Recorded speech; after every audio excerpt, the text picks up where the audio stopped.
Hello. Hello, world. Oh, not Mark. Mark, go away. That's the wrong button. Good start. Just to shoo someone away, right? Hello, everyone. We're back for the Exam Expert Day 2021. I see a lot of people already very active in the chat from the Netherlands, from Germany. So that's good. Some inspirational quotes to start the day, which is also good. Okay, so we're live on track one. Which is really cool. Howdy from Cape Town, because they're in the same time zone, which is really cool. Really far away, but in the same. So I think, Tobias, how are we feeling? I see you have things growing out of you. You're stuck behind your desk so long that flowers are starting to grow on you. Okay. I'm really ready for Maui, but I had to use the red shirt, and shame on you, Glenn. Where's your red shirt? Yeah. I will change on in a brand. minute. I will change in a minute. Good. All right.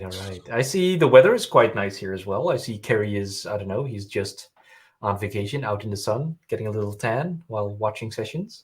Right. Perfect. Here in Frankfurt. Here in Frankfurt.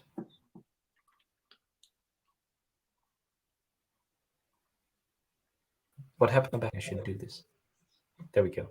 All right, Almir, I won't be able to attend the whole event. I'm just checking out some mechanics here. Oh, this works. That's perfect. Won't be able to attend the whole event. Just wanted to say hi. Thank you, Almir. Almir has been a speaker on our event the last time that we could do it in person, actually, which was really cool. Well, let me pull up some slides actually to get everyone started off here. Let me go ahead and share my screen. This one, number 2, and then I should also bring that up here. Oh, this is so nice. Now the sponsors are cut halfway off. Can someone try to fix that for me while I'm focusing on this? So here we go. I'm going to assume that everyone can see my screen. That's kind of like the motto for the working from home, right? Can you see my screen? I hope I'm not muted, because then I'm just talking to no one here. Okay, so the Exam Expert Day 2021, and of course, we are going to also talk about presenting .NET MAUI, of course, because we're kind of like in this weird transition where there's still a lot to do about Xamarin and Xamarin.Forms, which is really awesome. But of course, we're also going to .NET MAUI, as I assume everyone has seen by now. .NET MAUI will take a little bit longer, so we are going to have to wait for that, but we are going to have a couple of awesome sessions based on the previews. We also even have some people from Microsoft. We have David coming in. We have Maddy all the way at the end of the day. Well, the end of the day for us, at least. It may be the start of your day, but then you're sleeping right now, so forget about it. So anyway, those sessions are going to be here, and we got a lot of other cool people as well. You can tweet at us, #XamExpertDay. That's also our Twitter handle, so find us there. I see a lot of people are already doing that. We got a couple of things that we want to talk to you about before we're getting started. You can check out the whole schedule. Please don't go to XamExpertDay.com for the schedule, because something is completely messed up with the time zones and the stuff there. So don't trust that. Trust this one. This one has all the right information. Go to this one, scan the QR code if that's something that you like to do. This will have all the information, and it will show it to you in your local time zone. So that should be good. Okay, I've talked long enough for you to scan the QR code, I think. Also, this just in, we had a couple of schedule changes.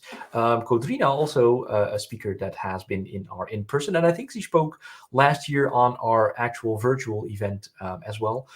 She was going to come back for this year, but unfortunately she had to cancel because of some much more important family stuff. So unfortunately, she's not going to join us today, but we managed to get someone to fill in for her, which is no less than Allan Ritchie. You can know him from a lot of open source stuff that he's been doing, and especially the Shiny library. And I think that's what he's going to talk about today as well. And you can find that in the updated schedule on the link that I just posted right here. There is another little change on the schedule, which is Daniel Hendrikes, if I pronounce that correctly, probably not, but I don't care, from Sweden. And he was going to talk about some Blazor love, but not to worry. We have Conrad also talking about Blazor, so that's going to be cool. And I think we even might have another one that has something to do with Blazor and .NET MAUI. So you're not going to miss out on anything Blazor today. But we didn't find anyone because this was last night, so we couldn't find anyone to fill in. That means we changed the person that was on, I think it was Louis, one of the Louises, because we got two. We moved him to track 1, and track 2 is now just going to point to track 1, or I don't know, maybe I'll do a dance on track 2. We'll see how we can do that. So you're already watching this, so I don't know basically why I put this slide in, but here it is. So what's better than 1 track, 2 tracks? Because we got so many great sessions this year that it was kind of hard to choose. So we just said we want more sessions, and we took the challenge to now do 2 tracks, where we did 1 track last year. So I don't know if this is going to work. I don't know if this is a good idea. We're going to find out today. I think we should be able to manage, but we're going to find out. So track 1, the link is here. Track 2, the link is on the right side. You should also find the links referring to each other in the video descriptions of each track. So track 1 will link to track 2. Track 2 will link to... Just keep them open all the time, because that's good for my YouTube statistics. So please just do that and switch over to whichever one you want to watch. Also, while I'm talking about this anyway, of course, the full streams, excuse me, the full streams will be on YouTube to review right after the recording stops, the stream stops. And I will also download them and chop them up a little bit and put them back on the channel as separate sessions. So you should be having enough time to review all the things here.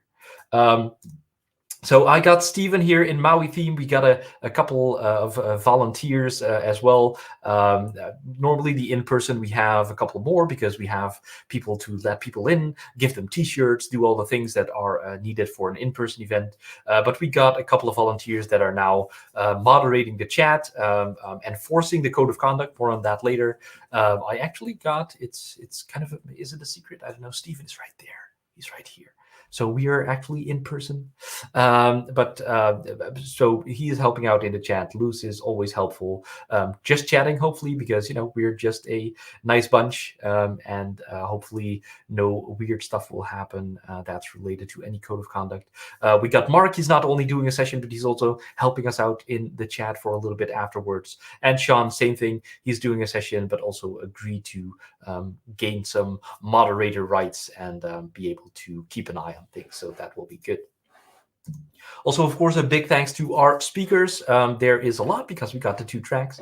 I'm not going to name all of them, but you will probably see a lot of familiar faces here if you've been going around the Xamarin community for a little while now. I knew there was one more person from actual Microsoft. It's Javier, and he has a session right after this, so go check that out. If I'm not mistaken, he's going to talk. I don't know what he's going to talk about, but it will be awesome, so go check it out. And all kinds of other people, so it will be totally amazing. There's also, and I'm kind of proud of that, a couple of people that are maybe not the usual suspects of speaking. So I see Andrea Mercelli. I think he's from Italy. So, you know, I put on my Italian voice, and he's doing a session together with Daniele Fontani. See, it works out. And you know, I to be honest, I didn't know their names, but they're going to do an awesome session about converting something WPF to .NET MAUI. I think that's a scenario that a lot of people would want as well. So, you know, lots of cool people in here. Go check it out. I think Saamer, we already had a little interaction on Twitter. He's going to do an amazing demo with something Internet of Things, doing some kind of hand sanitizer pump with a Xamarin application. So I don't know, it looked kind of impressive. So go check that out. And of course, a big thank you to ourselves. Yay, good job, high five. Glenn, Kerry, Tobias, Gerald, we are the people behind this. Maybe do we have time? Not so much. So we used to do this event in person in Cologne, in Germany, for a good number of years. It started really small, and then we grew and we grew and we grew. Of course, last year we could do it in person, but we still wanted to do something, so we took it to virtual. And now we're here with 2 tracks, so this is also growing. So I don't know. I hope, of course, we can go back to in person, because it was, the vibe was so nice in person, with everyone hanging out. But maybe we're going to go a little bit hybrid in person with all the people that can make it, and streaming the sessions if we can make that happen. Who knows? We're going to have to see. Also, we would like to very much thank all the sponsors here.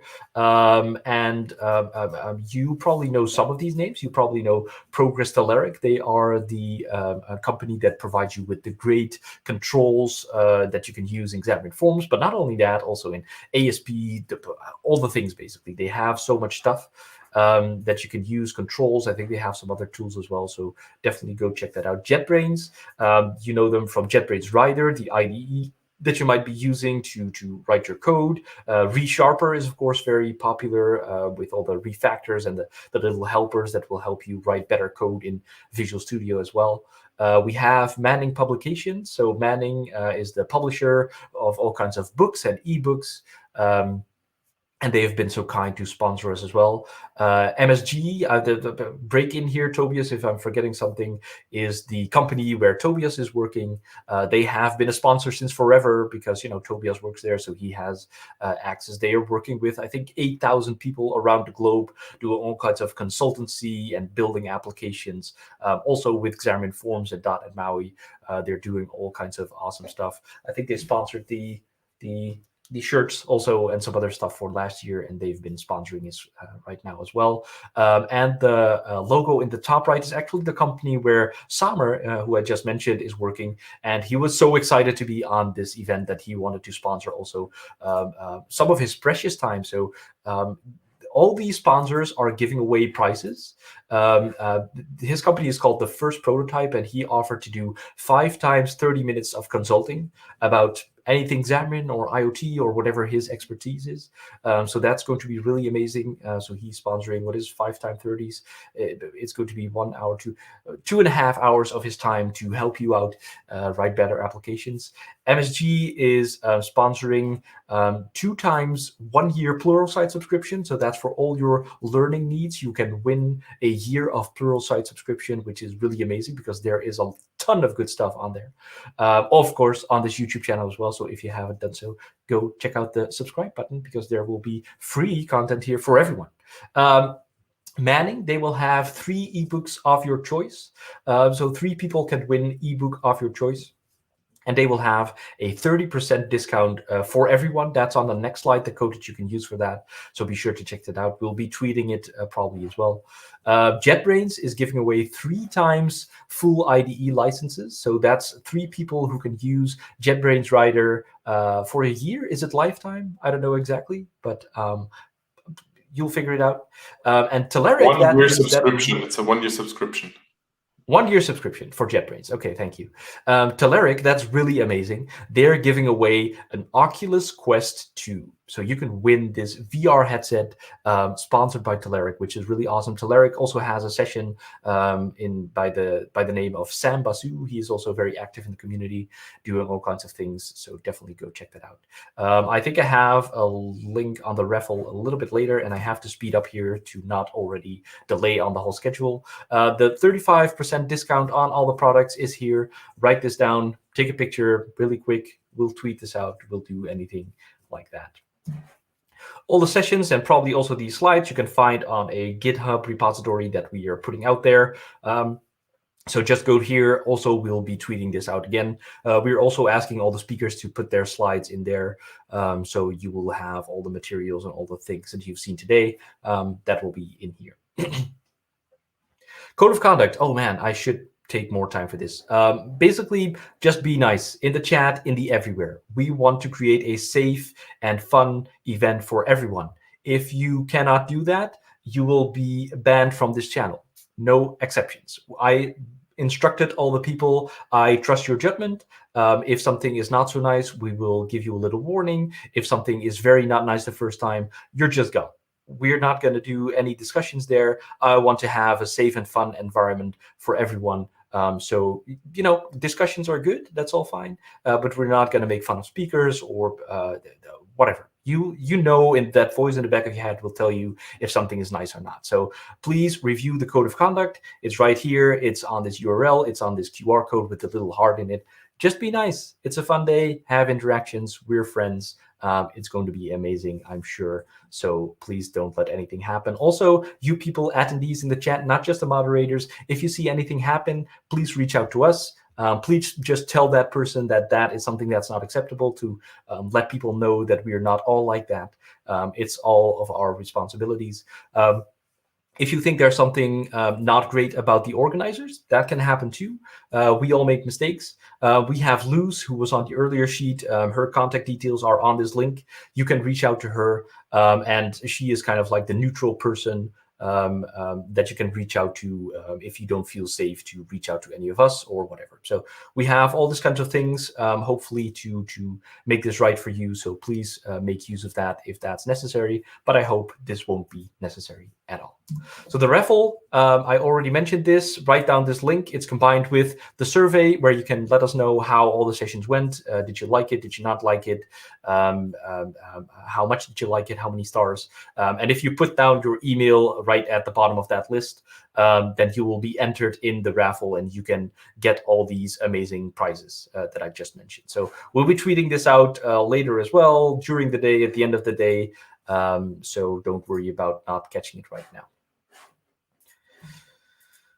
Results on Monday. That's kind of like, so we're not doing the raffle like today or whatever. We're going to do that. It's going to be totally honest. I absolutely swear. We'll just randomize, and the people who win actually something will be in the email, in their email box, and we will announce it on Twitter as well. All the rest, just enjoy the rest of the day. It will be fun. It will be amazing. It will be awesome. If there's anything else, please reach out in the chat, on Twitter, do whatever. Did I forget anything, other lovely people? Yes, that's about it. All right, then bring on the mark. Yes, bring on the mark. Okay, then I'm going to remove Tobias, Glenn, bye-bye, and Mark. Here we go. Let's just start with the first session. Mark, how are you doing? Hey, Gerald. Good morning to you. I mean, your mug be the beverage of your choice. Yes, exactly. And on the bottom too. Oh my gosh. In my case, it's actually water because I'm here to doing some talking and I really like coffee. But yeah. Water. Okay. Oh, that's good. Well, we're already a little bit over time. So Mark, I'm just going to hand it over to you. I see you didn't share your screen yet. So if you could do that would be amazing. Sure. And then I'll just hand the stage to you. All right, there we are. A beautiful mountain. Okay, Mark, take it away. Cheers, Gerald. Hello and welcome, everyone. So in the next couple of minutes, we'll be talking about authentication in your mobile app, the logins, the handling credentials, improving some user experience, and also the logouts, which I figured out was more important than I initially thought. But yes, authentication, I mean, how hard can this actually be? I mean, isn't it just like entering your username and password, hitting a login, and then you're on with your merry way?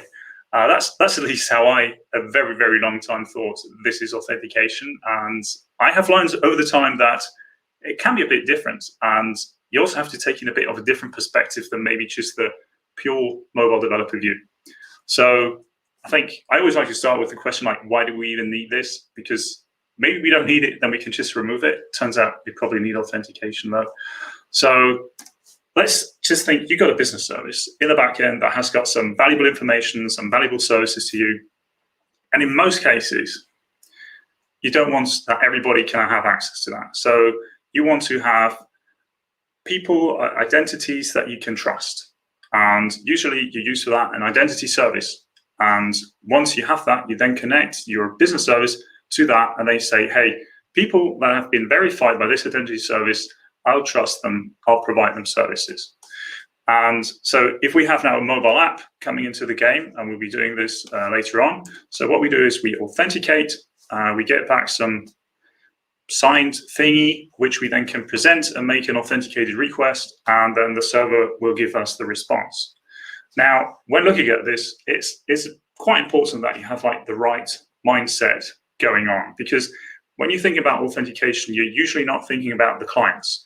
you're thinking about the back end. So the back end is the safe place, okay? The servers, you control them. Let's just assume no one can break into them. I mean, sure, that could also happen, but usually it's a more trusted environment than just someone's mobile phone, which they might lose. I mean, go help. They might even hand it over to a friend unlocked, and they could do whatever, okay?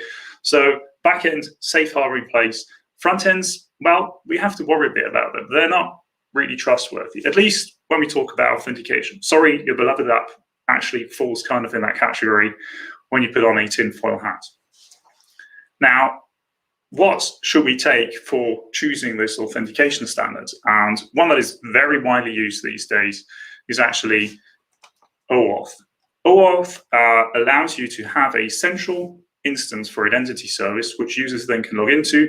They get credentials back, we call them tokens, and then we can go to a service that trusts our identity service using OAuth, and we can then access them. So the images that we just saw before, we can do that. And you can also, OAuth also enables these scenarios where you log in to Google, and then Google actually does the whole authentication part, and then you can just use your web service, which then actually accepts authentication from Google or Microsoft or Facebook or Twitter or GitHub. I mean, probably we've all used services where we don't create a new account, we just use an existing one. This is also a scenario that OAuth actually provides. Now, OAuth has got one tiny flaw. When it does the entire authentication and we get back a token verifying that we have authenticated properly, we have no idea who we are.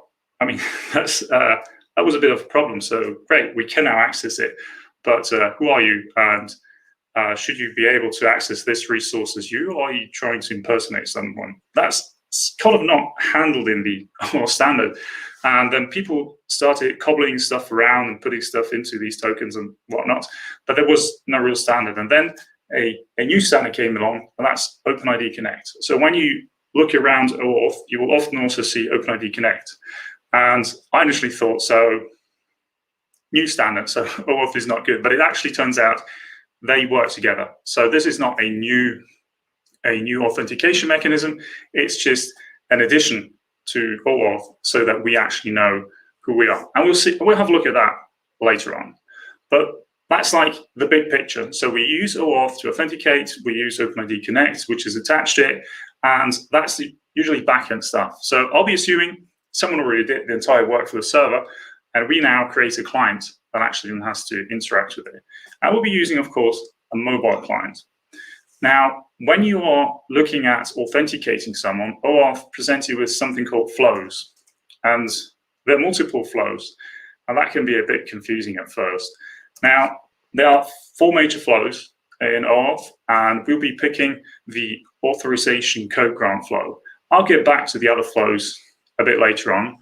And what this actually does is, this is like the secure way or the recommended way how you authenticate a user using a mobile application. This flow was, so to speak, specifically designed for mobile scenarios, though you can also use it in different kinds, like desktop applications and stuff like that. How does this flow look like? Well, it's actually quite easy.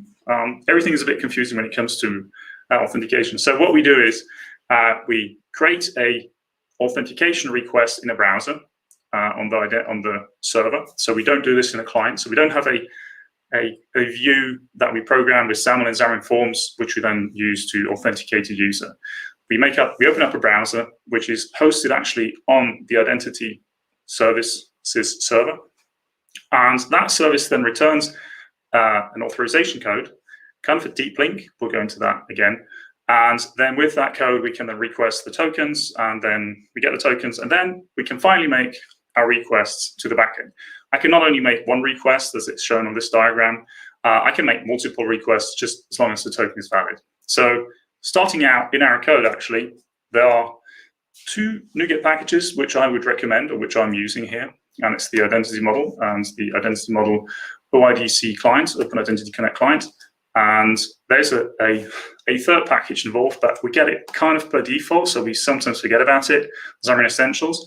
So with these 3 packages up to date and ready to go on the latest Xamarin.Forms standard, all shown there, we can now start to implement our OAuth.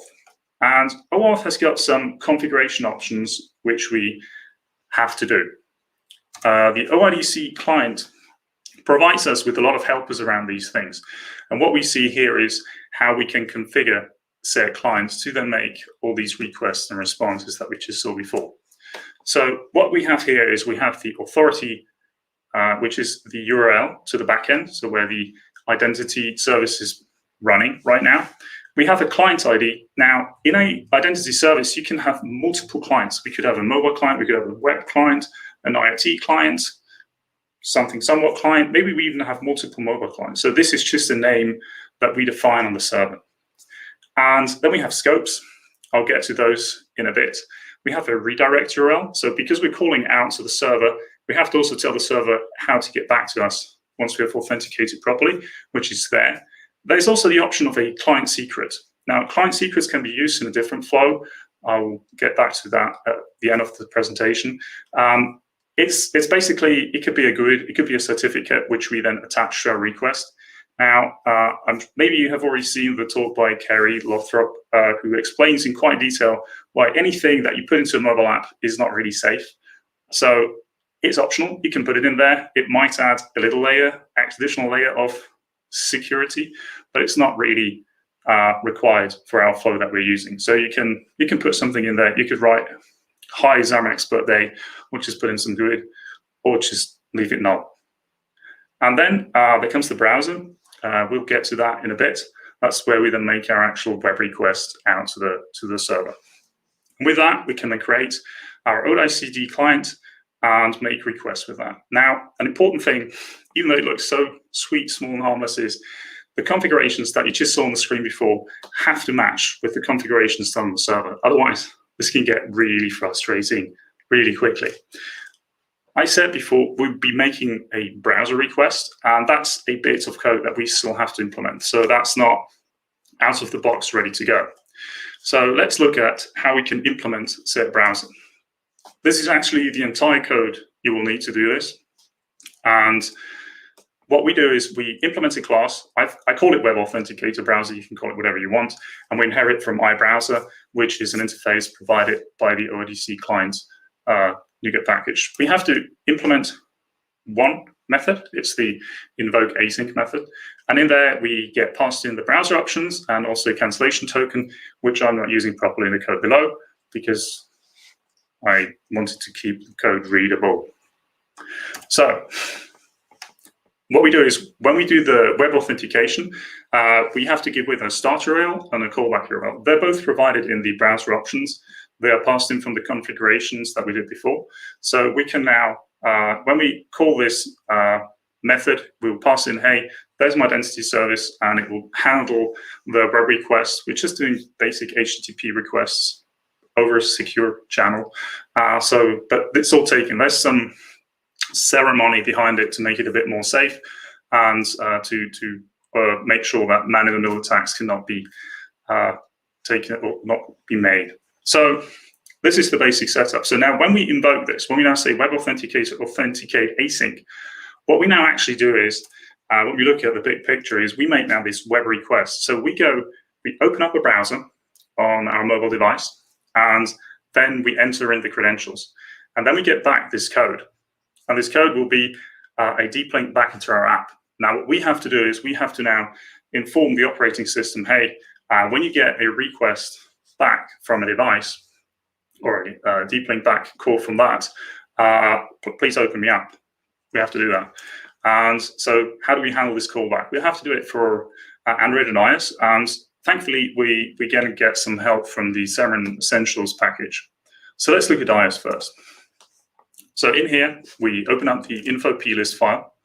And sometimes it's easier to look at this in the XML when you type it in the first time. It's also easy to copy and paste the stuff over.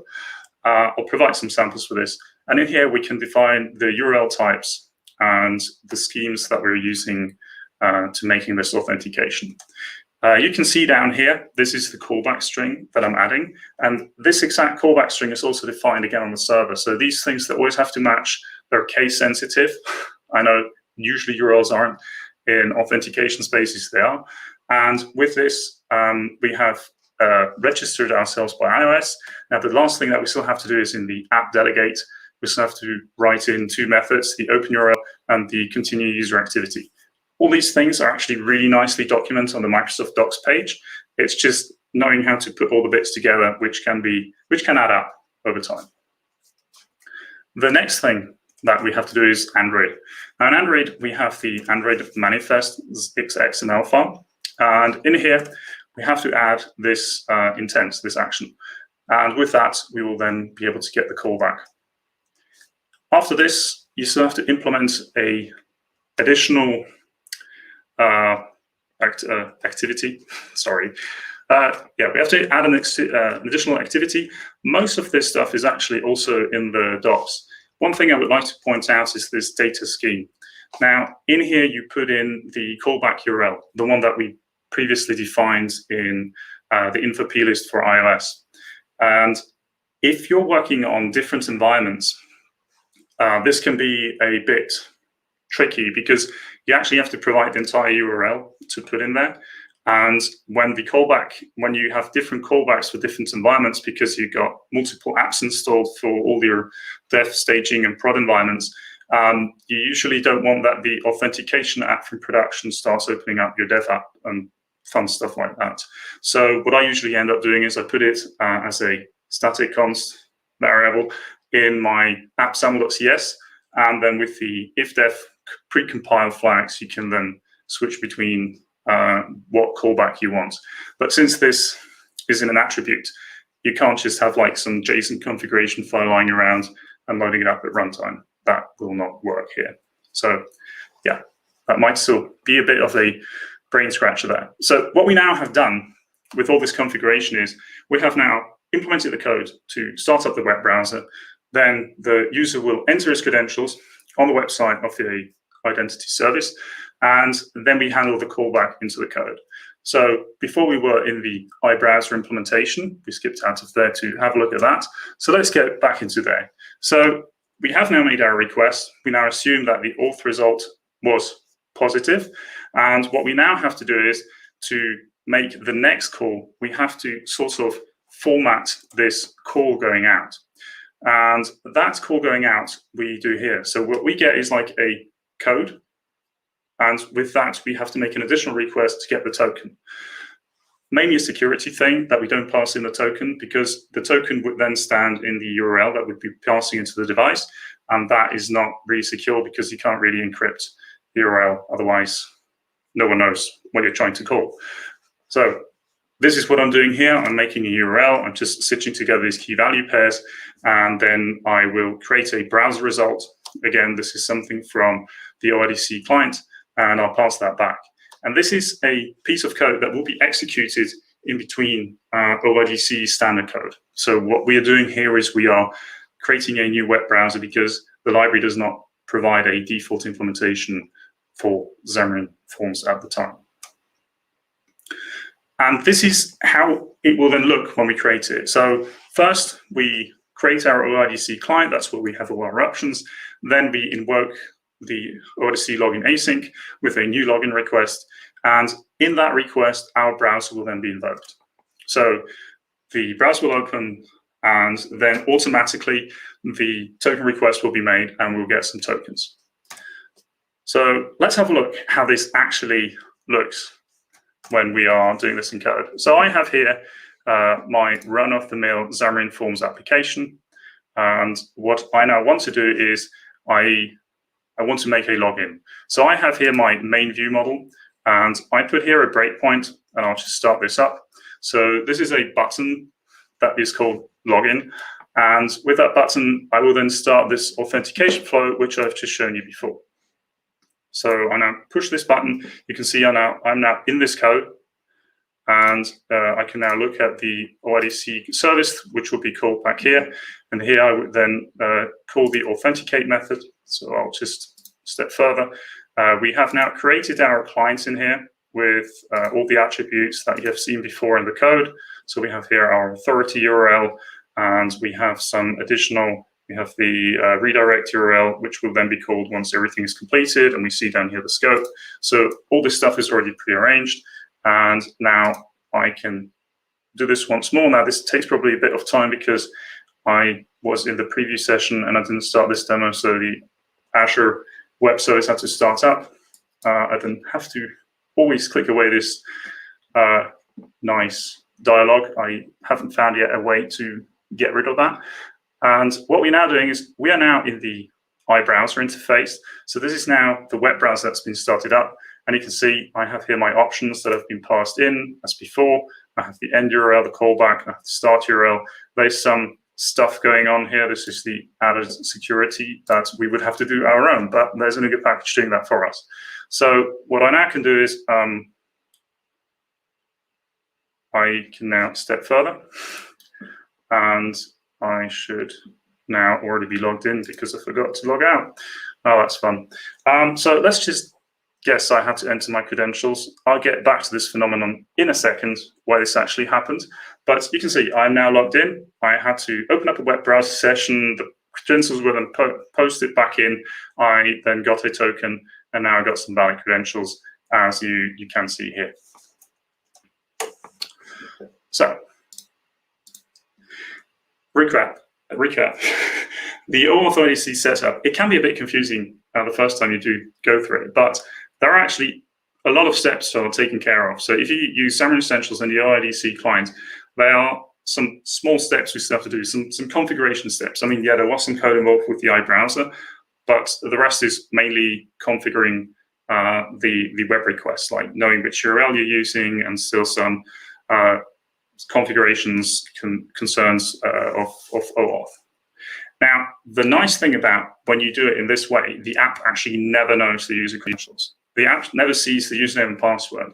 And this is nice out of a security perspective, because this means no app ever gets to know them. I mean, we could say, hey, I'm a fair player, I will never store the username and password. But with this flow, it's not up to the client if he wants to forget about the credentials. It's like baked into the flow. And from a security perspective, that's a good thing.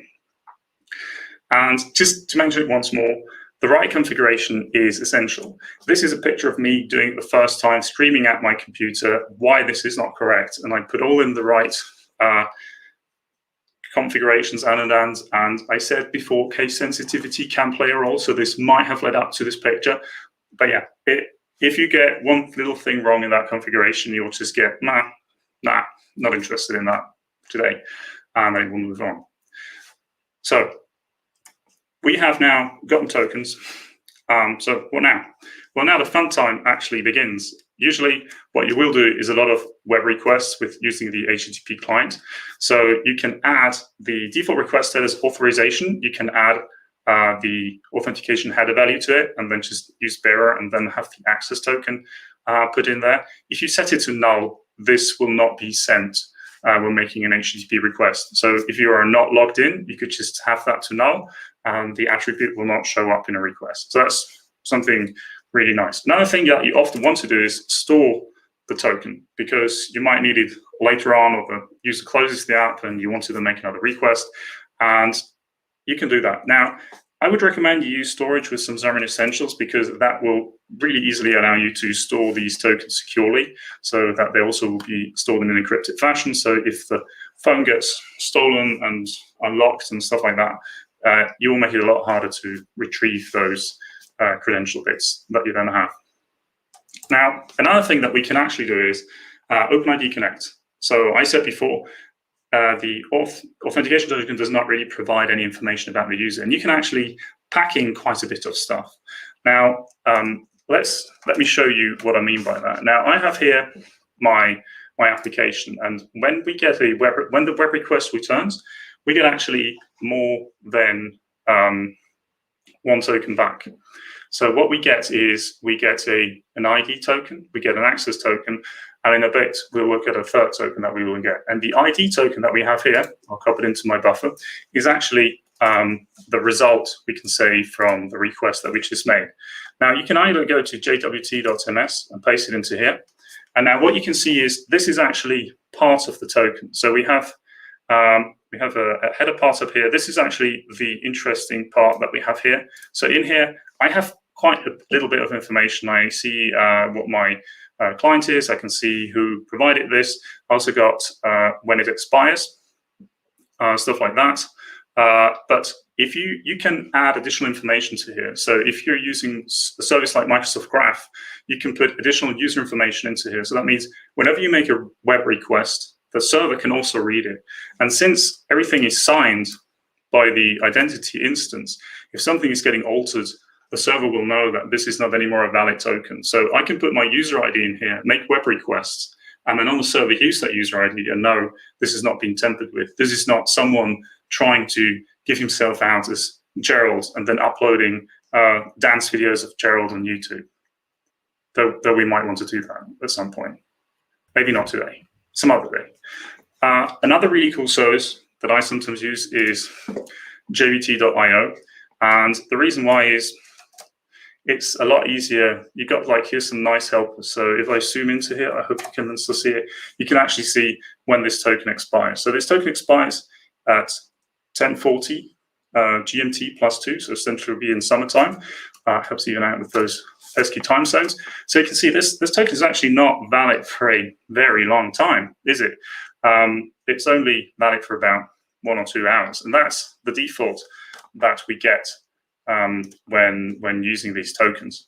Another thing, I'll just do this once. I can actually even copy the access token because it looks quite familiar, and I could also paste it into here. And you will see there's a lot of, it looks quite similar, doesn't it? But you shouldn't do this. So it's not that you can't do it. You could actually pass this in code because it's also JWT, but there's no guarantee that the access token in Auth will actually be a JWT token. So even though it looks very similar, usually you would not use the access token to retrieve information because it's not really guaranteed by the server that this might not change at some later time. Okay, so that is what you can do with the tokens. And I think mainly what you will be doing is getting some information out of it and using it to get access to some HTTP API. So the ID token contains information about the Auth token, and the ID token contains also information about the user. I haven't put really a lot of information about the user in this token. It's mainly the default token that you get by the identity server, which I'm using in the backend, but I could do it. I could add additional information, which can be really useful when using it later on. And again, just use the ID token, not the Auth token, to retrieve information because it's a bit frowned upon to do that. Or better said, the standard does not guarantee that your app might not break at some point because the server doesn't really have to follow along the rules to keep that a JWT. So we saw it before. The token is valid for 1 hour, and then you go like, well, it gets renewed, right? I mean, I have to log in every couple of hours, I hope.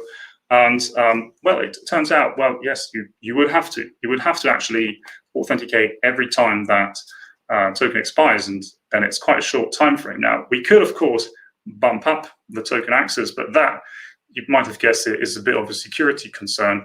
So there is a different way how we can do that using Auth, and that's refreshing your tokens. Now, when we look at the OIDC client options, which we used at the beginning, the scope. So in the scope, we say, I would like to have access to certain properties.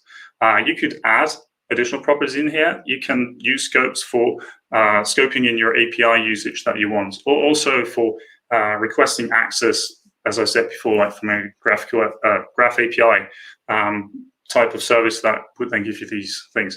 These scopes, they have to match with the backend. But what I now could do is I can add the offline access. And offline access means I can request a new token without the user having to request a new token every time. And just to mention it once more, because I can't tell you how many hours of my life I've lost to this thing, it's really important that the server is also configured to enable this offline access thing. So what we now can do is, I'll hop over quick to the code, and I have in here in my identity service, I have down here, I have my refresh token going on. And I'll just set a breakpoint right here. And I have here this button, which will eventually invoke this method. And when we come in here, we create a new OIDC client, same method as before. And then I will just quickly step further to the next one. And we can now see I have now gotten a response from the refresh token. So what I've got a fresh access token. I've got an identity token, and you can see here I got a new refresh token. Now refresh tokens, they expire about every month. It's again a setting on the server, and we can't read this. You can see this does not look like some JWT token up there. So you would just have to know how long it is valid. But with this, you can request a new access token. And if I now just remove these breakpoints here and continue letting them run, if we look up here at the time, if I do this once more, we can see the time is always jumping forward. So I'm always getting a new token based on the time zone or based on how long that it will be valid. And this is a really nice way, because usually you wouldn't have a button in your UI and then say, hey, please refresh, please refresh. But you can do that in the background. So every time your app starts, you could get the information from the ID token, hey, when will my access token expire? And then you could refresh it. Or you could make a request with the access token, and then you will get a response that this is an expired token, and then you could make the refresh. So there are two ways how you can do it. You can be a bit quicker with just enforcing the refresh on your own, or a bit smarter if you want, or you can just let the server handle that for you. Now, this is how you can refresh these things, and that's how you can actually let your user be logged in. So from a UX perspective, this is really nice, because before I would have had to enter the login each and every time the app has been a couple of hours running. And I don't think you know of many apps that have got a great rating in the App Store that provide this model of security. So refresh tokens allow you to automatically log in the user again once he has provided initially his credentials. Usually once there's this refresh token is something you don't want to let be stolen, because even though it expires usually at the first time you make the request, it's valid for quite a long time. So it can be 1 month, it can be 3 months. It's usually a bit of a business decision how often the app gets used and when you want to cut it. And this can be very, what shall I say? I was using this approach once with a customer where the users of the app, it was an enterprise app, they didn't always have the best internet connection when they were doing this.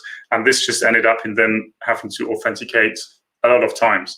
And there is a setting that you can say, hey, a refresh token can be used for multiple refreshes.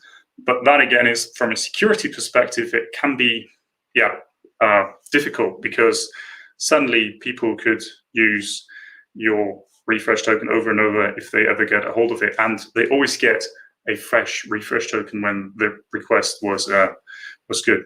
What you can do with a refresh token is you can actually block it on the identity service. So you can say, hey, my phone got stolen, something like that, or forget my device. You might have seen that when you use your Apple or Microsoft accounts. You can say, forget this device. This means the refresh token that is associated to that device will then be forgotten on the identity service, and then it will no longer be valid to get new tokens.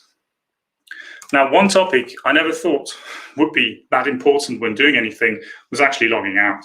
Now, I always thought the only concern that people have is staying logged in, but it turns out there are some use case scenarios when people share a device, so you want them actually to log out and then log in again. And I thought, hey, Mark, you're smart. This is actually quite easy. You just forget about your tokens, set them to null, and reset the default request header authorization, and all is good, right? So I did that. So I was logged in, I pressed logged out, and then this happens. And you saw this just happening before when I initially tried to log in, and that was a bit strange. So I then had to dig a bit deep, and then I thought, well, why was this happening? And it turns out, since we are now using actually a web browser in the backend, it's not only the app that knows that we are logged in. So what we have to do is we have to somehow tell that web browser or the backend service that we actually want to log out. So please let the web session expire on our client. And to do this, we can add a post logout redirect URL. So again, we will be calling the backend server for this. We'll be opening up another browser session for this. It's just one more option. We don't have to make a new client for this. This is, again, an addition that we can make. And on Apple, what we have to do is we will also have to enter this URL scheme in here, so that it can then again call back. On Android, we don't have to do this because we only give him the first part of the URI. It's not interested in what comes after the slash, which is passed through. But we are interested in, on iOS, we have to actually register this specifically. So it turns out it's a bit more complex, so we have to do a bit more logic. So again, this might be something for the identity service. So again, we go in there, we delete the tokens, and we reset the authentication header. And then we make a new OIDC client, and we then create a logout request, and this will then terminate the session. Now, it is quite, one thing that I want to point out to is you want to add the ID token hint. So this is the identity token, the ID token. You will pass that with to the logout request. This is made that you will not spoof another app, because when you do this, you will just log out the web session, and this could be used for spoofing so that somebody might no longer be able to access the web application. And when we do this, you can now see, and I have to add I have to now log in again. So this is how we then have to, this now works actually properly. But there are some additional steps that I first didn't think about. So this is logout. And what we've seen is that because we're using the code flow, it creates a web session. And that web session is not in our app. It's actually on the operating system. So that's why we have to, again, open up quickly the browser. You saw it there maybe before, quickly running through. It popped up, and it just went straight away, again, away, so that the web session is closed. Then don't forget to delete the tokens in the app. A authentication token is actually valid for 1 or 2 hours, and it will always be valid for those 2 hours. So if I go to the identity service and I delete the user, and I still have a valid token, I can still make requests to the data APIs because they trust that the token that was granted by that service is actually still valid. So if I have a token which is valid for 5 years, and then I quit my job, I still have my token to access multiple backend services for 5 years because it's a valid piece. It's like the COVID certificate, if you want to say so. It's valid as long as it's valid, and it can't be revoked because it's kind of, there's no check going on between the backend logic and the authentication service. Now that's why you also want to delete it out of your auth header. If you get one of those, you will be locked out, but your app will still be able to make those requests, and then you will probably get some funky experiences going on in your testing sessions, or if you didn't test for them in real life. So we went from username and password entry to this, right? Pretty much, more or less. And some of you might now go like, is it really worth doing all this? I mean, we had to set up an OIDC client, we had to set up callback algorithms, and then we had to handle tokens, and we had the refresh token thing going on. And oh my God, I mean, not even logout works super simple. You actually have to do some additional steps there. And it is quite a few steps that we have to undertake to implement OAuth in a mobile app. I will not kid you there. And it's also a bit complex to do it. And the thought might come up, well, why do we do this? And I think the main reason is it's just identity services are not just there for mobile. I mean, you could do a HTTP basic authentication where you send your username and password with every request to the server.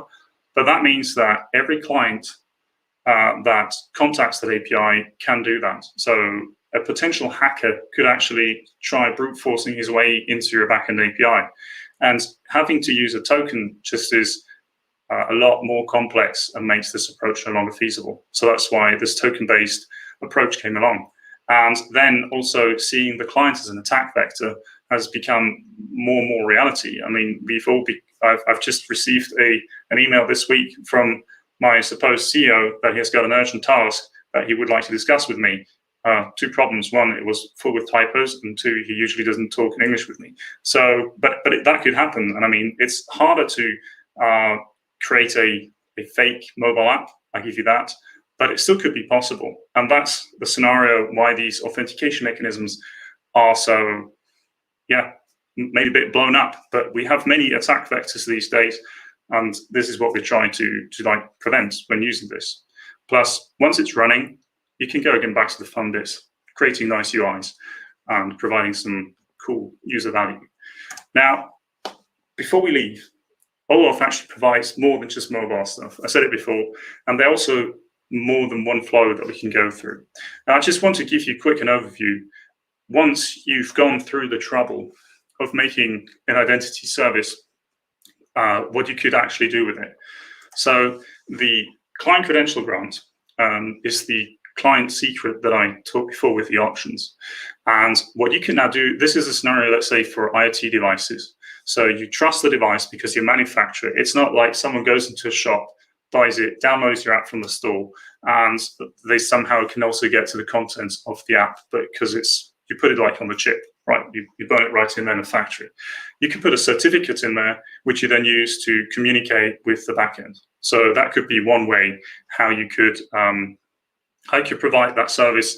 And we could also use this in a mobile app. So we could do this. There's nothing preventing us from doing this. It's just the secret is quite easy to get to once you're in your mobile app. But maybe you have a scenario where you say, but Mark, I just have a tablet somewhere installed in a wall. No one can access it. And it's just there for, I don't know, an information kiosk. You could also do this. You could set up a client which has got read-only access. It's got a certificate and it makes the request. And you could totally do these kind of scenarios. The next one, which is not only quite a mouthful, the code resource owner password credential grant flow, is what you would expect. No, it doesn't. What you do here is you enter a username and password and you actually get back a token from the service, which some of you might think, I thought we would do that from the start. Thing is, this thing is there for legacy applications. So the reason why you don't want to do this, I said it before, is you don't actually want the client app to ever see the username and password. So that's why we use a safe application, the browser, which is provided from the operating system, which is signed and whatnot. So there's little tampering, so we can be kind of sure that there's no tampering going on there. I mean, nothing is 100% secure, but yeah, it makes it a lot more difficult. With this, we can actually circumvent that. We could actually make a user dialog. We could have Stephen create the nicest one, or maybe even Kim, like some nice animations going on and all that. And I think it would be looking really awesome. And we could do that. But again, it's not really so secure. And then we have the authorization code grant, which is the one that I just showed you before. The implicit code grant is when you use a SPA, a single page web application, you would use the implicit code grant. So those are also there. Now, I just want to stress this point. The code resource owner password credential grant might look really nice to the developer. It might not just be the developer, it might also be the business manager, but security best practices say like, nah, maybe not the best idea. Plus, in an upcoming version, which will be Auth 2.1, they're actually looking at even removing that flow from the standard. That's many years out, so I'm not saying if you do it today, you would have to warn your customers that, hey, next year, this will not work anymore. Plus, if you own the server, you could also control that. But it's just, this flow is so insecure, it's being considered to be removed from the standard. Just to let you know. Now, another thing that you might want to know is like who actually even uses this Auth thingy. And well, there's just like these three. Now, that's actually a lot more companies that are using it. You might have seen, like when you log into Microsoft Office or Outlook, or even Visual Studio, it always screws you with the same login dialog. And that is mainly because they always use the same identity service in the background to authenticate you. As the same is true for Google, and Facebook also uses it, and a lot more companies also use it. I think I could have just filled this slide with company icons, which are actually using Auth. So it's really widespread, and it has proven that it's secure in some fashion, unless you get a crowbar and force the user to tell the password. But that's another thing. Now, since we are here in a soon-to-be MAUI world, and what about MAUI? How will the changes be? And I hope I could show you that. There are very few touching points that probably will change when it comes to MAUI. I mean, Xamarin Essentials is being migrated over to MAUI. The OIDC client is already .NET Standard 2.0. So these things, they will work on. And I have some blog posts all about these things. And I'm looking forward to just copy and pasting them, replacing XamExpertDay with MAUI, and then more or less have a working new blog post. Might have to do some more work. But yeah, you get the point. I think it will be quite easy to do. So some takeaways. I'm running out of time here, and I know that the next session will be really cool. I'm looking forward to that one too. So OAuth 2 and OpenID Connect are an industry-wide standard, so I think they're really cool to be trusted. If you don't know the password, you can't lose it. So I think that's a good thing. And yeah, with Xamarin Essentials Odyssey Client NuGet packages, you basically are set to go. And that's about it for me. Sorry, I'll check later the chat if there have been any questions. My name is Mark Allibone, though Tobias said I don't really have to say that. You can find me on Twitter. I have a blog post. I have a blog on allibone.com.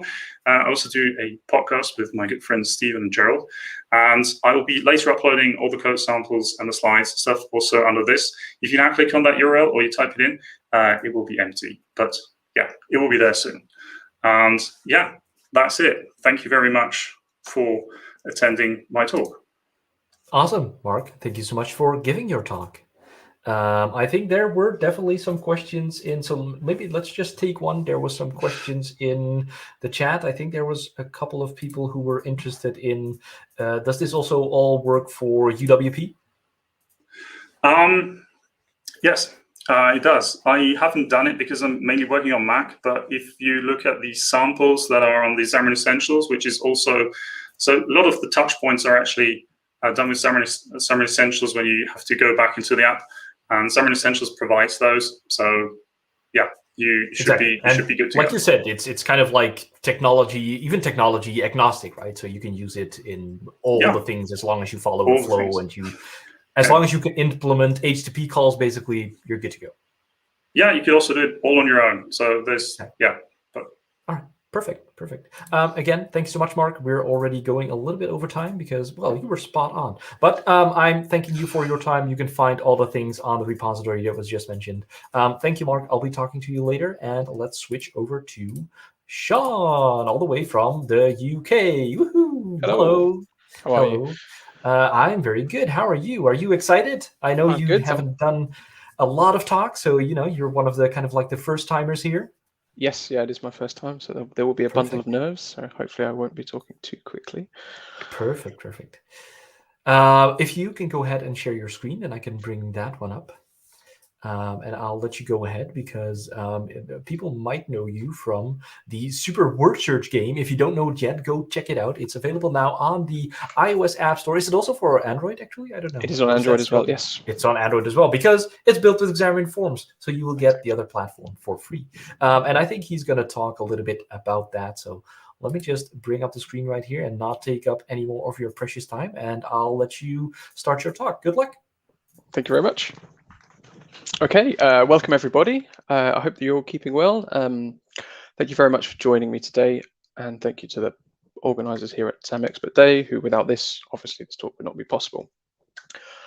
Today, I'm hoping to share with you two of my passions, which are gaming and Xamarin, and what happened when a project allowed me to combine the two of those together. So we'll get the introduction down of the way quickly. My name is Shaun Lawrence. I'm a software engineer, have been for 1.5 decades now. My main background comes from desktop development, primarily at WPF, and that slowly migrated through to building mobile applications natively, and then I found a comfortable home within Xamarin and Xamarin.Forms. I've been here for a good few years now. My primary work is on functional business applications, so there's never really been the license to unleash the creative side. That is until this project came along. So between myself and a friend, we believe we've now finally been able to bust the myth that side projects always go unfinished.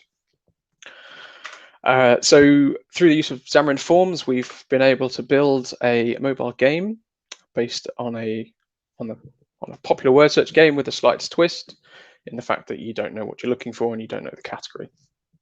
The result being you have to guess the category at the end. Through the use of Xamarin.Forms and the wider community, we've actually ultimately been able to build this ridiculously quickly. From building a proof of concept back in February, we managed to get it within the app stores within 5 months. And then on top of that, based on calculations, we've recently made 98% of the code in this app is within the shared project. Now, that is no reflection on our abilities as developers. We're certainly not 10 times developers. In fact, that's a myth I do still believe. What it does, I believe, is reinforce just how valuable Xamarin.Forms, and then the frameworks and the communities that have been built around Xamarin really are. And as Gerald thankfully pointed out, we are live, so there's a link here which the slides will be shared later, so you can go and check it out. Please do. Any feedback is welcome. So for the purpose of today, we're going to try and take some of the concepts of that game and then apply it to a demo application. I don't want to open up the word search code base and start digging around, mainly because it's never fun trying to pick apart what someone else's code does. So for the purpose of today, I've designed a mobile game that is inspired by my daughters, based on a memory matching game that they used to play as children. Well, still are children, but they're growing up very, very quickly. As I mentioned, I'm quite good at building functional apps, so there is no prettiness to it yet. And then on top of that, we'll see shortly that there was an extra bit of influence come from the community while I was writing this talk and building the app.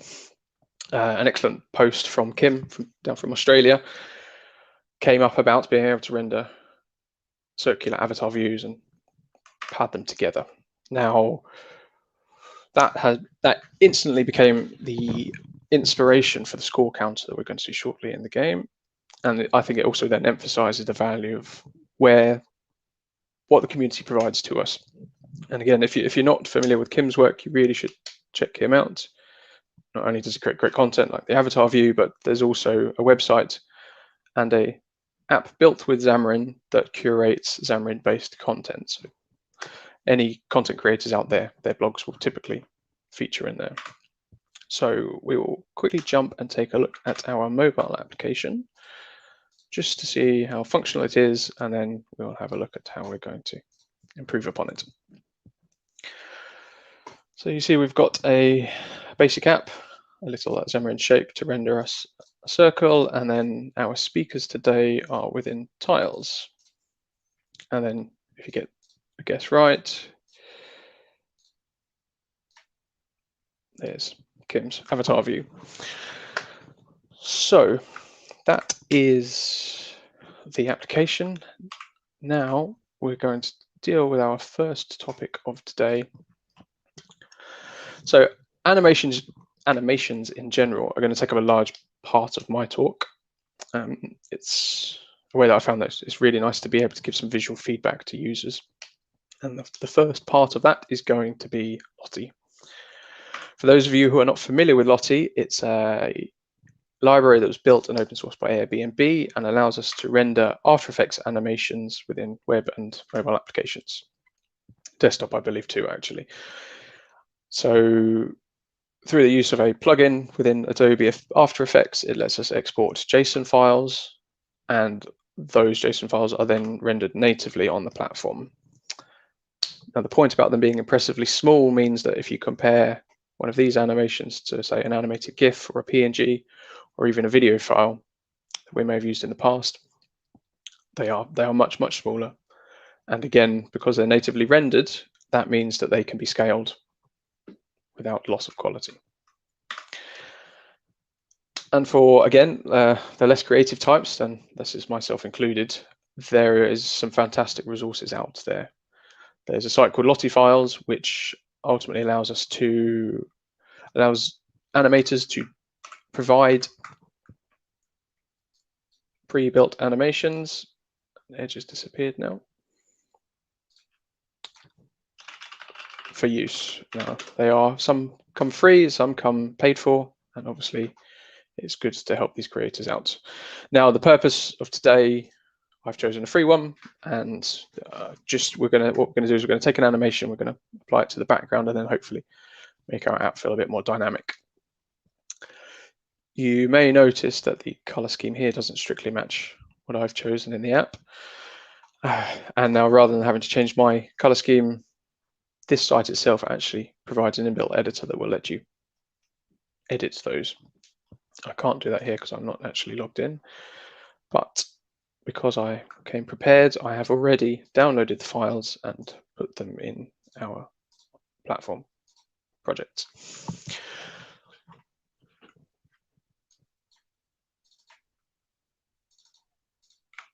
So I have, there they are.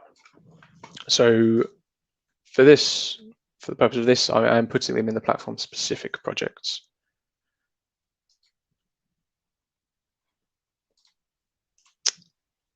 And again, for speed, because we do have quite a few topics, I'm actually only going to be working on the iOS side, but this works equally as well on Android. If we add our JSON files in, then we just need to make sure that they're set to bundle resource for when we come to use them. And then for Android, it would be an Android asset. Okay, so now that we've got our animation files added, we're now going to go into our main page, which represents this view here. So we've got a grid, and then something that represents our score counter, and then the tiles beneath it. You can see that I've actually already gone and added in our JSON file. So we point our animation at the file. Again, as I mentioned, it needs to be a bundle resource. That's the iOS side, or an Android asset. We're going to make it repeat infinitely, so it's constantly running in the background. And then we're simply just going to add it to the background of the grid. Now, on top of that, I've also, as you've noticed, may have noticed, I added a trophy JSON file in as well, and I've put that into there is a little frame that will show and give us a little bit of positive feedback to say that we've completed the game, at least the level. And again, at the moment, so we've got the JSON file, put it as a bundle. This time, because default it's autoplay, we want to turn that off. And then the only other part that I found while writing this, and frantically realized it didn't work, is that I had to kick this off via code behind. So, like I say, we've named it here. Within because our view model obviously implements I notify property change, that's going to propagate up an event. And then within our XAML code,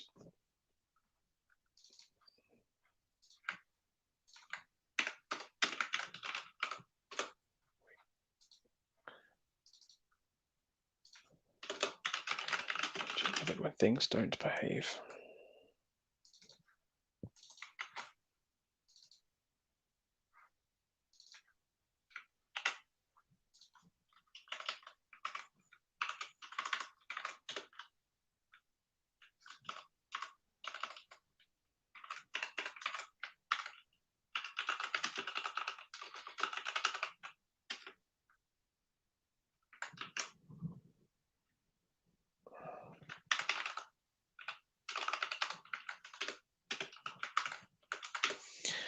Okay, so now that we're receiving the event from our view model, there we have a state property that will tell us when all of our speakers have been guessed, then we know that the level is now complete. So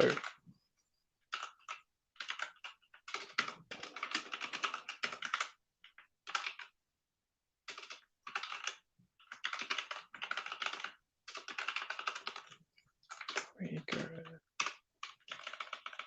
ahead and look for the is selected property. No, sorry, no, jumping ahead of myself there.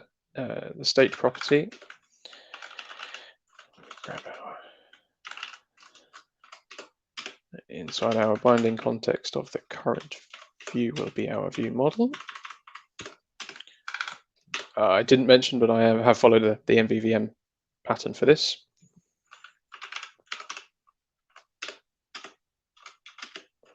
And so now what we know is once the state has changed to be complete, then we can kick off our trophy animation.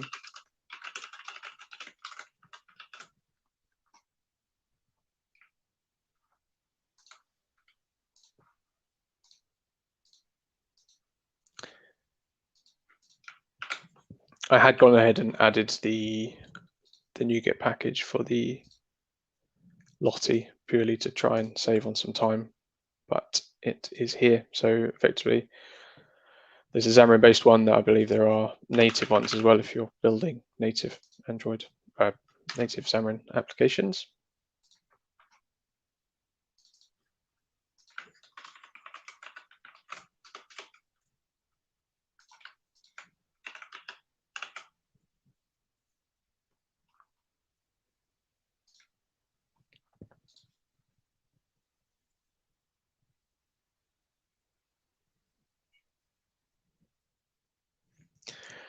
It's never fun to play the waiting game.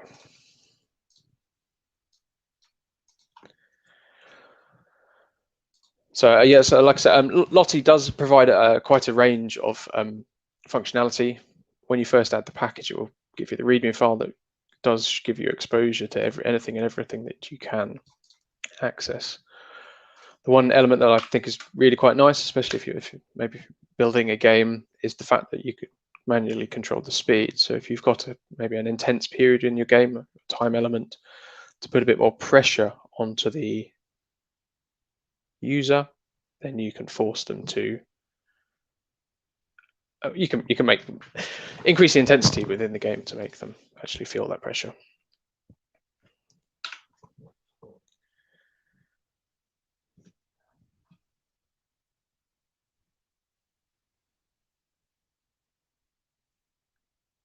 Thanks for the mention on the X name. I don't know, Visual Studio for Mac sometimes gets a little bit unhappy with me. Seems to be okay now. So as you can see now, we've got our little dots floating around that gives us a feel of something feeling a bit more alive. I've also dropped the grid size purely to allow us to view our trophy animation. Okay.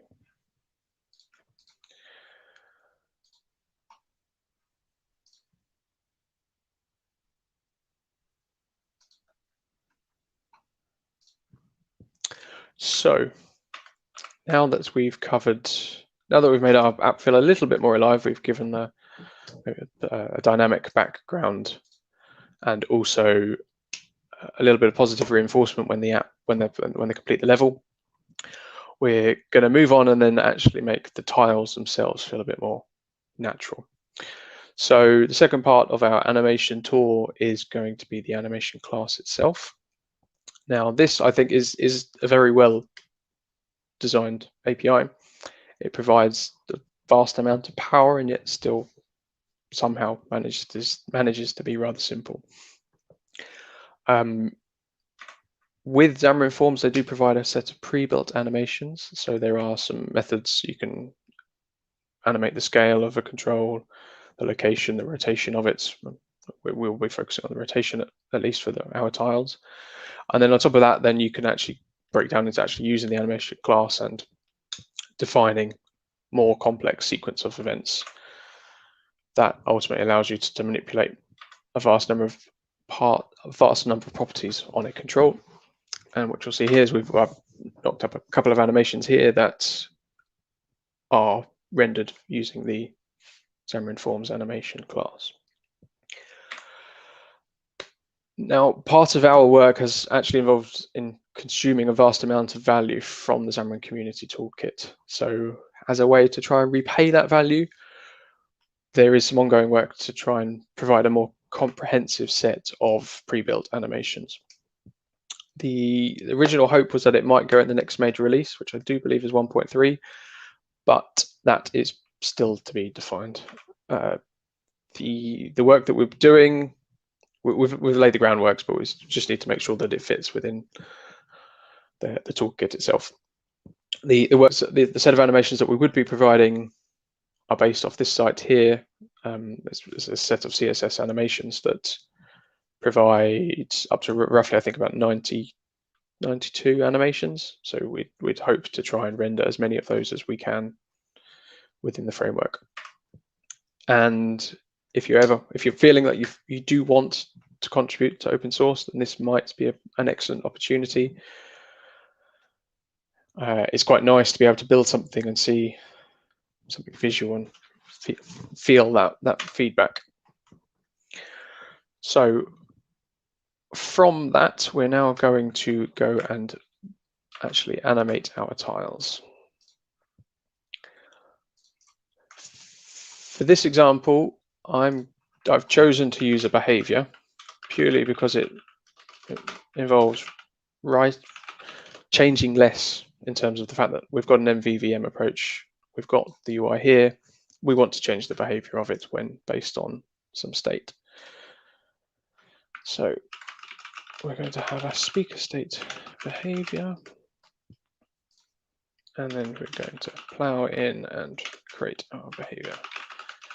For those of you not familiar with behaviors, it ultimately lets you define a set of behavior, no pun intended, and attach it to a control. So therefore you can invoke that based on any kind of state change. Two key parts to behaviors is attaching to and detaching from. So we can hook things up and make sure that we remove them afterwards. So we're not going to run into the risk of any memory leaks.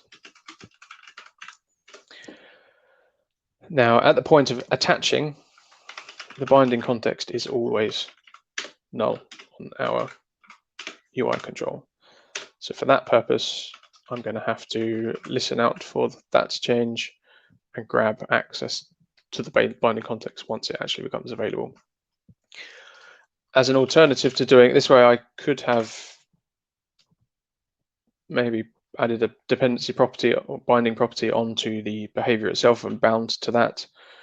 I just found having the way that it's defined in the view model, it doesn't strictly map that nicely. Having an isGuest and an isSelected property felt a bit wrong on the behavior. Perhaps if we maybe abstracted that away into a state, that may have been a nicer way to have designed it. But hindsight is a wonderful thing. So you should know that our binding context will be a speaker view model based on the fact that we're attaching to this frame and it's within our collection of speakers and they are of type speaker view model. So we will also keep a copy of that.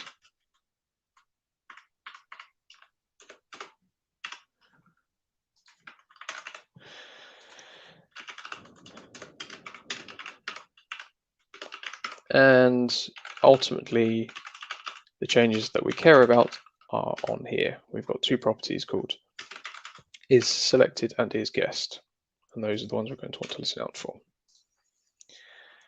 Now, as I mentioned, we should behave here, so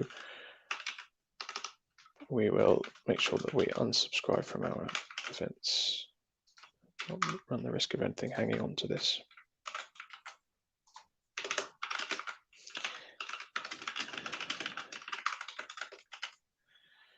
I've also, and I'm not sure it's always necessarily the most wise, I've used the hack to allow you to use some more of the more modern C# language features. Seems to work quite nicely up until the point where you start to write platform-specific code and then you realize you're back writing an older language. So we want to listen out for our isSelected property. So when the value on this is changed, as you can see there, we will then react to that and then we're going to kick off our animation.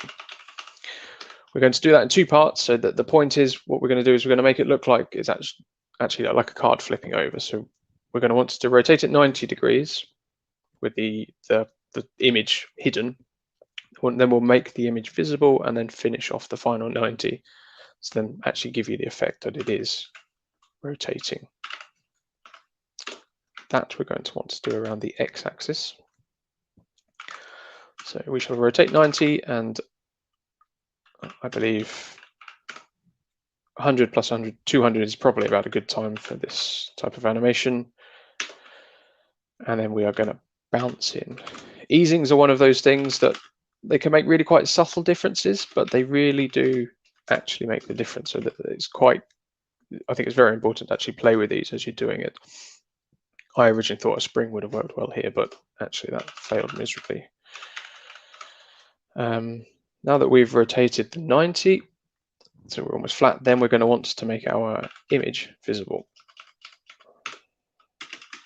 or invisible based on whether we're showing or hiding. So we'll point it at the view models value.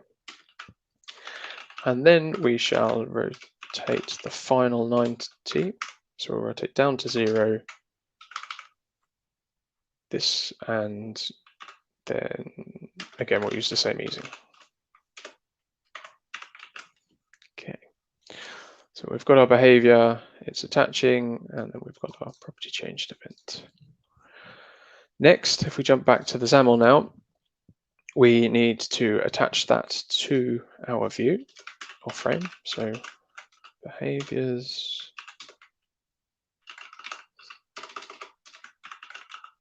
speaker state behavior, and then we want that to be false.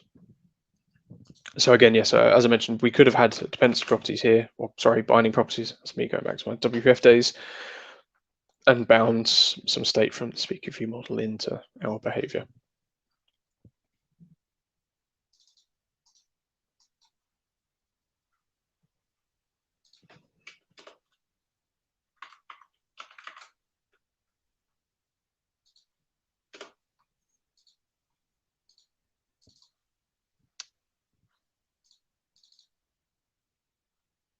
How has that happened?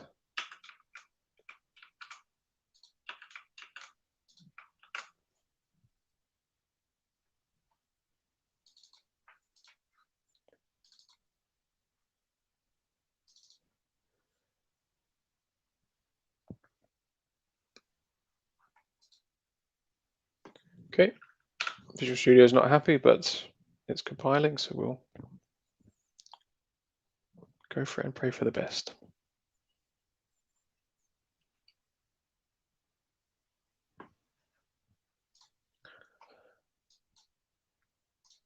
There we can see that we've got our little animation.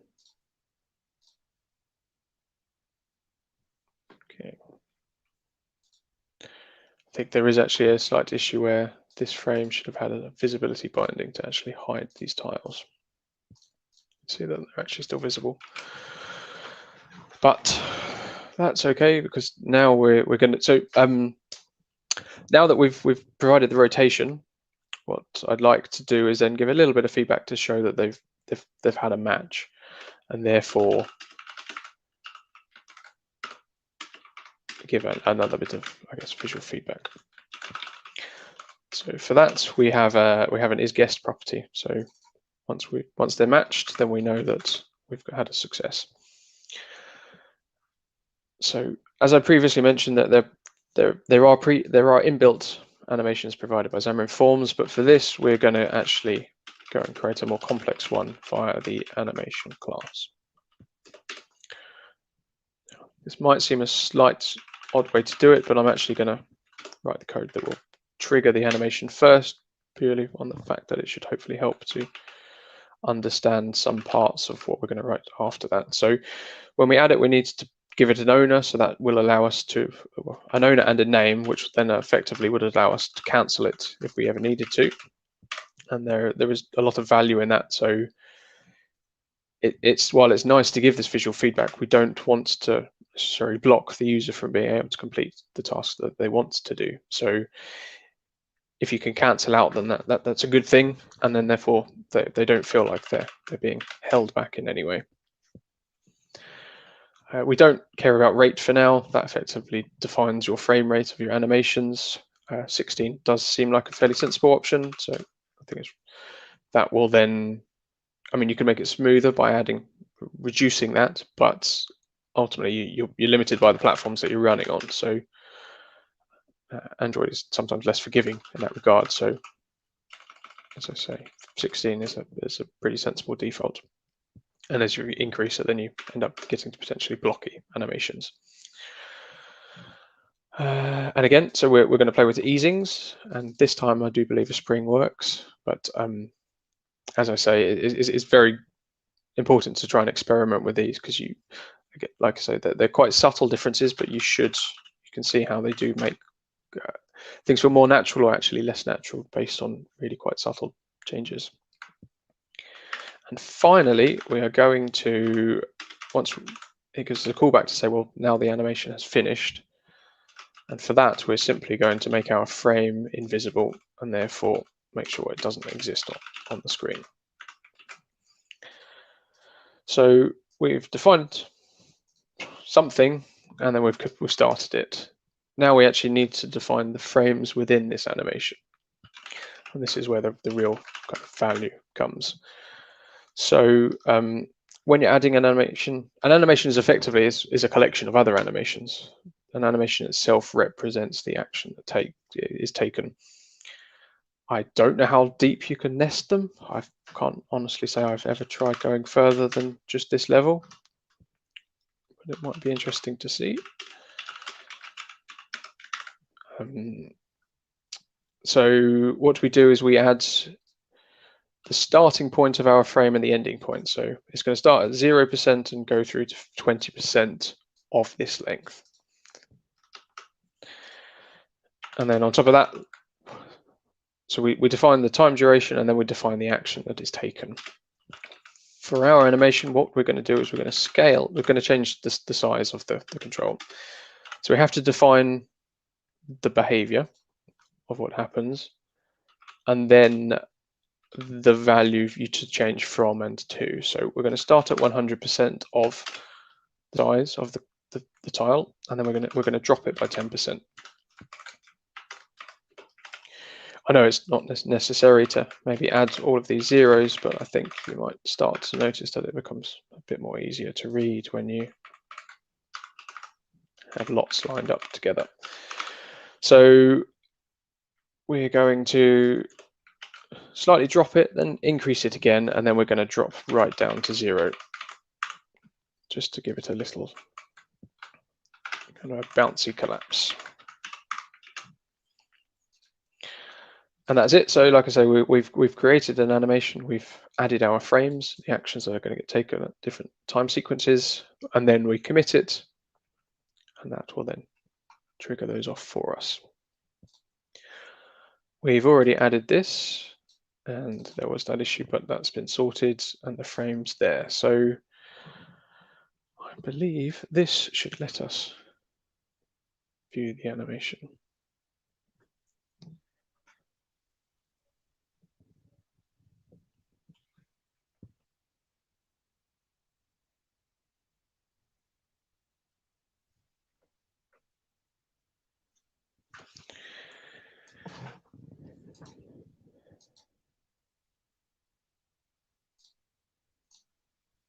Okay, all right, can ignore that. So we do see the animation, but actually there's a little bit of behavior that should have changed. So at the moment, the logic of actually tapping on a tile will then, it'll leave it open for half a second, and then it'll apply the state change. Now, sadly, well, there probably are much better ways of doing it rather than the task.delay, but for the purpose of a quick demo, this will show us. So what I'm going to do is I'm going to move the setting of the guest state to be before the delay, and therefore the animation will trigger while we're waiting. Therefore, it shouldn't rotate back before we then see the collapse.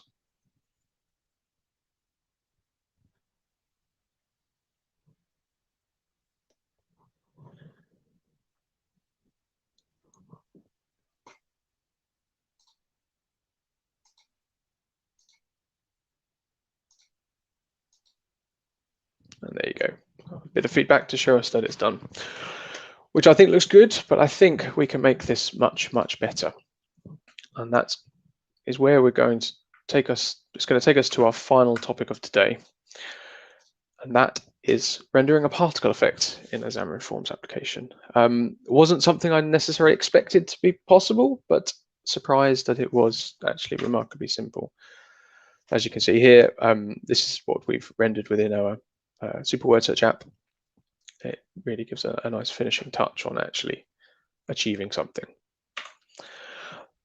for this, we're going to make use of Xamarin.Forms effects. For anyone who's not aware of those, that ultimately allows you to, it's a similar in a way of a behavior, but it lets you define something that you can customize on an existing native control. So therefore, we're going to have our frame or tiles, and we're going to add it and then implement it on the platform specific code.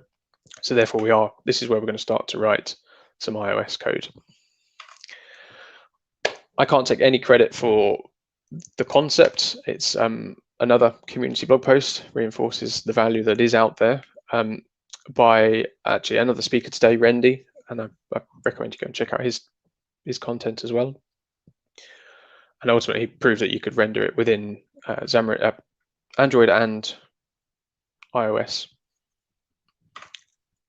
And we are now going to jump over and add our final bit of code. Now, sadly, I know that I'm talking quite quickly. I've had to actually pre-write this code, mainly based on the fact that I think I might be trying to fit more content in than I possibly should have, but hopefully at the end of it, you will see the value in what this provides. So we've created an effect that is based off the Xamarin.Forms routing effect, which allows us to then attach it to our controls. We've got a few properties, so how many particles we want to spawn, how long they're going to live for, how quickly they're going to move, the size of which they're going to spawn, and at the end of the day, the image that will be rendered. Then we've got an extra bit of behavior to be able to fire an event that we can then subscribe to in the platform specific code and then actually react to. And again, as I said, to save on a little bit of time, I have pre-written this, but we'll have a quick overview and then we can actually start to see it in action. So in a similar way to behaviors, we can attach and we're given events to be able to handle the attachment and the detachment to these controls, and therefore then we can start to grab bits that we care about and obviously behave well and tidy up after ourselves. That will then lead me on to the core logic of this platform specific effect. So what we're going to do is we're going to actually start to deal with the core animation layer that is provided by Apple, and obviously Microsoft to provide wrappers around all of their APIs. So we need to build the emitter that is actually going to spawn and fire off our particles that will then start to move around. And then that needs to know about the particles themselves. The particles are referred to as cells. And what we need to do is we need to give them a way to refer to them. And I'll get onto that a little bit later. And then we're transferring the values from our effect in the shared code base into the actual platform specific. So we're dealing with, again, the spawn rate. You'll notice this might look a little strange. This just allows us to have slightly random sized. It actually allows the emitter to generate that. We are multiplying here. So because the different platforms behave differently, you have to end up settling for a sensible set of units and then translating across to your platform specific code base. And then finally, we're going to emit in a fold 360 degrees, if my maths is correct. And so like I said, we tell it the image to spawn, tell the emitter what cells to spawn. So you could actually have multiple cells. You could have different images, different size, different speeds. And then we're going to stick it on the controller itself. And that, in effect, the act of adding it will actually start firing. And given that we only want a short-lived particle effect, we're going to kick off a task to then delay for a short period of time and then actually tell it to set its birth rate down to 0. That's the way to tell it to stop emitting. And you'll notice that that's how we identify it. And then we've got a few keywords that are Apple-specific parts. We haven't set up this, so we can do that. And then we shall drop our images in. There's another helpful bit of input from Kim here, whereas I'd gone full white, and actually dropping the opacity really does make a nice big difference. So actually, even just writing this, I've actually started to appreciate some level of collaboration between the community, which really does feel like it helps. So we've done that. Now we need to go over to the XAML and we need to attach it. Now you may notice that I'm adding it a level above the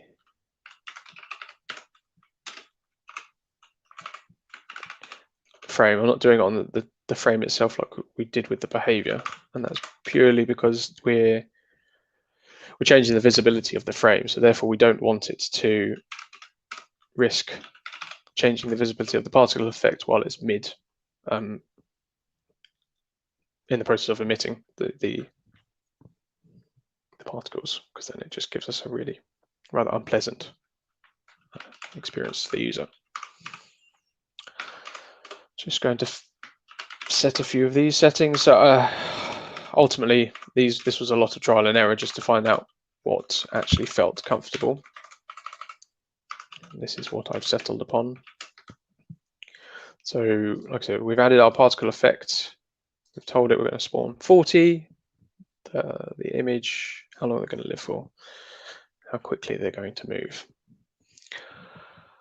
So the final piece of this puzzle is nothing has actually fired the event. So what we're going to do is, if we jump over into our behavior class, we already know that we've had a success, and actually better than that, we know when our animation has finished. So as a final point, once it's collapsed, then we're going to emit the stars and actually get to see yet more confirmation of actually achieving something. So again, we're jumping up to the parent because in the XAML we've added it to the grid, which is the parent of the frame.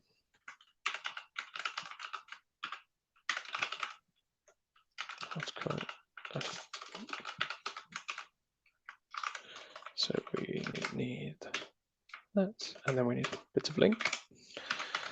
And I'm avoiding the safety first approach and just going straight, assuming that it exists. Obviously, it might be better practice to do a first or default, make sure that it does actually exist and not just try and fire it. Run into exceptions there.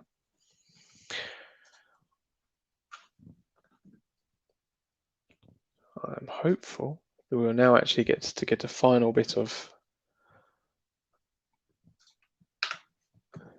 feedback to the user to make it feel like they've got a whole and complete success.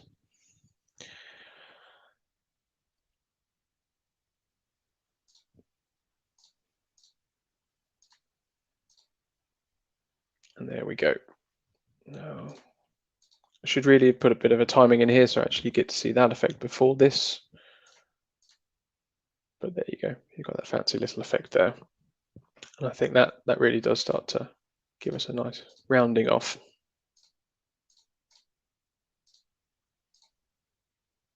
Okay. So that's it for the code that we were going to write today.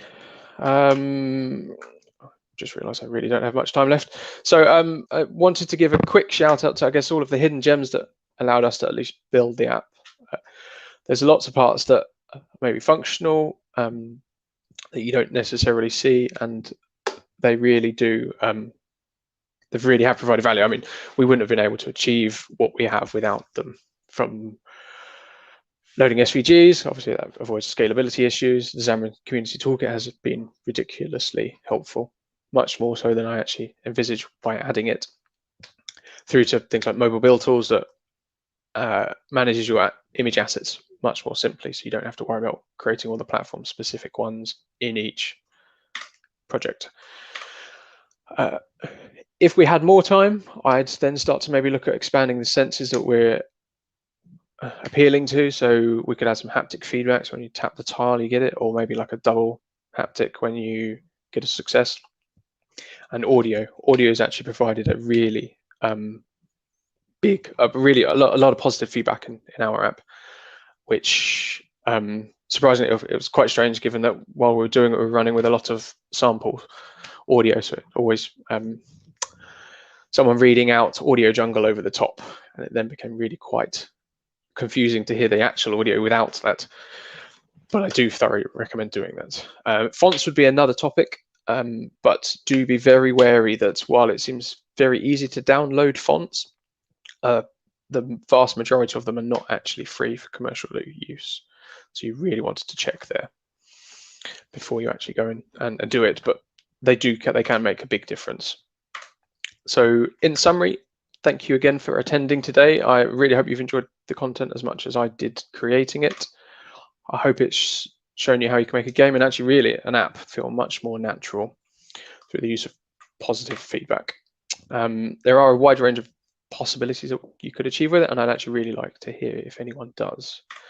With an accessibility caveat, I would strongly suggest that you adhere to settings on the phone. So actually, if motion's turned off, probably should not be doing any form of animations. And then my slides are here. Though, sorry, my slides will be there at the in a short while. My code is up and it has been for a while, so please check it out. Leave comments. Thank you very much. All right, thank you so much, Shaun. I see a couple of comments in the chat. Thank you. Great session. I already put your little GitHub repository in there so that people can check out the code for themselves. Of course, the session will be available on this channel afterwards as well, and all the stuff Shaun's going to put on the repository that we got for the XamExpertDay as a whole. So that was amazing. I think I actually learned a thing or two. The graphic stuff is not really my forte usually, so that is great. Thank you. Thank you. Sorry, I didn't actually make time for Q&A, but I am around. I'm at Bidgington on Twitter, so please feel free to reach out and I'll happily answer questions. Awesome. So he'll be in the chat. You can find his Twitter handle down below. I was going to ask you well, actually, let's just go over time. What is the Bidgington thing? What is it? Why is it your handle? It's a terrible story. It involved Freshers Week at university, first week, getting drunk and leaving a high score on a electronic pool table. Now that name, it was misspelled. I didn't actually put my initials in it. Ended up being spelled Bidge, and ultimately that ended up staying there for the duration of our university stay. Right. And people started to say Bidge, thinking that was a slightly more rude word here, so it got expanded to something else. At my university housemates made it stick. All right. Well, at least there's a good story to it. So all right, Shaun, thank you so much again for doing your great session. Thank you very much. We'll be see you hanging around, and we'll be in touch. Then it's now time to go over to Luis, who is originally from Mexico, if I'm not mistaken, but now living in the Czech Republic. Exactly. Hello, Gerald. Hello, everyone. Hi. Yeah, that's correct. I am far away from home. Yeah, exactly. How long have you been there? For 6 years, since 2015. Wow. Yes. Okay. I came here to study, and luckily now I am working for university as a lecturer. It's an activity that I enjoy the most because I consider that with students, I don't teach them, I collaborate with them, and I learn from them. So it's quite good experience. That's amazing. And you can use that experience now to give a great session. I think you're also a Microsoft MVP. So, I think I've seen your name at least a lot in the Xamarin community. So I think you've been around for a long time as well. Yes. And I will add your screen to the stream and go ahead with your session. Looking forward to it. Thank you so much. Thank you. Thank you, Gerald, for the invitation. And also thank you, everyone, for attending this presentation. So let's enjoy. Let's have fun. And please, if you have any question, just put it in the chat. I will do my best to answer them at the end of the presentation.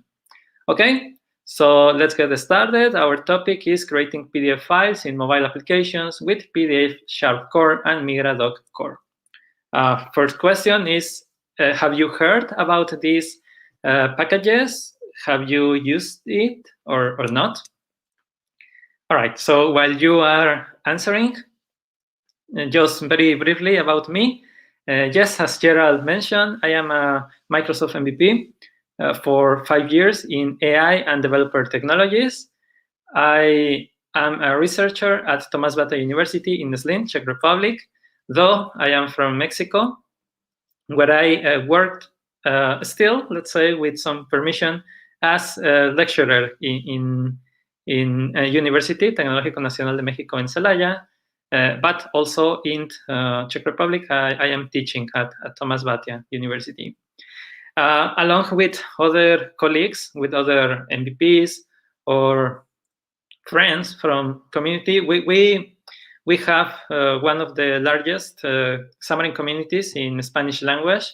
The name is Comunidad Xamarin en Español. And actually, just very briefly, I will share a story. This community was created as an effort to help my students in Mexico, because there was a Xamarin course, let's say, which was launched by Microsoft LATAM, Latin America. It was for free. And yeah, it was 5 years ago or so. So I encourage my students, okay, there is this course, I will create this Facebook group. So if you have any questions, feel free to post them. We will do our best to learn, because I was also learning Xamarin at the time.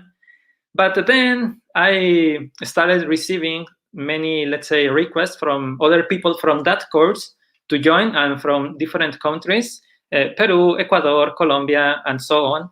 And well, yeah, it was fun. I said, okay, yeah, why not? Even though the intention was our school, why not? Maybe they will enrich, or they will talk a lot about this course, and later, well, it grew. We are more than 11,000 people in that group, and yeah, it's very friendly. Many people ask questions. There are many questions actually about .NET-MAUI, so yeah, we will talk about that. Okay, so that's it. Yeah, also have you have my email and Twitter handle. Feel free to contact me, to reach out if you have any questions about this presentation, or Xamarin, or artificial intelligence, or cloud computing with Azure, which is our topics that I mostly talk about. All right.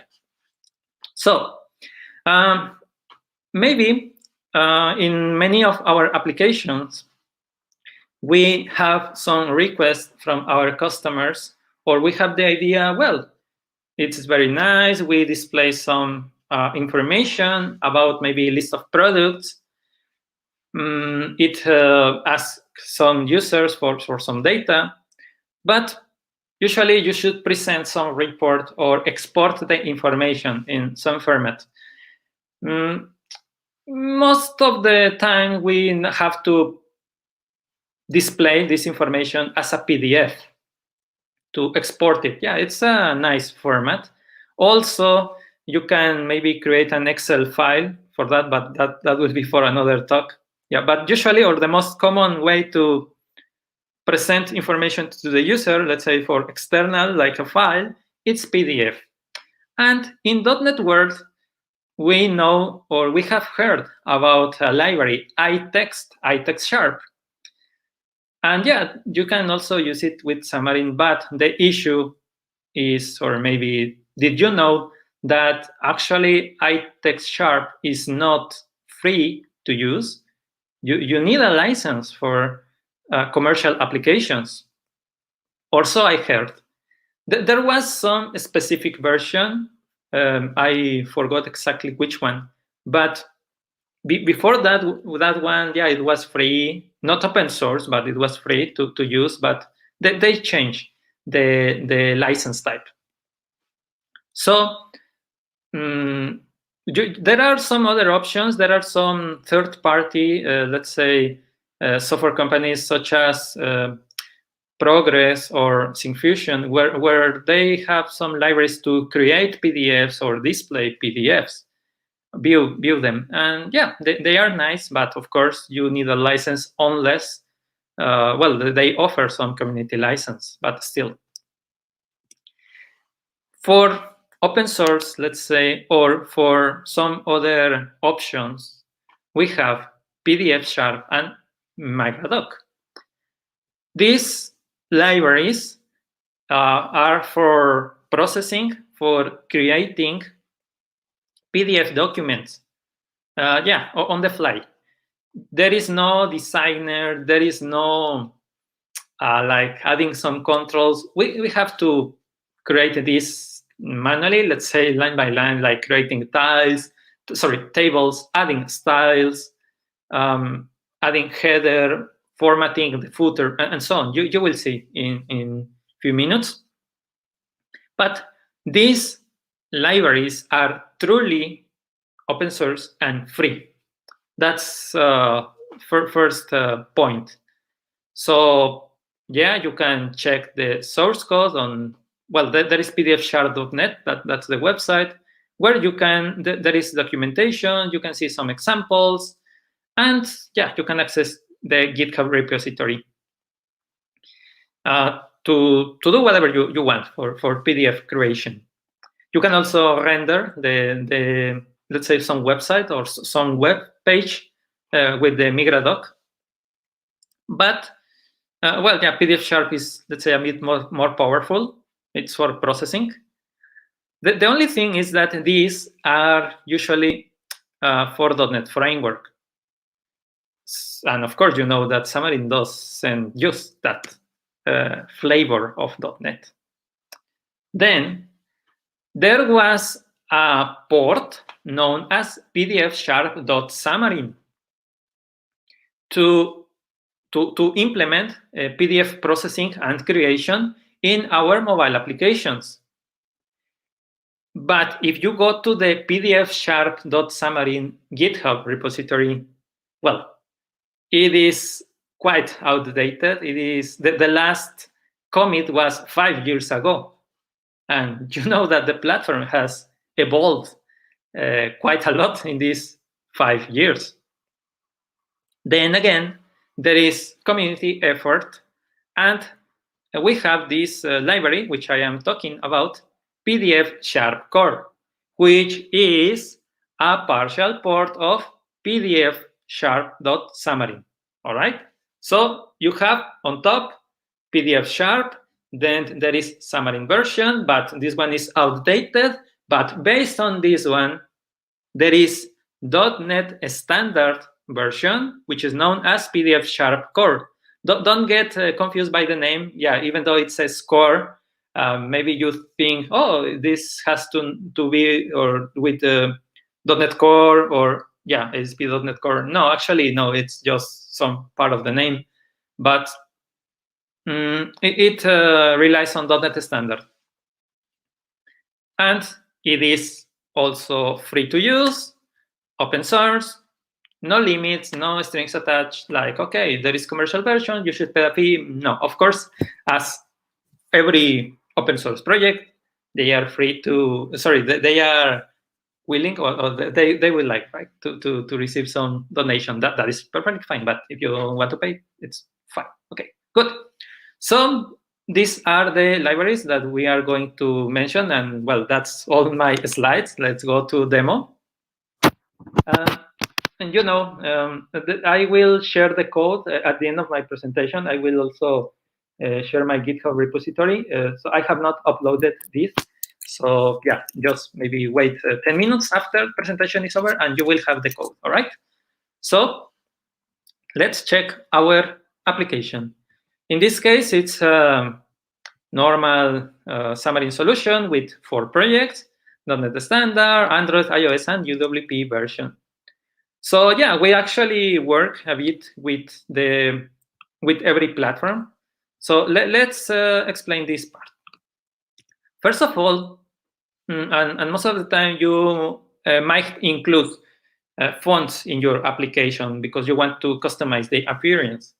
And you can even use these fonts in the PDF Sharp core library. Of course, yeah, before going into fonts, yeah, you can see here the packages. I added these 3: PDF Sharp Core, Migra.doc core.rendering, and Migra.doc core document object model. Okay, so these are the 3 packages that I added. The rest are the basic Xamarin.Forms ones. After that, okay, now I will continue. Yes, we have our fonts, and we can even use them inside our application. So you will see in a second. Don't forget that if you add custom fonts, you need to modify your assembly info in order to register them. Okay, so here we have, that's pretty normal. Then I have some helper classes, and this one will be used later for the implementation of our custom font into our PDF file. Yes, we need a font resolver, because otherwise it will take the default font, which I forgot which one was, maybe Arial or maybe other one, I totally forgot. But in this case, yeah, you can see that I am using the Open Sans font name. Sorry. Then we need to get this element from the we need to get the assembly name, the resource name for this font. So as you can see, we have our assembly. Yes, so you can take any class. For instance, I have products reports. I will explain that one later, in order to get the assembly, and then we get to this resource, right? Which is your project name, PDF name, demo.fonts. And the file, Open Sans, bold, and so on, TTF. Of course, this value, face name, will change later. And after that, you just need to open, let's say, that file, that resource, which is your TrueType font file, in order to implement it in your document, PDF document. All right, so you just open it with Stream Reader, right? Then for the face, which means that if it is bold or maybe italic, yes, you have just very simple method, right?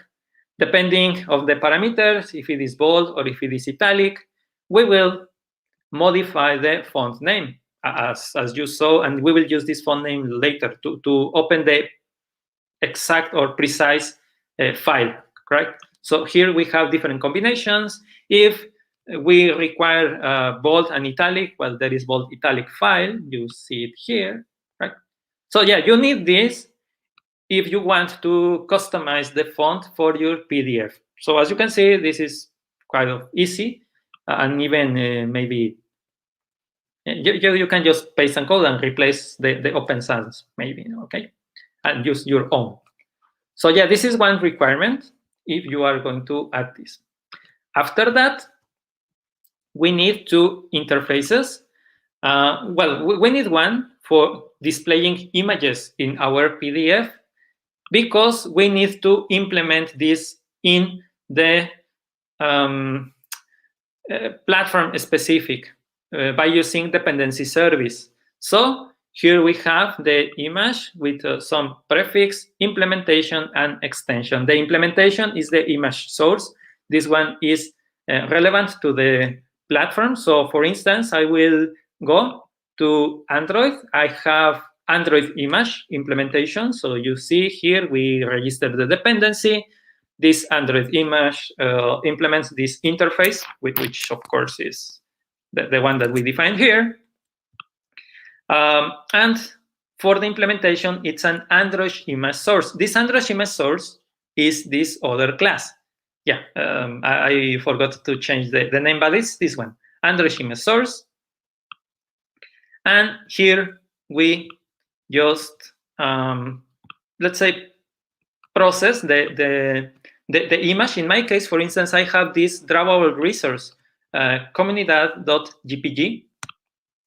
So that's the resource that I am opening here. Well, of course, I passed it as a parameter, right? So the rest is just to access like the drawable folder in order to get the file and display it, or obtain the JPG version or PNG or whatever you need, right? And there are other some other code which is platform specific, as you can see, right? If you want to change the orientation or the size of your file, well, there are ways to do it. This code, I think I took it from the sample from the repository, but it is not hard to find it. Okay. But as I said, I will also share the code. Yeah, you can also add rotation. If you have worked with images, you know this code. I remember when because I also started developing Windows Phone. Who remembers Windows Phone, right? So sometimes you have to rotate your image, especially if it was coming from the camera. Yeah, the emulator or the device already rotated or added some angle to your image or your picture, and you have to rotate it back, right? So yeah, it is also similar. And well, yeah, if you go, for instance, to the UWP, there is also the same, let's say, requirements. There is file UWP. Well, no, sorry, I have not explained this one. There is image UWP, which also it's an image with prefix, implementation, and extension.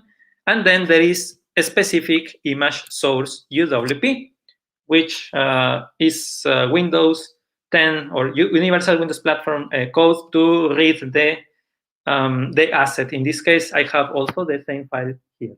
Okay. And if I go to iOS, I have the same. Just very quickly. Yeah, I have this image iOS, image source, and so on. Okay, good. Okay, and yeah, actually, that's the only thing that you need in your platform-specific code. You don't have to initialize the library or something. No. Okay. So I will go back. The if I file implementation is just to actually get the PDF document and open it, because yeah, we are able to save the PDF. I will show the code later, but if you want to display it, you need to get the, for instance, the local path and display it. For Android, the code is a bit longer, right? Or so I remember. Let me very quickly say, check. Yeah, it's here. Yeah, you also need permission, right, to see, to read or to write, and then open it or to find the document. Okay. But yeah, in this.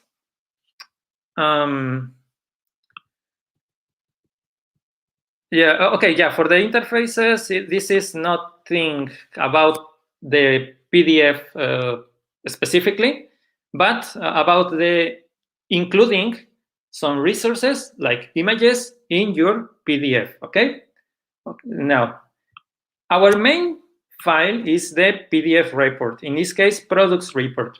And this is where I use different namespaces from our libraries, Migradoc Core and PDF Sharp Core, for instance, fonts to obtain the generic font resolver. Okay. It is important to set some settings, such as the culture, especially if you are displaying numbers. So I set it here. Here you can see my font resolver, which means the fonts that I'm going to use in this document. I see the generic font resolver, which is this implementation that I showed you a bit earlier. Okay. After that, okay, I have create report, and this is the method that I will call in my view model. I will show that later. And here I have separated the code in different methods. So the first one is create document. Let's go to check it. And here just create an instance of document. This document is class level field. You can see it here. Then you create the instance and you set some metadata, such as title, author, keywords, subject, and I forget if there are others. I think there are all. Yeah, there are all. Well, there is section, tag, and so on. Okay, so I will remove this. So this is very simple. Just create instance of document. After that, maybe we want to set some styles to simplify later our code. So we create we obtain the reference to the normal style. There is already pre-built styles definition. So in this case, the default one, we change the font name. Okay, the font name will be Open Sans. Maybe we change the color to black or to some other one. The default alignment will be justified, and page break before is false, which means that if it reaches the end, if it will go to next page or not, right? But we can modify this later, especially when you are displaying tables, right? Or some data does not fit in one page, so yeah, you need extra pages. Then again, you can access the header style. You go to this collection, styles, and then you modify. Okay, maybe again, I will use Open Sans, or maybe you have another special font for that one. Size, color, bold, different properties. For instance, bold is true, right? And yeah, underlined, etc. There is footer, style names.footer, and we can add some tab stop where we are going to display the information in the footer. Okay, so it will be aligned to the right, but there will be a margin of 8 centimeters. You will see in a second. And there are also some heading styles, heading 1, heading 2, heading 3, and so on. So we can, again, take some, like heading 1, and start modifying, applying font if it is bold, italic, true or false, the color, size, etc. Also, you can modify the format of your paragraphs, like the color of some shade, if there will be some margin or some distance between the border. The border can be invisible, or also you can add color, width, and so on, space after, right? This is the separation between lines.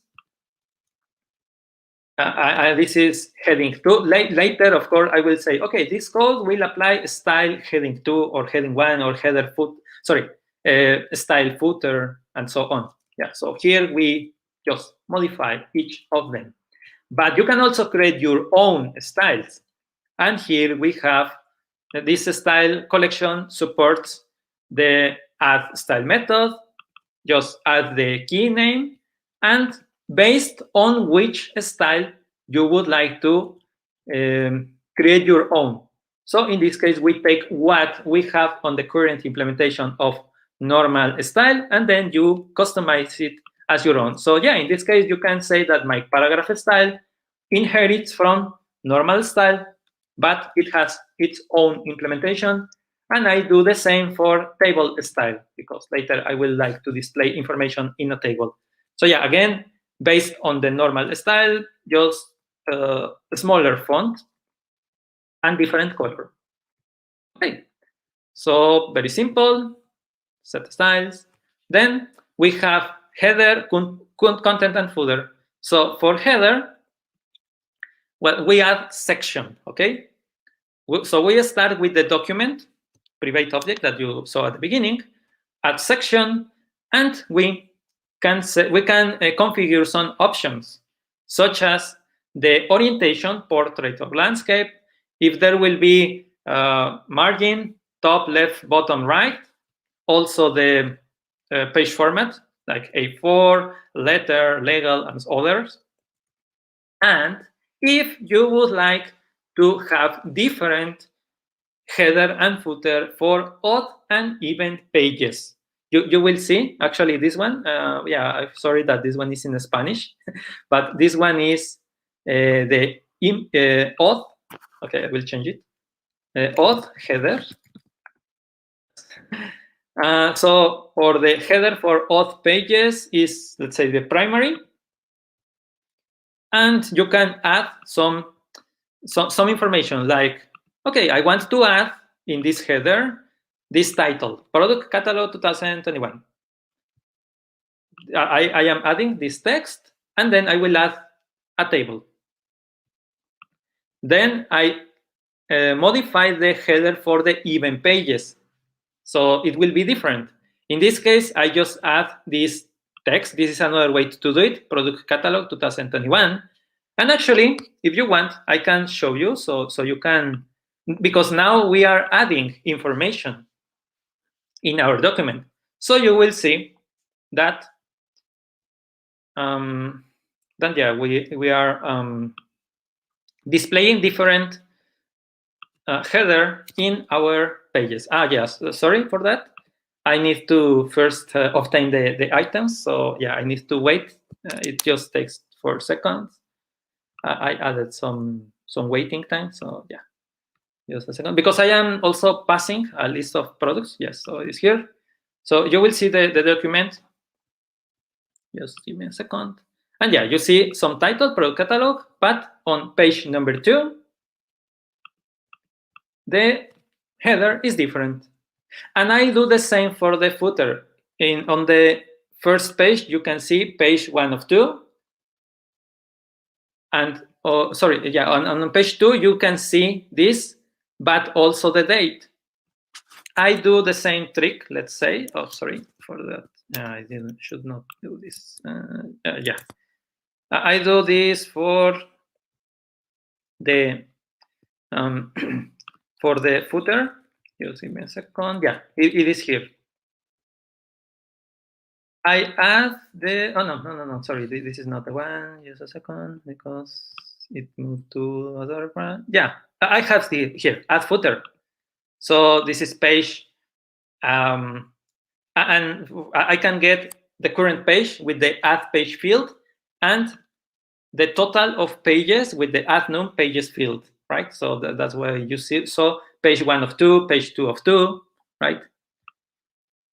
And in order to access the footer, this is a section. So document last section, and you add the content, right? I am doing this for every footer, regardless if it is even or odd. But for the event pages, I am, let's say, based on the initial content, I am adding also the date. And I am applying this modification, this content, only for the event page, right? So here is how you customize this part. So as you can see, I am adding the date, okay? So it's quite easy, let's say, or a bit obvious. And then we add some, we have the content. Just a second, just so you can see where we are. We have, yeah, header, you already saw it, footer, content. And in content, I have some other methods. We are adding a couple of text. In between, we add image and table. So you can see every example, let's say, with some focus. Okay, so to add text, you already saw there is add paragraph method. In this case, I am accessing the last current section. Okay, if you remember this method is called right after the. Okay, yeah, it's inside content, but this one is called right after the header. So so far we have, let's say, display some header, some title. The last section will be the next one, which is the content. And after the content, the last section will be the footer. So yeah, you have to actually add this in order, right? Okay, so in our current last section, which is right below the title, Yes, okay. How are we doing with time? Okay, yeah, we still have like 10 minutes or something or less. So I will go quickly. So here you have just add paragraph. You see this, and this is where you apply your style, heading 1, for instance. Yeah. So you can see that in this case, the text comes with the border, background colors, some different color, and so on. And for the next paragraph, it's different one, heading 2. And of course, the style applied is different. So it's quite easy, on the fly. Then for the image, again, we access the last section, we add a paragraph. And for that, okay, we call our iMimage implementation by using dependency service. And after that, we just add some name. In this case, let me check. Yeah, okay, we have, you see the parameter or the argument, comunidad.gpg. So yeah, we are looking for that resource. And after that, we just added paragraph.addImage and our, let's say, logo. And this one comes from image source.from file and path. Okay, and path is from the dependency service, right? So yeah, everything is kind of connected. And we can add some border. You see, I'm not sure if it is. Yeah, you see there is green border. Yeah, you can enclose your image here. Okay, dark green. And okay, add text 2 is the same, but I am now implementing my own style. So you can see my paragraph style, and the text is different. Okay, the different color and different font. Finally, we have the add table.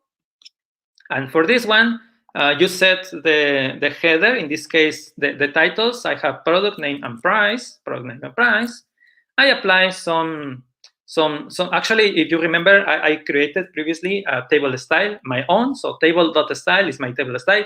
Table is reference from section.addTable. And after that, you can define borders, the rows, if there will be some indentation, so some small margin for the text, and you add the columns. You define here column 1, column 2, column 3, and you can set the size in centimeters. So 5, 10, 4, so you can see the second one is larger. And you can also add the alignment, center, left, right. There is also vertical alignment, which I did not use, but yeah, there is also vertical alignment for that. And after that, you add the row, the header row, right? With 4 statements with a loop, just add the titles. Titles are the 3 that I defined earlier, right? You can see again, we applied styles, but you are already expert because you already saw it in the previous example. Format alignment, format font bold, if it is true or false, right? Yeah, you see vertical alignment example here. Some shading, some borders. And after that, it is the turn of the elements. So you can see every item, I passed a collection, list of items in the constructor. So in this case, I just add a row, and I start adding as a paragraph every member in every cell. Actually, you see row item dot cells first position, second position, third position, and then just the element. It will know that it has 3, let's say, cells because you defined that earlier with the add column. Okay, and that's it. After that, well, I added an empty row, and yeah, and it will detect if it needs a new, let's say, page, because yeah, for instance, item number 10 does not fit in the first one, so it will go to the next one automatically. You don't have to do anything. And finally, just to conclude, there is the Save Show PDF. Again, you can use dependency service. In this case, I am creating a different random name for the file. Just localize it. There is already with the migradoc package, PDF document renderer. So you just set the document, call the render document method, and this one will save or store the PDF file in your device, right? And after that, you can just use Xamarin Essentials Launcher to open it with your viewer. And mainly that will be all. I will just show you the Android one. I will show you that it works on Android as well, because the rest is the classical MVVM application. In the service, you can see, well, the products are hard-coded. View models, just to display the list of products while it goes here, and the views, which is just that. Yeah. Other than that, no need. So your main focus will be in the products report. And okay. Yeah. I don't know, Gerald, if while it is loading the Android one, if there are any questions that I can answer. That is a good question. I think there was one question if it was free, but I think some people, nice people in the chat already answered that. That it's free to use. There's a lot of love for the Windows Phone. That's yes. well. Yes. Which people are sad about that it's not a thing anymore. Oh, there was this question. Is there a plan to bring this to .NET 6 or 7 so we can use it with MAUI when we upgrade our project over from Xamarin? Yeah, that's a very good question. Yeah, well, in this case, it's a question for the author, for the maintainer of this. Not sure. I might check the issues if this was posted, but I can tell you that this project is updated, let's say, frequently. So they should be aware that this will be, let's say, like a need. And now there is like extra time to maybe port it since MAUI was delayed. But yeah, probably because, well, as I said, there is a lot of activity in this NuGet package, or in this implementation. So yeah, I'm pretty sure it will be. Okay, that's great. Yeah, so this project is still very active, so there's a good chance that it will support .NET MAUI as well. Especially also if there's more people using it. It's Hacktober, just started today, so maybe you can pitch in and do some contributions yourself. I see we've talked enough that you can continue with the Android one, so yeah, good luck. Yeah, this is the Android one, yeah, already. Yes. So yeah, this is the Android, but of course you can see it better in UWP. But yeah, it was created here from our application, and yeah, it works. Okay, and I get error. Yeah, this was not live presentation if there was no error, but I will see what happened there. But yeah, you saw it work at the beginning. The second one, for some reason, no, but I will check it, or you can help me when I push it to GitHub. So yeah, I think from me that will be all. Here you have my contact details in this website. Actually, my GitHub repository is there. So if you wait 10-15 minutes, it will be there. Okay. So thank you for your time. Thank you for your attention, and thank you for having me. It was a pleasure. Yeah. Thank you so much for your session, Luis. I already saw a couple of people mentioning that it is very helpful. You know, it's maybe not the most exciting new things, PDFs, because they've been around for a long, long time. But at the same time, there's a lot of people who still need to generate PDFs. And I think you've given them a great introduction on how to do so. So I see a lot of people, thanks, clapping hands, emojis, all kinds of things. One last question is from a person here, Juan Sterla. Is it available on all platforms, so Android, iOS, and UWP?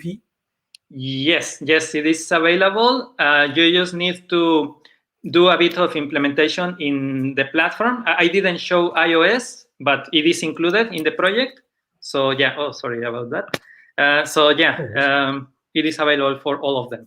Okay, perfect. Yeah, I think it even goes beyond like Xamarin, right? I mean, PDF Sharp is just a library that works with all of .NET, so a lot of platforms are supported, and you can do a lot of amazing stuff with that. Okay, Luis, thank you so much for coming on and doing your amazing session. Then now I think it's time to go over to our next session. So, Luis, thank you. Enjoy the rest of your day, and please be in touch. We'll be talking. Bye-bye. Of course. Thank you. Oops, I cut him off a little bit short there. Sorry about that. Hello, Allan. How are you? Good morning, good evening, good afternoon, wherever you are. Exactly. What time is it for you? It's early, right? 6:30 a.m. in Toronto, Canada. like the commitment. So thank you so much for being here, Allan. I think people know you mostly from all the amazing stuff you're doing in the open source world, and mostly the Shiny library, which does a lot of awesome stuff for Xamarin apps. And I think that's also what you're going to talk to us about in your session. Yep, I'm going to show off just some of the quick and easy stuff with Shiny with the 45 minutes I've got. Shiny's quite a vast library, so there's never time to show it all off. So I'll show the basics this morning, and I'll talk about a bit of what Shiny has to offer. All right, awesome. And there's a break right after this, so if you need a little bit more time, feel free to do so. I'll try to go with the 45 minutes. All right, great. I'm gonna share your screen and then take the floor. All right. So I do have some slides. I promise there is some code in this. Just gonna get this guy going. So my name's Allan Ritchie. I'm a former Xamarin MVP when that was a thing. I'm a Microsoft MVP now. I've been doing .NET since it basically started, which was like 2000, 2001, somewhere in there. I've done lots of open source for Xamarin over the years. You may have used ACR user dialogues, some of my Bluetooth stuff, geofencing, etc. So yeah, I've been at this for a while. It's been fun. So today we're going to talk about Shiny. We're going to talk about what it is, what it solves for you, kind of some of the general architecture around how Shiny solves things a little bit differently than you might be used to using plugins. And Shiny's quite a big package or offering. So we're not going to talk about all of the libraries it has today, but I'll certainly speak about some of the stuff that is available should you choose to start using it. Today, the code example will probably just show a job and some basic wiring, how it could make your life easier. And then at the end, I don't know if we're doing Q&A. I heard Q&A. Gerald could probably set that up after. So if you've got any questions, probably save them till the end. So what is Shiny? It's a cross-platform foundation to build your background and device-centric services. So if you're doing stuff like Bluetooth or push notifications, stuff where Xamarin.Forms obviously doesn't tend to trend, or any of the MVVM libraries, this is the stuff that's going to happen in the background. It provides a way to write modular and testable code, which is very difficult if you've got something like plugins. Usually they've got statics and stuff that make it very difficult. Shiny does bring a lot of the needed infrastructure that you need for your background services. Stuff like logging and storage and dependency injection come out of the box because you need a lot of like your database connection and your HTTP APIs. You'll need them in your background services. And again, you don't have something like Forms or even Prism back there to help you out. So Shiny does a lot of this upfront work for you. So it is basically Prism for services for those who are familiar with Prism. Shiny is designed for Android, iOS, and UWP. The goal was to make it one consistent API that you could work with and not have to worry so much about the platform implementations behind them. Obviously, as Xamarin developers, we want to write our code once and have it work everywhere. There's still some boilerplate that takes place, but I'll show you some of the cool things that we're doing to kind of help out with that, and kind of lends to what MAUI is going to be doing later with a lot of the code gen stuff. So what does Shiny solve? Again, like I saw, every app's a lot of these business apps use features like GPS and geofencing, and they all suffered kind of the same thing. They couldn't get stuff working in the background. They couldn't get their services that they needed to the background properly. They just didn't know why things weren't working. Because they're used to writing stuff from, if you're using Android, generally people are used to their main activity spinning everything up. But in the Android world, the fact is the activity may never fire when you're in the background. So stuff like that, you needed an application, which Shiny generates in the background for you, so that all your services are ready to go, regardless of if Xamarin.Forms or Prism or any of those other great libraries you have are running. And when it's in the background, again, we support all the dependency injection and cross-platform. So it just brings all your services there and makes it easier instead of harder to get all these things working. You also, when you were using plugins, the thing I found as a plugin author, you always needed a different like additional infrastructure. So in terms of a geofence plugin, you would need to store the geofence for the user on Android to say, this is, these are the coordinates I want to watch. This is the distance. And Android doesn't persist that. So you needed to bring stuff like a file storage or some sort of alert service. Then you needed permissions. So it got heavy, and you started with just this simple library that needed all these other things. So Shiny had to bring all of that, much like Xamarin Essentials. It had to have all of that out of the box, so it was just there. And as I started writing modules for Shiny, I just had all this stuff. I didn't have to worry about it. There is a lot of carryover between Essentials, Xamarin Essentials if you're using it, and Shiny. But Essentials doesn't lend itself to testability for a lot of us old school enterprise devs.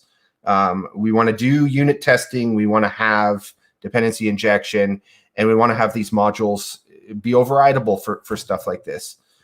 So Essentials great, gets you going, has all those great front end services. It just doesn't cover a lot of these background stuff that we're going to be talking about today. The APIs for things like push and BLE were always complex or junk. If you've used Bluetooth on Android, you'll know what I'm talking about. Bluetooth on Android is it's a bit of chaos if you've used it, between threading and if you've encountered the legacy GAT 133 issue. It's a headache to deal with.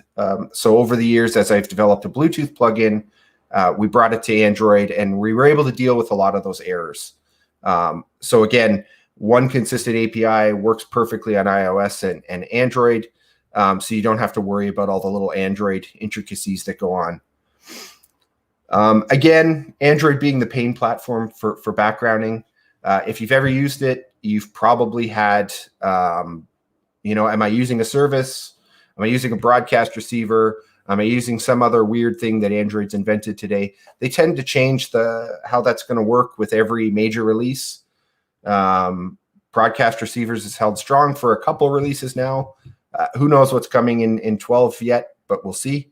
Anyhow, the point is with Shiny, you don't have to worry about that. As Android changes, Shiny catches up to those changes and a new release, and you're just off and running with nothing more than a NuGet update. So I'm going to show this in a few minutes, what Shiny has and how to wire it up. It has a startup file. If you've done ASP.NET Core, you're probably familiar with that. You need these startup files because, again, Shiny being so dependency injected driven, it needs to know, what services do you want to use? What services do you want to bring to your background services? So like your database or your HTTP stuff. And it also brings logging in.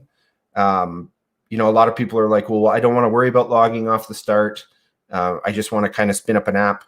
The problem is in the background, you don't have a lot of the debugging experience. So you need stuff. You need logging. You need App Center. You need all those cool things spun up in the background so that if an error does happen, God forbid, you've got the logging there so you can know what's going on with your background services. Again, dependency injection, whether you like it or not, it's here. It's coming in MAUI, and Shiny is all spread, all built on top of dependency injection. Again, to support your testing and all of the things you need in the background. Another thing, I know people are, if you're new to .NET World, you may not know what reactive extensions are. In my opinion, they're a great replacement for .NET events. They don't tend to leak memory the same way, and they're very powerful in what they do from an asynchronous operation standpoint. So Shiny is built on RX, not your traditional .NET event. And in some cases, we replace tasks with observables. We won't talk about too much about that today because fortunately, the stuff we're using doesn't do much RX. So for the background, probably when you've written plugins, you've been using stuff like, I don't know, what's a great one? Jobs plugin. It has basically a .NET event or something that you subscribe to, and you would put that in your main activity or your iOS app delegate. The problem is that those services, you end up with like this big, massive app delegate or a big, massive main activity.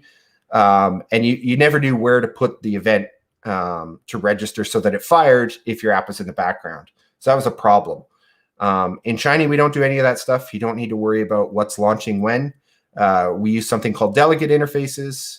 If you've used iOS a bit from a native standpoint, you're probably used to the delegates and how you put them on the associated services in iOS. So Shiny uses that so that we have a testable modular unit that supports DI and all that nice stuff. And we don't have to worry about life cycle of an application. So some of the modules that Shiny has, obviously the big one that people are used to is the periodic background jobs.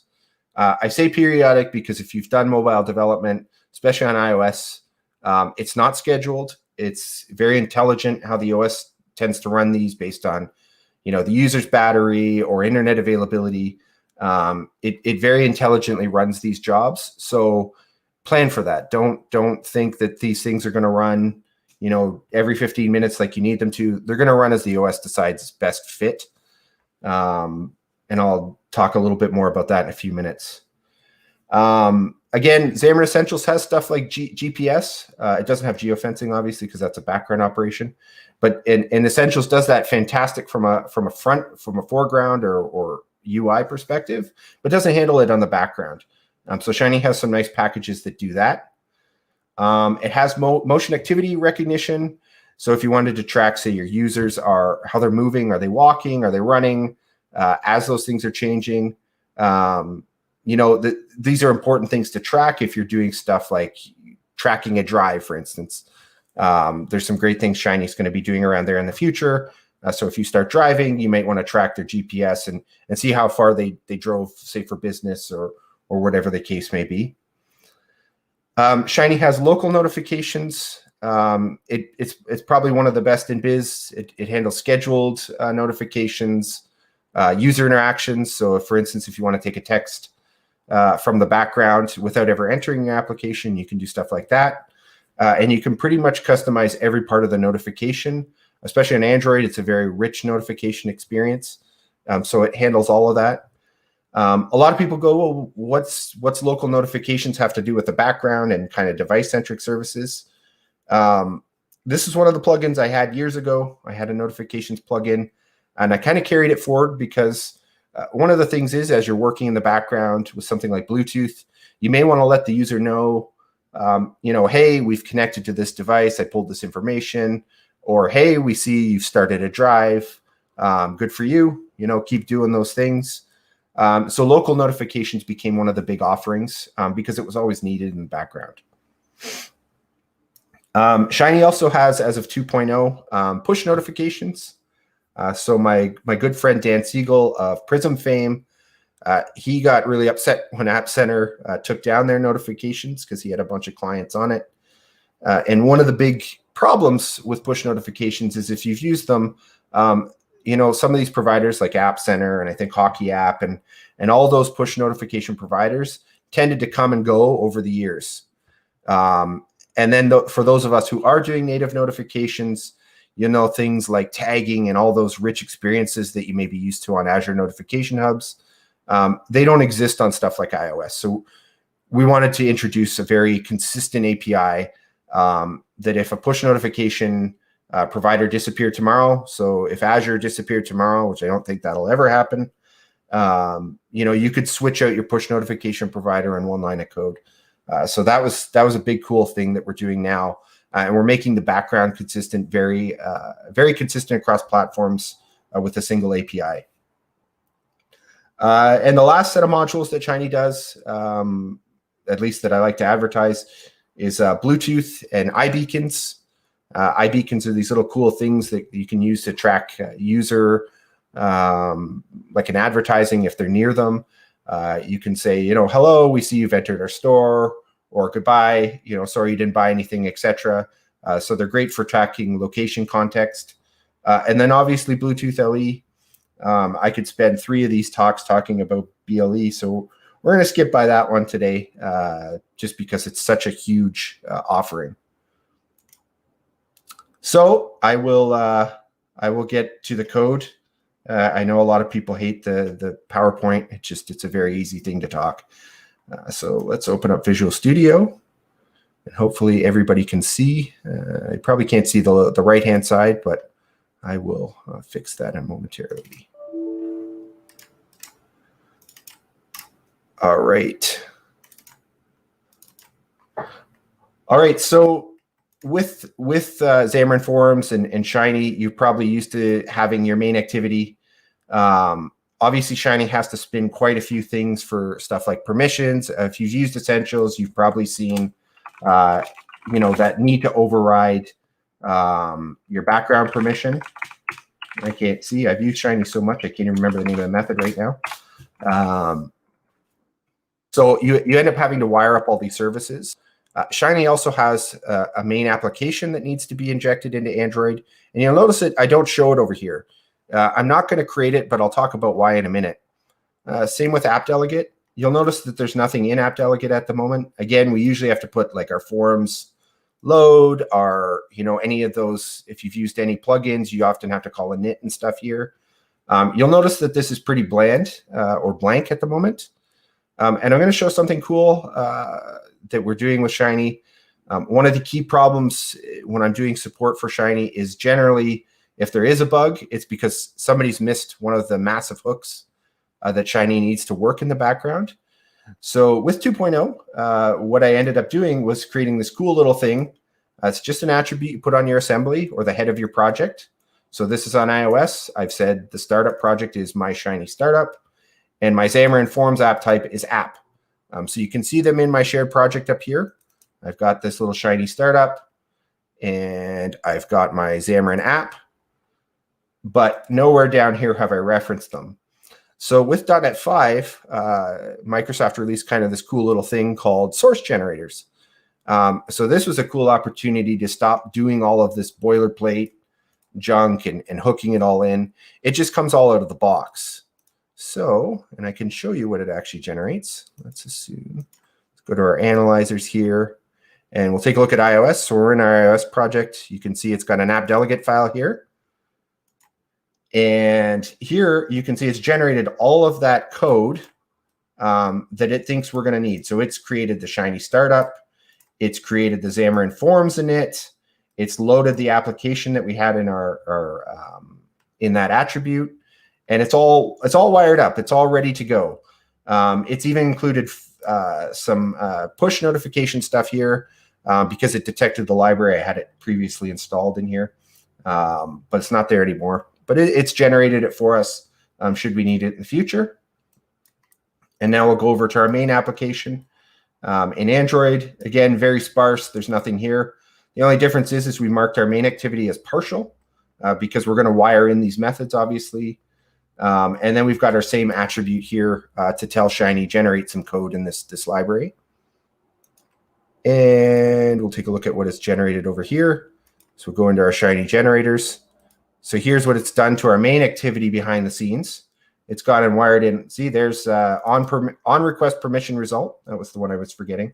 And it's wired in the Shiny version of it. And it's also seen that Essentials is installed because Essentials is installed in our list of packages here.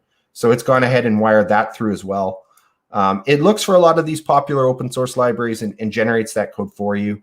There's a complete list online in the Shiny documentation of what I attempt to generate for you. So definitely take a look. There's a bunch of them. It just makes it easy so we don't have to remember all this stuff because I forget all the time. I find I'm getting old. I can't remember the name of all these methods across OSs. So it's helpful. And then obviously I said Shiny needs a main application. I've gone and wired that through as well. So this is generated entirely for you. There's nothing you really need to do. And this will make all the magic happen. So that's all of our boilerplate in a very quick manner. Now I'm going to go to the main part. So this is our Shiny startup file. This is where we configure all of our services, our jobs, etc., to work with to work in the background. You wouldn't register your foreground services here. This is all stuff that Shiny is going to use. There are ways to configure the services to work with stuff like Prism in the foreground, but that's for another talk. But it integrates and plays nicely with all of these MVVM libraries. So don't worry too much about that. But today we're going to talk about just creating a simple job, a background job in Shiny. So I'm going to go ahead and I'm going to create a job. So let's just call it my job. There we go. And we are going to implement a nice little interface called iJob. Now, I'm not going to have this thing do much yet. I'm going to wire this in. So I'm going to tell Shiny I want to use, I want to register a job. And the name of that job is, let's do type of my job. Again, it's early here. Excuse my typing. And we're going to come back to this in just 1 second. So that will wire up our job. Again, if we had any dependencies here, we would register them in our startup file, and they would be all available to this job. So if you had my cool HTTP, you could inject that here if it was registered with Shiny. For the purpose of this demo, though, I'm actually going to use something from Shiny, the local notifications. Do I have it installed? There we go. So this is the NuGet package. So I've already got it registered. So I'm going to tell Shiny to use notifications, which means now, if I go back to my job, I can register this little guy here.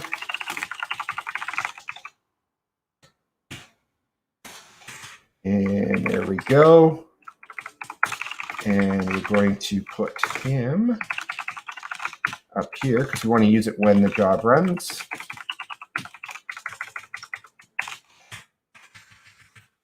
So we'll turn this into async. So this is basically the only method you need to be prepared for. There's lots of stuff you can get about the job info. And you only have about 30 to 45 seconds, depending on your platform, to work in the background. So there is a cancellation token there. Don't do things like running timers or anything that needs to maintain state because, again, in 30 seconds, it's going to crush your app and background it completely. Because obviously we don't want to be chewing up the user's batteries running loops or anything cool in the background indefinitely. So iOS is very careful. If you're constantly doing stuff back here that you shouldn't be, they'll start running you less. So be careful of that. And do watch a cancellation token. When this fires, do try and clean up. Do try and be a good citizen. Again, because the OS is watching you. And if you start misbehaving, it'll start ignoring you. So from this job, we're just going to do something stupid like, hi. I wouldn't do this to my users normally because this could fire every couple minutes on iOS. So you might drive them nuts. Firing from a background job. And there we go. So we have registered a job. Let's go ahead and run that. Hopefully Visual Studio cooperates. I did an update yesterday. It's always dangerous to do this before a presentation.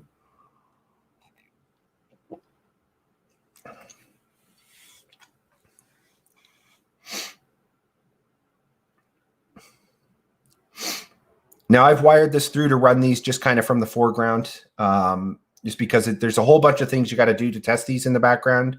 iOS is far easier to test jobs from a background perspective because in Visual Studio it gives you a nice little button. That's on the Visual Studio for Mac side. So I won't show that today because I didn't have time to set that part of the demo up. But what I tell people is if it works here, it's going to work in the background. This is pretty well tested, and the community would be crying murder and throwing pitchforks at me if it wasn't. So take my word at it from this demo that it does work. So we're going to go ahead and run this. And there is a notification up here that we fired. I've been running this earlier. But as you can see, it's run the test successfully. And how I called this from the application side or from the foreground we've got just this little button clicked up. Please use MVVM. This is such a gross way of doing it, but I've basically told Shiny Jobs, and you'll notice how this isn't dependency injected. I'll talk about that in a second. I've run all, and I've said basically go through all the libraries you've got and do your thing. And it basically goes through and runs all these cool services in the background so that we're all set up to go. What did I want to talk about here? Okay, so here you can see I'm using what's called a resource locator pattern, just because we haven't got dependency injection or something like Prism here to make it easily available. Shiny has this cool thing called Shiny Host. It's a very big thing that it needs to run. So here I've done resolve our job manager to run them dynamically in the foreground. But I also have the Shiny Jobs up here. And I'm going to show what that is. Because again, a lot of people don't like this dependency injection stuff. It is unfortunate because it's there for a good reason. But I'll show you how we can get kind of these cool statics. So we don't need to, if you don't like dependency injection, this will make your life a little cleaner, bit cleaner. But the call between this guy and this guy is pretty much identical. So if you are one of those people that doesn't like kind of the static or the dependency injection world, maybe you don't have a nice framework like Prism or something in the foreground that works with your Xamarin.Forms apps, Shiny has also with this source generation offering, it has this thing, this little assembly that you put, or this little attribute you put on the assembly called generate static classes. So you give it a namespace and it will generate all of this magic for you. So let me pull that up. So you can see it's detected that Shiny Jobs is installed. It's found some various other things that it knows are there as well and generated them as static classes. Here's our notifications. So what Shiny does is it goes through and it detects what you've installed in terms of NuGet, in terms of the Shiny offering, and it goes through and generates these classes. Now, a lot of people ask, well, why generate these? Why not put it just with the platform? The problem is that in order to keep these statics very relevant, is that because the interfaces do tend to change in Shiny over time, these didn't necessarily, the static classes didn't necessarily keep up. And it caused me a lot of grief because people would be like, hey, the static isn't updated. And I didn't want to support these. I'm a big fan of dependency injection. So what I decided to do was code gen these for you. And then it was basically always the latest version of Shiny that you had installed because it knew what methods it had to create. So again, it's there. You don't have to use it. It's just kind of one of those bonus features that keeps us all sane. And with that, so I have my job. We've shown it firing. Let me go back. So that's Shiny just in a pinch. We took a quick look at our job and how to wire these things in, kind of some of the cool things it's doing around source generation. 3.0 is on the roadmap. I'll have some links to GitHub at the end of this where you can take a look at stuff like what Shiny's got planned. So 3.0 is hit the roadmap. It's got targets for WinUI. That's the new up and coming cool Windows integration. WebAssembly, that's going to be some cool stuff. You know, I'd like to share my code for how I do Bluetooth, a crossover to a Blazor app, or even Uno, stuff I'm looking into. And obviously, MAUI is coming. Thank goodness it was delayed, but you know, it's going to get some rich feature offering. Shiny will integrate with MAUI, but it's not dependent on MAUI, just like it's not dependent on Xamarin.Forms. But it'll make it really easy to integrate in the MAUI world, so you don't need a Shiny startup the same way. It'll just work within the MAUI context. And all the MAUI stuff that they're doing is great because it makes Shiny really easy to integrate with it. Some of the other cool things that Shiny's coming, I alluded to this earlier, was stuff like the trip tracker. It's a nice little API that's going to mix together some of the GPS, the motion activity to track your runs, your drives, when you start, you stop. It's going to be really cool. That's an offering that's coming soon. Geo dispatching. This is another cool one. If you're running line of business apps, you don't want to be sending your GPS coordinates constantly to your background services. Those that have implemented GPS know that that's a lot of data coming in all the time. If you've got employees in the field that you want to respond to alerts, generally because all these coordinates are coming in, you're having to store them in a database, and then you're having to query the database to see where they are. Geo-dispatching is going to be a cool mechanism where you broadcast the coordinates of where an event has occurred. And if you're within that distance, kind of like a broadcasted geofence to your users through a push notification. And then what happens is it'll go, am I within, me as the user, am I within that GPS coordinate? Yes, I am. Send a local notification to the user to say, hey, this event has occurred. Do you accept or reject? This is something that I'm putting into place for an ambulance service. So I think that'll be pretty cool for the community in general to use. It'll be a very powerful mechanism, certainly. And BLE, my BLE career kind of started with working with the car computers, or OBD. OBD is a very, very big chattery protocol. And it's very hard to hook up, surprisingly, even if you've got a nice BLE mechanism. There was a lot of work that had to go in. So I still do this as a hobby. I still like to break into my car and do some funky things with it. So I've got a nice little library coming to deal with stuff like how fast is my car going, how far it's gone, etc. That'll be a cool little offering that's coming out soon. And with that, here's some links to take a look at for Shiny. My blog's there, my Twitter, and GitHub. Feel free to reach out to me if you've got any questions. Thanks for watching. And with that, hopefully Gerald or somebody's watching. Poof. Yes. Yes. I'm just here out of nowhere. Let me see if there's actually some good questions in here. There was some chat about someone spilling Cokes over their keyboards. But I think you already answered this. Can you make a background service to get user geoposition with Shiny? But I think that's the thing that you've been. To be honest, this question I think was before you did the whole explanation. But that's kind of the idea of the services, right? Yep. There's a very easy GPS service to work with to do all that stuff. You can request location stuff in a job if you wanted to. Generally, I tell people if you're going to start requesting stuff like permission, make sure your app spins up once so you can ask the users permission to do stuff. Otherwise, it simply won't work in the background. All right, that's great. What was another? This is not really related to Shiny, I guess, but do source generators work in Visual Studio for Mac? Yes, mostly now. Newer versions, absolutely. It's even working in CI/CD, which it didn't for a while. But yeah, it's all working now in VS for Mac as long as you're running pretty much the latest and greatest. Perfect. And talking about the latest and greatest, I think yesterday the preview one of Visual Studio for Mac 2022 came out. So that might be worth. See, somebody's ahead of me. I didn't even know it came out yesterday. See? Boom. There we go. There's a whole blog post about it on devblogs.microsoft.com. So go check that out. All right.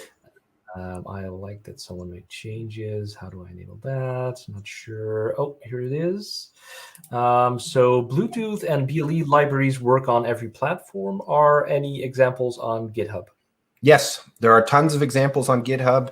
It's kind of a kitchen sink set of samples, but there's a new set of samples where I'm kind of just doing simplified versions of everything. They are coming out probably within the next week. So if you don't want the kitchen sink, and you want a specific thing of like Bluetooth, it'll be there. There'll be a whole different repo for it. Perfect. And from the same person, Juan Sterla, I think the answer is kind of yes. Are you open to contributions? How can we be part of it? To be very honest, and just put it out there, Allan, I know that you, on your Twitter, I see from time to time, rightfully so, if I may add, talk about open source contributions and people, not respecting boundaries or whatever. Yep. Are you still open to contributions? I've seen you come with some idea of maybe just closing it down and be done with it. What's the current status? Well, I'm never going to close down open source. I love doing open source, and I do take contributions. Open source is supposed to be a community-driven thing. So my big thing is, like, if you're going to use it, contribute back. It doesn't have to be to Shiny. It could be to Prism. It could be to Xamarin.Forms. But if you're using it, be part of it. Don't just come looking for support or to have it just do the thing for you. When I did open source, it was to give back to the community. So I use Prism. Prism doesn't cover this section. Let me contribute back because I use all these great packages. So I don't use it as a crutch. I use it to give back and to have my apps be built in a quality way going forward. So it's for everybody. Perfect. That is absolutely true. And I couldn't agree more. And I think I mentioned it already at the beginning of this session, maybe. It's Hacktober. So, if there's any time to get started, now there is a lot of resources and a lot of people for you to help get started. And I think, the open source is not just, I think to some people, it might just mean indeed like free stuff that I can use. But of course, there's a whole thing around it, a whole ecosystem where, of course, the idea is kind of like to pay it forward, right? To not just consume it, but also give back a little.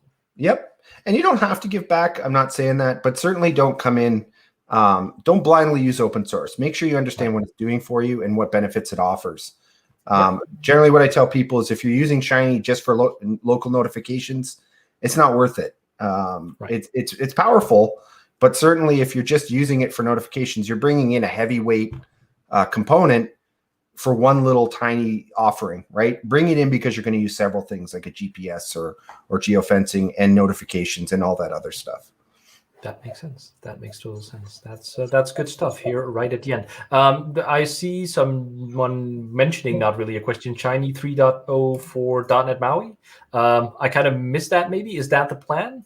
It is. I've been working with the MAUI team on how to integrate Shiny so that you don't need the startup file.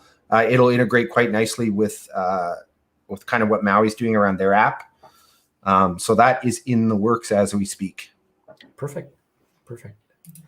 That will be great. I don't see any other questions right now. So Allan, thank you so much for coming on, jumping in kind of at the last minute. I think a lot of people will be happy to learn about this good stuff. Go check out Allan. His Twitter handle is right there on his screen. Allan, thank you so much. Enjoy the rest of your day, and we'll be in touch.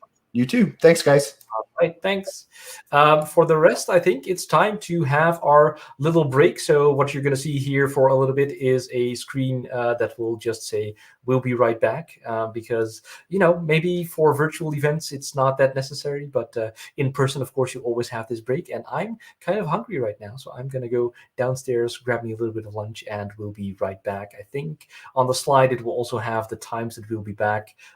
We ended a little bit early with Allan, so it will be a little over an hour, and then we'll be back with more sessions, more to enjoy. Actually, while I'm here, let me just bring up one more time the slide with the survey and the raffle stuff, just so you can see that one more time, because we want to give away the fabulous prizes of our wonderful sponsors. So point your camera to this QR code or go to the link right here. Am I actually showing something? Did I bring my screen up? No, I didn't. I'm just talking to myself here. That's perfect. Here we go. So let's do that again. Boom. There we go. A little QR code and a link. So go over here. Let us know what you think about the sessions. Of course, there are still sessions to come. So maybe you want to do it near the end of the day here, or a little bit, at least in a few hours.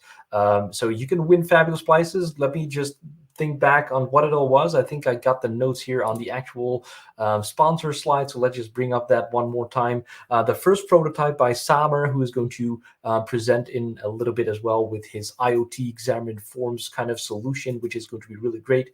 He's offering 5 times 30 minutes of consulting time one-on-one, where you can ask him anything about his project, how to implement something, just getting some dedicated time for your Xamarin.Forms problems. MSG, the company that Tobias is working at, he will do 2 times of 1 year Pluralsight subscription, Pluralsight with a ton of resources to do learning at your own pace, video content, which is going to be totally amazing. Manning, if video is not your thing and maybe you like reading, then you can go over to Manning, and we will be giving away 3 ebooks of your choice. Of course, whatever they've published, not everything, but from whatever they have published, and they have some great stuff, I can tell you. And they also have a code for 35% discount on all of their books. I will be put that it's on our Twitter, actually. I sent out a tweet with that, with the code. So you can use that regardless of anything, but there will also be 3 times ebooks of your choice whenever you fill in the survey and leave your email address there. JetBrains is sponsoring us with 3 times full IDE licenses. So you can use JetBrains Writer and maybe even some more stuff, ReSharper. I don't know what's included. I think it's ReSharper, or it's JetBrains Ultimate or something. I don't know how they exactly call it. But that includes a whole range of products by JetBrains that you can use. You can use that for 1 year unlimited. It's all for you, so you can use that. Antilaric, really mind-blowing. The Oculus Quest number 2, which is a VR headset. I'm actually very envious that I can't enter myself, because I want a VR headset. It's going to be amazing. So Oculus Quest 2 is something that we'll be giving away as well. Please go back to the link that I just posted here. Let us know what you thought of the event, what you know of all of the sessions, and you'll automatically, if you enter your email address, of course, we are going to handle that responsibly. We're going to delete all your data right as we're done with the event and give away all of our prizes. Then all of your data will be safe. So please just go over here, do all the things, and we'll be announcing all of these prizes on Monday, of course, in the inboxes of the people that have actually won something. And we'll also send out a little tweet that we've actually sent out the emails, so you can check all your inboxes, spam boxes, I don't know, your physical mailbox maybe, to see if we maybe sent you a letter. I wouldn't count on it, but who knows? So, that's kind of all I have to add right now. So that's it. I think now it's time for the break. Thank you so much, everyone, for sticking around. I hope to see you in a little over an hour.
Boo. Yes, I'm early. I don't care. I'm here early.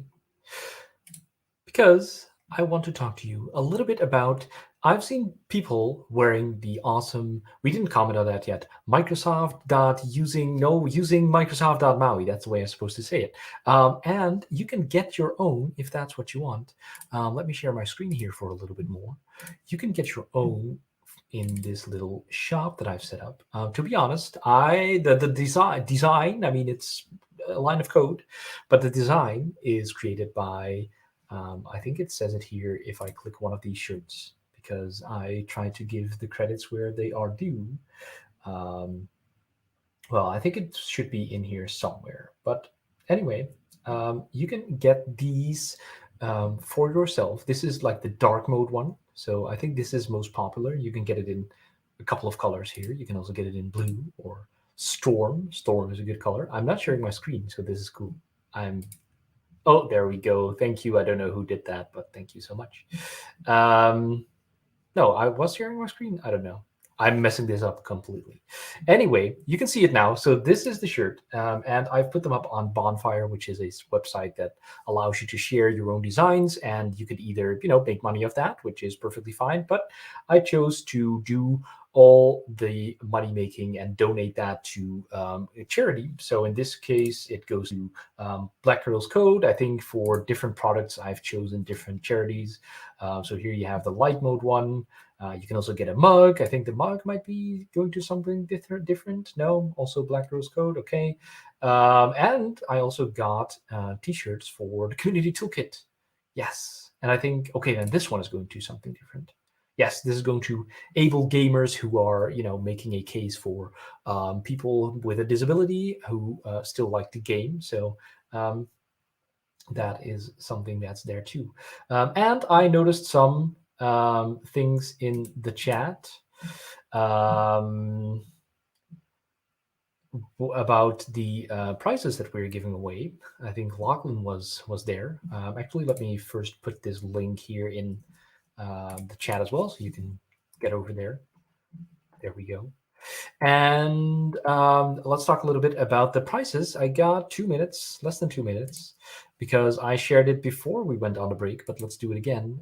We have this raffle on this link or under this QR code that you can go to, preferably when you've seen all the sessions. I've heard that there's a couple of entries already, so I don't know how you came back from the future, watched all the sessions, filled in the survey, and now you're back with us. It's really amazing.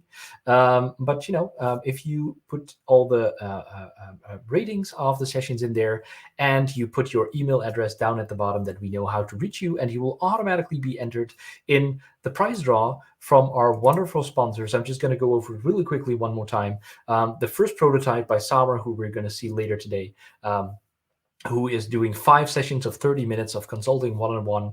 It's you time where you can talk about whatever you want. MSG is donating 1 year of Pluralsight subscription. So it's doing 2 times 1 year Pluralsight subscription, which is pretty amazing. A lot of learning content on there.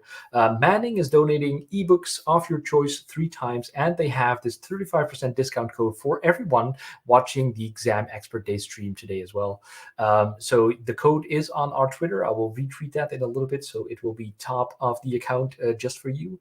JetBrains is donating their full suite of .NET JetBrains Ultimate, .ultimate. I think that's what they call it. .ultimate, is that the one?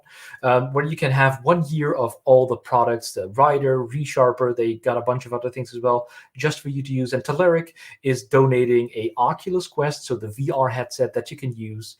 I'm very jealous of the person that's going to win that one. So make sure to enter that raffle and get these amazing prizes. And go over to Bonfire to get these shirts and these things and donate to a good cause. You can donate a little extra if that's what you want as well. Is there a violet plushie behind? Is that a MAUI bot? Well, it's actually not a MAUI bot. That's a good eye, by the way. It's just the regular .NET bot, but for sure, it's here. There we go. I can't take the camera, but there's this whole, I'll put a picture of that in my Twitter account. So you can see there's this whole trophy case kind of going on here. So That is great. I'm just hearing that my headphone is shutting down, and actually all my Bluetooth is shutting down. So I just have to keep talking here a little bit for that to reconnect before I can bring on Pedro. So Pedro, hello. I can't hear you. So this Hello. really quickly reboot my headphones here. And Pedro, he's been working together with me on the Xamarin Community Toolkit. And of course, he's doing a lot of other great stuff as well. He's already working with MAUI. He's already, did you already do a contribution to MAUI as well? Yeah, I already did. I see, yeah. I still don't hear you. It's coming up right now, but I see you doing yeah, so that's great. I think I can hear you. Pedro, hey. Hello, Gerald. How are you? I am good, thank you. How are you? I'm fine, thanks. Great. What time is it for you? You are from Brazil? Yeah, I'm from Brazil. Right now is 9:16 a.m. So it's a beautiful morning right there with a shiny sun and amazing Friday. Perfect. An amazing Friday for an amazing session, I'm sure. But you're going to tell us all about taking your custom renderer to a .NET MAUI handler, right? Yep, is that correct? All right, awesome. I see you've shared your screen. Did you also remove the little I'm sharing my screen thingy? Oh, you did. You're perfect. I love you. Okay, then, Pedro, the floor is yours. Start with your session. Thank you very much. So people bear with me because I have a huge screen, a wide screen here, so I needed to share each window because if I share the entire screen, that will be very ugly. So let's talk about how we can port our Xamarin.Forms custom handler to our .NET MAUI handler. This presentation will be more like live in code, but I have a few slides here to do some theoretic class. So if I have time, I introduce myself. All right. So let's move on. So let's talk first about what is the .NET MAUI. I'm pretty sure that most of you already know one of the things the .NET MAUI is, but the .NET MAUI is one thing more than just a UI framework. And Brandon Minnick also answered the question for us on a tweet. So .NET MAUI has two parts, and we have that UI framework that we will use to build our amazing mobile applications that will be an evolution of the Xamarin.Forms, and we can do that using XAML, and will be MVVM friendly. But .NET MAUI is also a handler engine. What that means? That means like if you want to create your own UI framework, and you don't want to handle how you do the bridge between your shared code, your abstraction control, and your native controls, you can use the .NET MAUI engine to do that. So he mentioned a sample here, like on the handlers, you have an I button because the .NET MAUI builds on interfaces. So that interface I button will become a UI button if you are using an iOS platform, for example. If this is not very clear for you right now, don't be worried. I will show that will be clear in the next slides because we will talk about the handlers and about the handlers architecture, all right? So the handlers architecture is not more, not less than involving the architecture of the Xamarin.Forms. So we have here the old way to do handlers. So we have our entry handler here. And think the handler as a bridge between your shared control, that in this case will be the Xamarin.Forms entry, that control that we use on the XAML side and the shared code side. And the entry handler will be, the handler itself will be that bridge between the shared control and the platform-specific control. All right, so in this case here, if you are talking about iOS, I believe this will be a UI text view, is the entry control, their native control, and the handler will do the bridge between that shared code. But since we don't use interface tiers, we use a concrete class, it's kind of hard to make customizations. So let's jump to the new way, the .NET MAUI handler way. So we have an interface here, .NET interface, the iEntry interface, and that iEntry interface is what the entry handlers knows, and we will use it to construct our native control. So the handler here, in the theoretical way, is the same thing the handler, Xamarin.Forms handler is. So it is a bridge between our native control and our shared control. And we can implement that interface and create our own control. So in the case of the .NET MAUI, we will have a MAUI entry control. But remember that the .NET MAUI is also a handler engine. So since we have this interface here, we can use any kind of entry that we want in other UI framework. So for example, here I can have a comment entry, and the comment will be the MVU framework for the .NET MAUI. So if you like the MVU, you can use that. We can have a Fabulous entry, you can have a reactive entry, and all those frameworks, all these UI frameworks, will use the same entry handler for the .NET MAUI. That means that we will use the handler engine of the .NET MAUI. And in the future, if you have a new pattern, a new way to build mobile applications, you can create that UI framework, you can create your own UI framework, and don't need to care about the native implementation of that thing.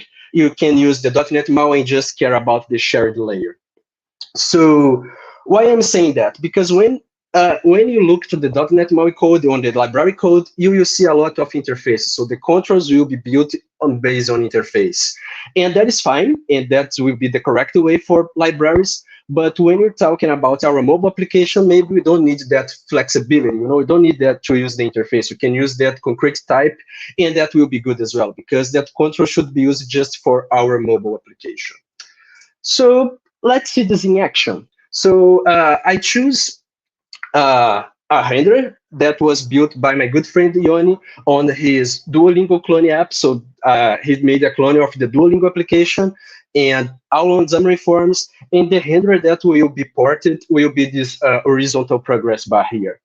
And I will show you the handler working and why I choose this handler. So let me share my mobile device here. So as you can see, in a few seconds on the screen.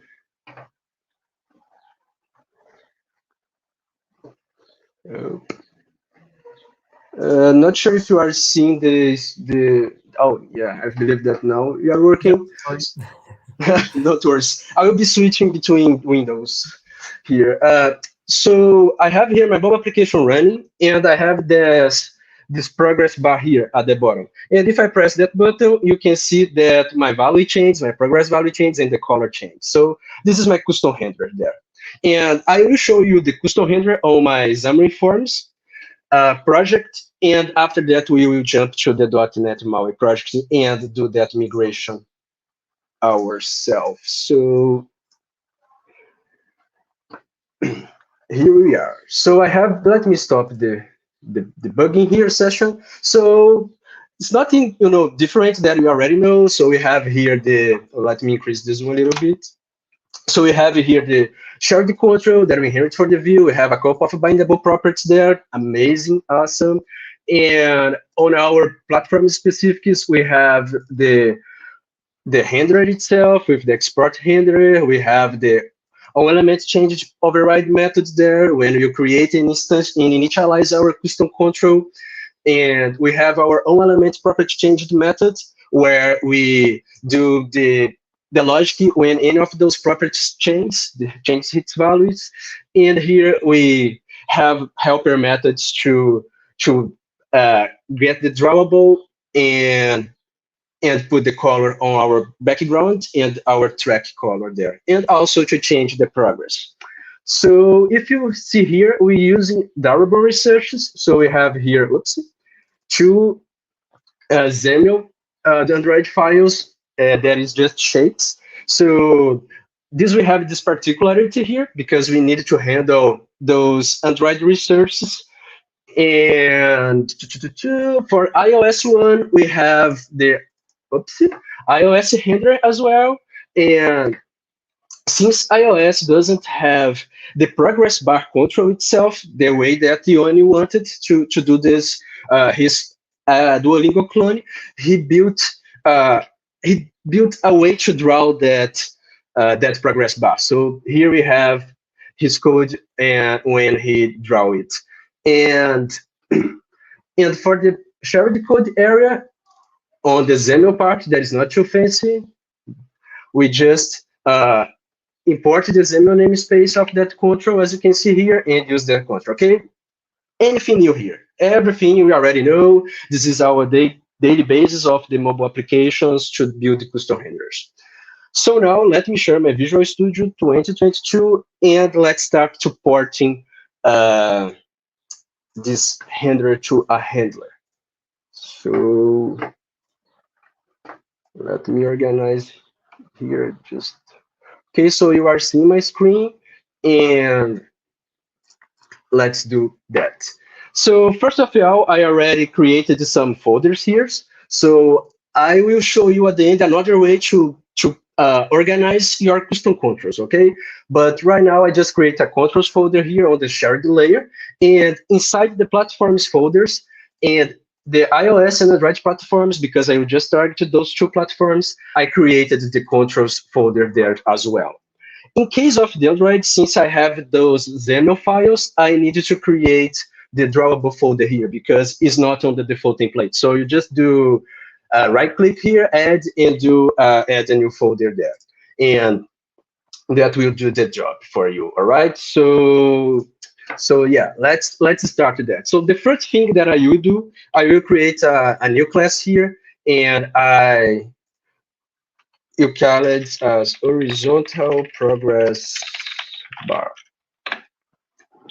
And I will just copy and paste that value, that same control that I have on my Xamarin.Forms project. So let Visual Studio think a little bit. Okay, take your time.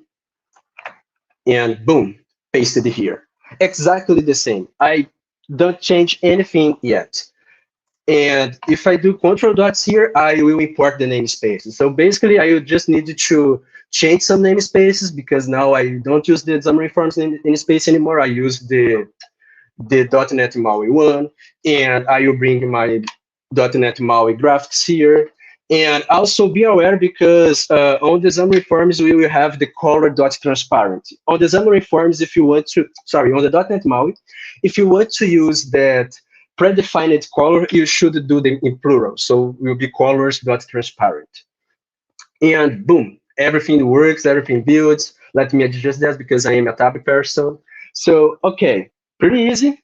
All right, so let's do, now let's create our handler. So the handler will be, oh, I'm a lazy person, so let me copy this name here. And let me do that again. And let me call this as handler. So the handler will be like that thing that will connect our shared control to our native control. Okay, so I just need to change this to partial one because we want to implement this in other platforms. So this will be partial, right? Because of the multi-target approach. So remember that, and don't be worried, the Visual Studio will be a little bit crazy here because it's still on preview, and that probably will lost in some spaces, but okay, everything good. I also maybe need to close and restart the Visual Studio again, but you know, preview live, leave on the edge. So first of all, we need to create our mappers. So let's create our mapper here, and our mapper will ask for two values here. So let me just make the using here. Okay, so it's happy now. So let's see what this asks for me. So it asks us a virtual view and a native and a view handler. So my virtual view will be my shared control. In that case, will be my horizontal progress bar control. And my handler will be this guy here. So just copy and paste. And this will complain because that will say they're not inherited, but you know, don't worry about it. And I will do just call it this mapper. And I will do new. And this is C#9, so I just need to do new because it's already know that will be this type here. And this will complain because it's saying, not sure if you guys can see it, but it's saying that this handler does not inherit from oh, sorry, a lot of misclicks here, and not inherit from iElement handler. But this is not an issue right now because we will do that on the native code, all right? So right now we needed to create our property changes here. So the way to do that the property mapper is not then a dictionary of string and actions. So this string could be our property name that we want to change. So here, let's do the progress one, and I will call it as map progress. And I will do also the name of here for my progress color, and I will do map progress color, and also name of horizontal progress bar dot track color, and map track color. So those will be my methods. I don't create them yet, so let's create that for Android first. But first, we need to have our XAML files there on the drawable folder. So let's create both of those XAML there. So I choose data here, I choose the XAML file here, and let's create that one. Let me grab that content. So just copy and paste. And let's go to the track bar one. Data, XAML file, and just grab that code. And you don't need to care about the properties of this. You know, the build action here will be none, but don't worry about that. The .NET MAUI under the hood will take care of that for you. So you don't need to care about that. So with that, let's create our horizontal progress bar handler, but for the Android platform. So I will create my handler there, and I will do this a partial class because we have the same name. And be careful here, since we are in different folders and this is a partial class, we need to make sure that you are on the same namespace. So you go to my handler and I copy this namespace here and I paste here. So with that, we are almost completed here. We need just to take care about some imports, and we need to enter from the view handler. And the view handler comes from, you will not help me, right? So let me bring those using statements right here. And let's see if the Visual Studio will be happy now. Not yet, but no worries. So we need our horizontal progress bar here. And this is the shard control, and we need the native view control. So the native view will be the progress bar. And that lives on the, let Visual Studio think a little bit. Come on, buddy, you can do this. Yeah, on Android widget namespace. So I have that control here, and I have my handler here now. So the first thing that we need to do, you see there is not squiggles here, but if you go here, you see a bunch of squiggles. Because of this way of the multi-targeting, the Visual Studio can be a little bit confused, but you can see here that this telling me that the horizontal progress bar handler doesn't implement the abstract member. So I need to do this right here on the Android side. So I will do my override, and I will override my create native view. So this is the method that I will create my native view. You know, this is kind of the element changing method on the Xamarin.Forms side. So let's do var native view, and let's instantiate our progress bar here. This will be our Android progress bar. So I need to pass my context. I will pass no here because I don't have any special attributes. And the style for this will be, what is the name? Resource attributes, maybe. Oops. Attribute and horizontal is the progress bar style horizontal. So this will make sure that my progress bar will be horizontal. So let me break the line here. Whoops. And I will return this native view. Of course, I could just return this statement, but if you want to debug, having a local variable there will be better for us to test. So we also have our connect handler method. So this is the method that we want to use when we want to initialize our control. So like if you want to assign some events or do some listeners or services, this is the place to do that. And when you want to clean up your handlers, you can do disconnect the handler. So when you unsubscribe your events and everything else. So I will just copy some paste code here to you don't see me doing the initialize thing. And we will create these methods right in a few, right? So don't bother about this thing here. But this is just me doing the initial work, all right? So instantiating my values and my colors there. So we need to create those mappers here. So let's do a control dot and let Visual Studio help me, because this will be the way that we will create those mapper progresses. And this will be my handler, and this will be my view. So this will be my shared view, right? My horizontal progress bar, my shared control, and this will be my handler here passing right here. So for this, I like to use the .NET MAUI to go. That is just creating extension methods.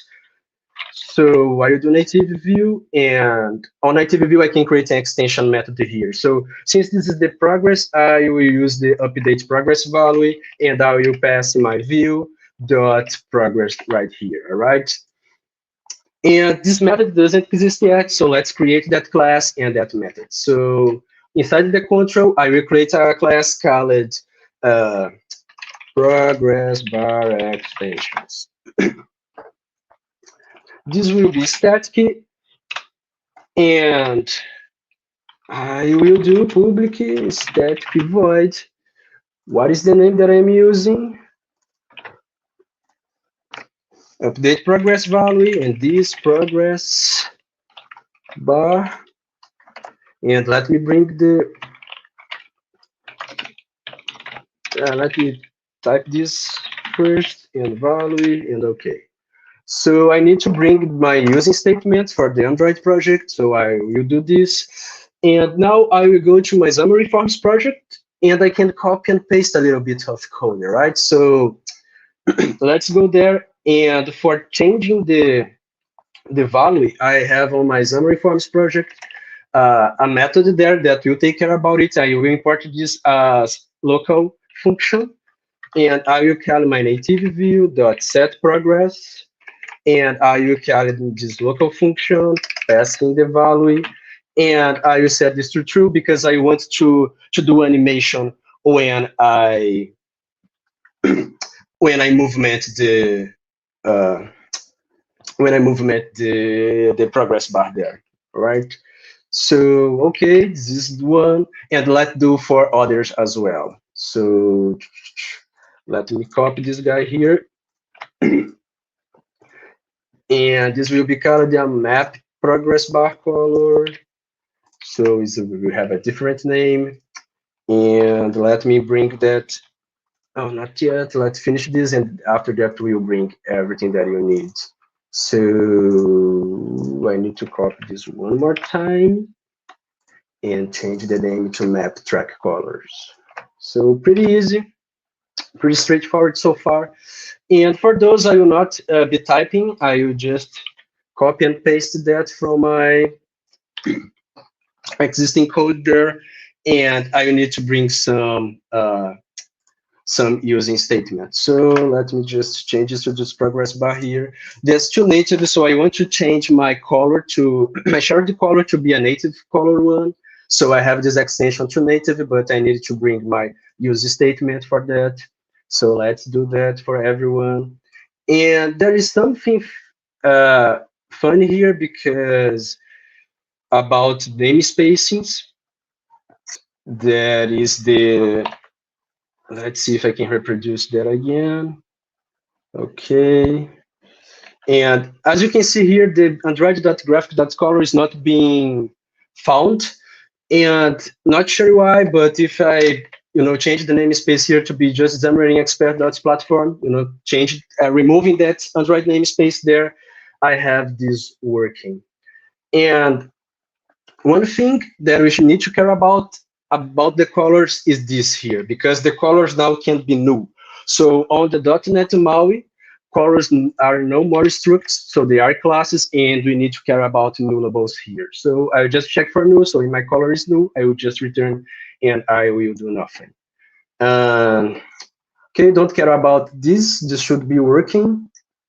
Let me see, just double check if the names are correctly. Yeah, I think so. So when we build, maybe that fixes the stuff there for us. So let me bring that namespace for my native, for my extensions, and boom, our handler is working. Pretty straightforward. All right, so let's just review this real quickly. So create my native control and initialize my native control with the default values, if there is default values on my XAML control there. And I create my mappers right here. And my mappers is calling my extension methods to change the values, all right? So, and those are my extension methods here that will do the job. So moving back here, we need to fix some things because they are asking about a constructor. So you need to have a constructor here, and we need to provide our mapper to the base type. So I will do that base, and I will pass some mapper here. And I will do another constructor as well, because an empty constructor, and if we do not provide any mapper, we will use this mapper here. And let's pay attention to something, because we need to pass also, we can pass here another mapper that will be the view mapper. So view mapper here. What is this? So since my control inherits from the view control, so let's move back here. We have this view control here, and it's a good partner to pass the view mapper here, because it's already mapped, you know, because the .NET MAUI already built these mappers for background color, for height request, and all of those methods. So this will be amazing to use here. You know, this is amazing because we don't need to implement that by ourselves. We just pass here, and this mapper handler will inherit that already mappers, and you can just add your own mappers here. All right, so this will probably complain because we needed to implement on the iOS side. So let's go to the iOS one, and on iOS, let me create my my control there. All right, so I horizontal progress bar iOS, and I believe that I have. Yeah, I have a snippet here that I created that iOS draw control, all right? So yeah, we are good to go. I did some changes from the Ioni handler because the iOS one doesn't respond to the property change, so I just made this change here to make that work properly with property change. So let's create our view handler, horizontal progress bar handler on Android side. And on the iOS side, and you can just copy and paste this guy here. But instead of using the progress bar, because iOS doesn't have one, we will use our own here. And let me bring my handlers to bring that. And remember that we needed to change the namespace to be the same one. So let's just change the namespace here and give some time to the Visual Studio think, because you know, it's a lot of work. And it will be good to change the namespace of this guy here to make everything easier for us. So the same steps here. I needed to create my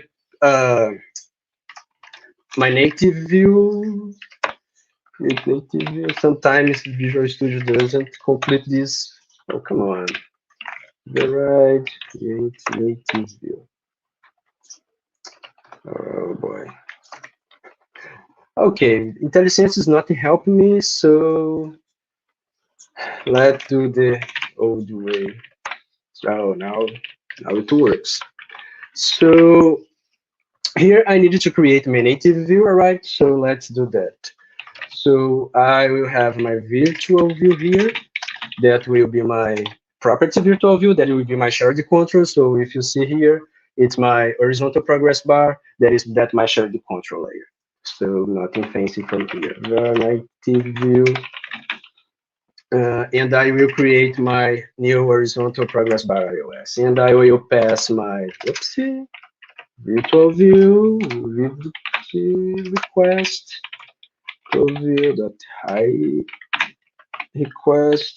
I need to pass my color, and this will be my track color, and I needed to convert that to CG color.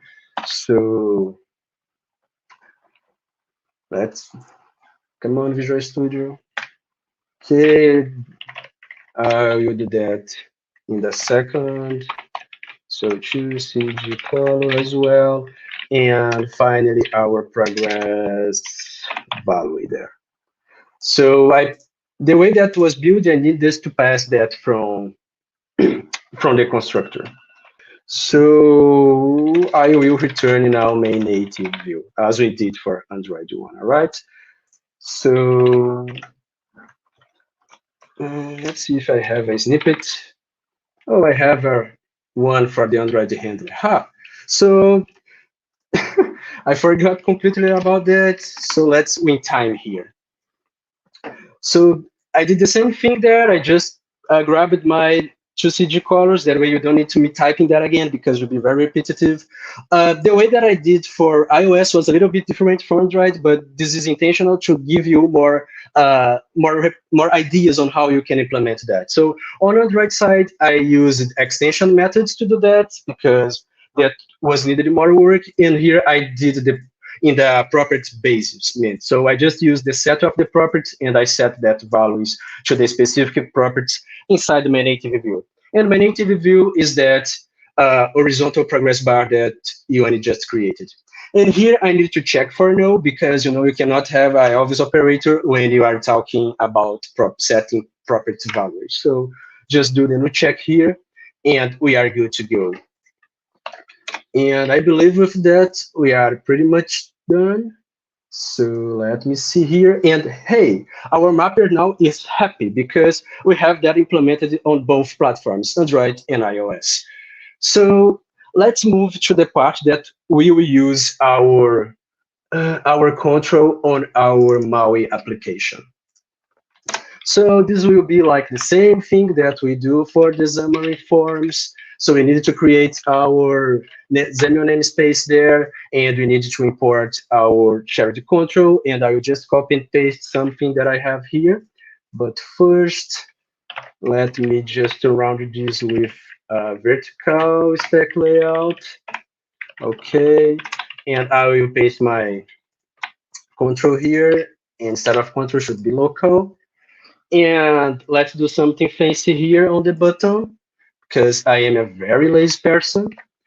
So I just binding my control to this progress bar control here, and the text of my button will be the progress value, all right?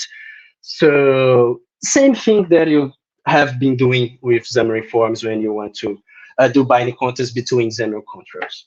And let's add here our super fancy logic. I believe that is the code behind the snippet. No, progress bar view. So I have this here. Every time that I click my button, I will grab a handle value for my progress, and my track color will grab also a handle value of RGB, and we will change its color. All right. So let's using .NET, the MAUI.graphics there, and I believe that we are good to go. Let's see if everything works. So let's debug this. And let's Visual Studio Thinking. And let me take a look at the chat, see if you have any questions so far. And oh, hello, a lot of people from Brazil. Hello, hello, everyone. Good to see everyone here. Kaino, Felipe Baltazar, Vladimir Ribeiro. And yeah, a lot of good persons here. Glad to see everyone. I don't think there were any questions yet. A lot of people who seem happy to see you, probably friends from Brazil, so that's good. We were just chatting about maybe creating a Pedro fan club, so who knows? Who knows? Okay, so yeah, you know, guys, build takes some time. So let's reviewing the handler part during the build process. So I just created my my view control, and this exactly a copy and paste of the Xamarin.Forms one because this is a MVVM friendly control, and I want to use MVVM on the .NET MAUI, so I just copied this one.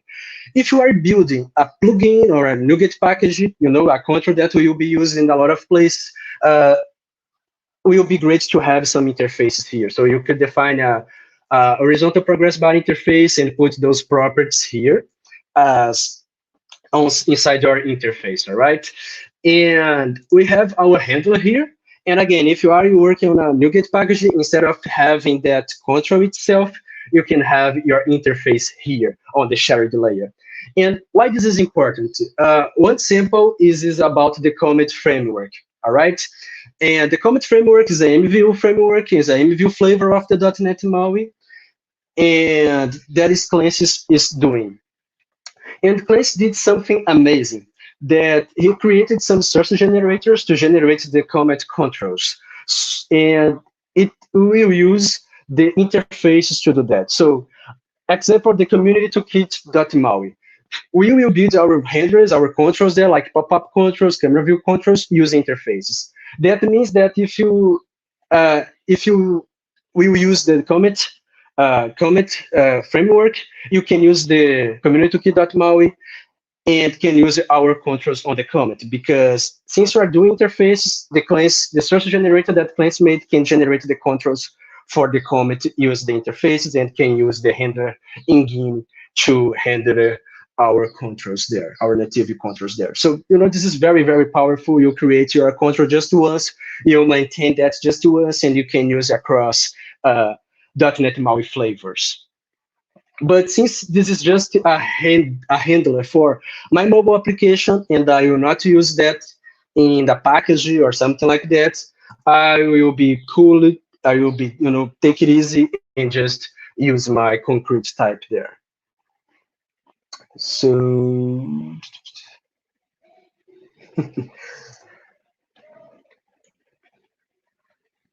so yeah, it's taken a while.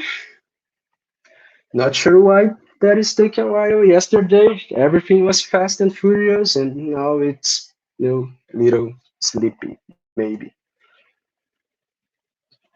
And if I do not have too much time, I have already that control here on my mobile application, and I will just show that. That way you can win some time. I believe that I have more 6 minutes, right? So yeah, about six minutes. So.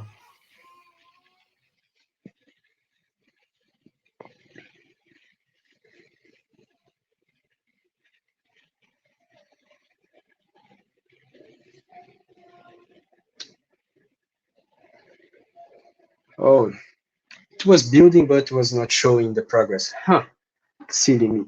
So I will not show the application yet because that will crash. And I want that to crash because maybe you see this error, and here I can tell you what you need to do to fix that crash, all right? So yeah, let's wait out this time just to see a crash message here.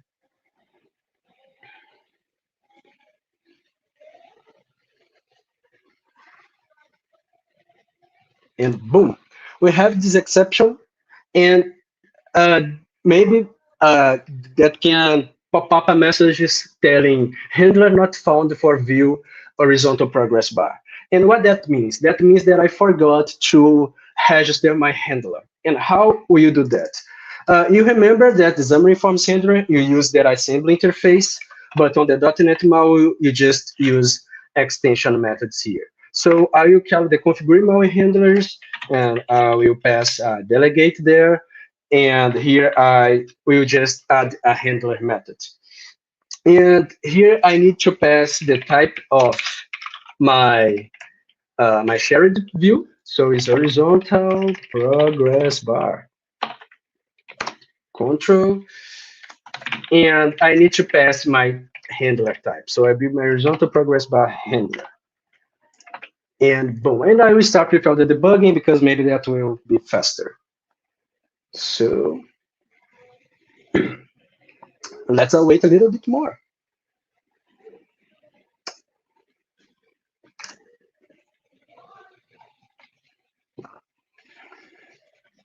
So let me share my mobile device here. That way you can see the application running in a few moments, I believe.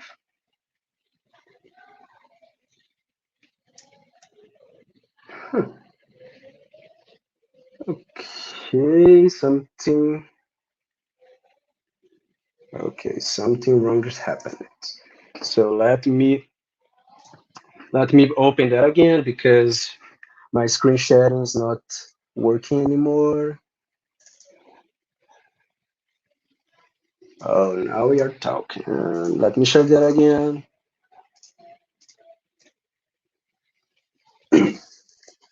So yeah, I have this beautiful control here on the .NET MAUI side, and voila, it's working. Amazing. So yeah, that is pretty much it. It's not very hard to do.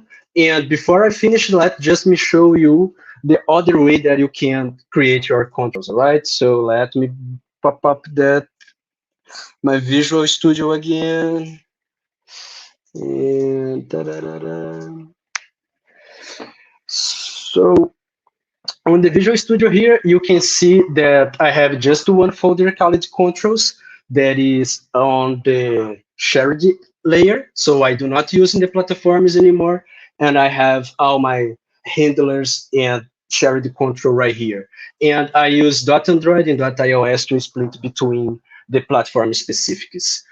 But sadly, that is not built in on the template, .NET MAUI template. Please, .NET MAUI team, add this to the template. But if you want to go this way, and I prefer to go this way, I believe that it's easier having all the control and handlers together in the same folder.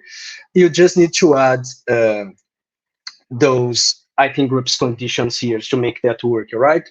And basically, you can go to the .NET MAUI project and go to the new spec folder and find the file for the multi-target and copy and paste. And, you know, developers' way to do the things, copy and paste is my way to program. And that is just, you know, make sure that every file that has .Android in the name will compile it just for Android platform, and every file that has .iOS in the name or inside the iOS folder will compile it just for iOS. And we have that files in the shared layer, outside the platforms folder, and everything together. So this is the second way to do, all right? And that is pretty much it.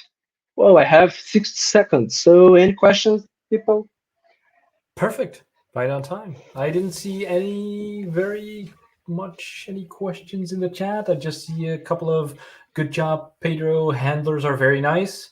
I made a very good joke where I said, I think you handled this session very greatly. So, thank you. Yes, I know. It doesn't get any better than this. So thank you so much, Pedro, for taking the time to be here with us, sharing because I think a lot of people have questions about handlers. Also, of course, let me plug here a little bit. There is more coming on that on this channel, of course. Probably also inspired by what Pedro just told us. Thank you so much, Pedro. We'll definitely be in touch for other projects that we're doing together. And enjoy the rest of your day. Thank you very much. Bye-bye, people. Have a great sessions. Great thank you. Talk to you later. And next, let's bring on Sam without any delay. Boom, there he is, right from his living room, I see. This is not a virtual one. Look, I can actually touch things here without. If you want, I can go play that piano. I'm just going to run into the green screen. Okay, it is that we don't have time, Sam. Otherwise, I would have had you do that. It's great, so great for you to join us here. Where are you actually based in the U.S.? I'm in Northwest Pennsylvania. I actually have a map that I'll show you. Oh, that's perfect. That's perfect. Then why am I even telling you or asking you these things? I'll just have you go on with your session. If you can share your screen, I can put that up as well. Absolutely will. And while I'm doing that, thank you to Gerald and Tobias and Glenn and everybody for getting the community together. Thank you. Thank you so much. We appreciate it. This is going to be a fun day. All right. Sharing screens. You should see my screen. All right, I see it. There we go. And then, Sam, the floor is all yours, so go ahead. Okay. All right. Thank you, Gerald. All right, folks. Let me actually start off with a small apology, advanced apology. We have slides that are moving by themselves. Our kids are actually adorable germ monsters sometimes, and I've gotten a cold from my kid, especially when they're going to school.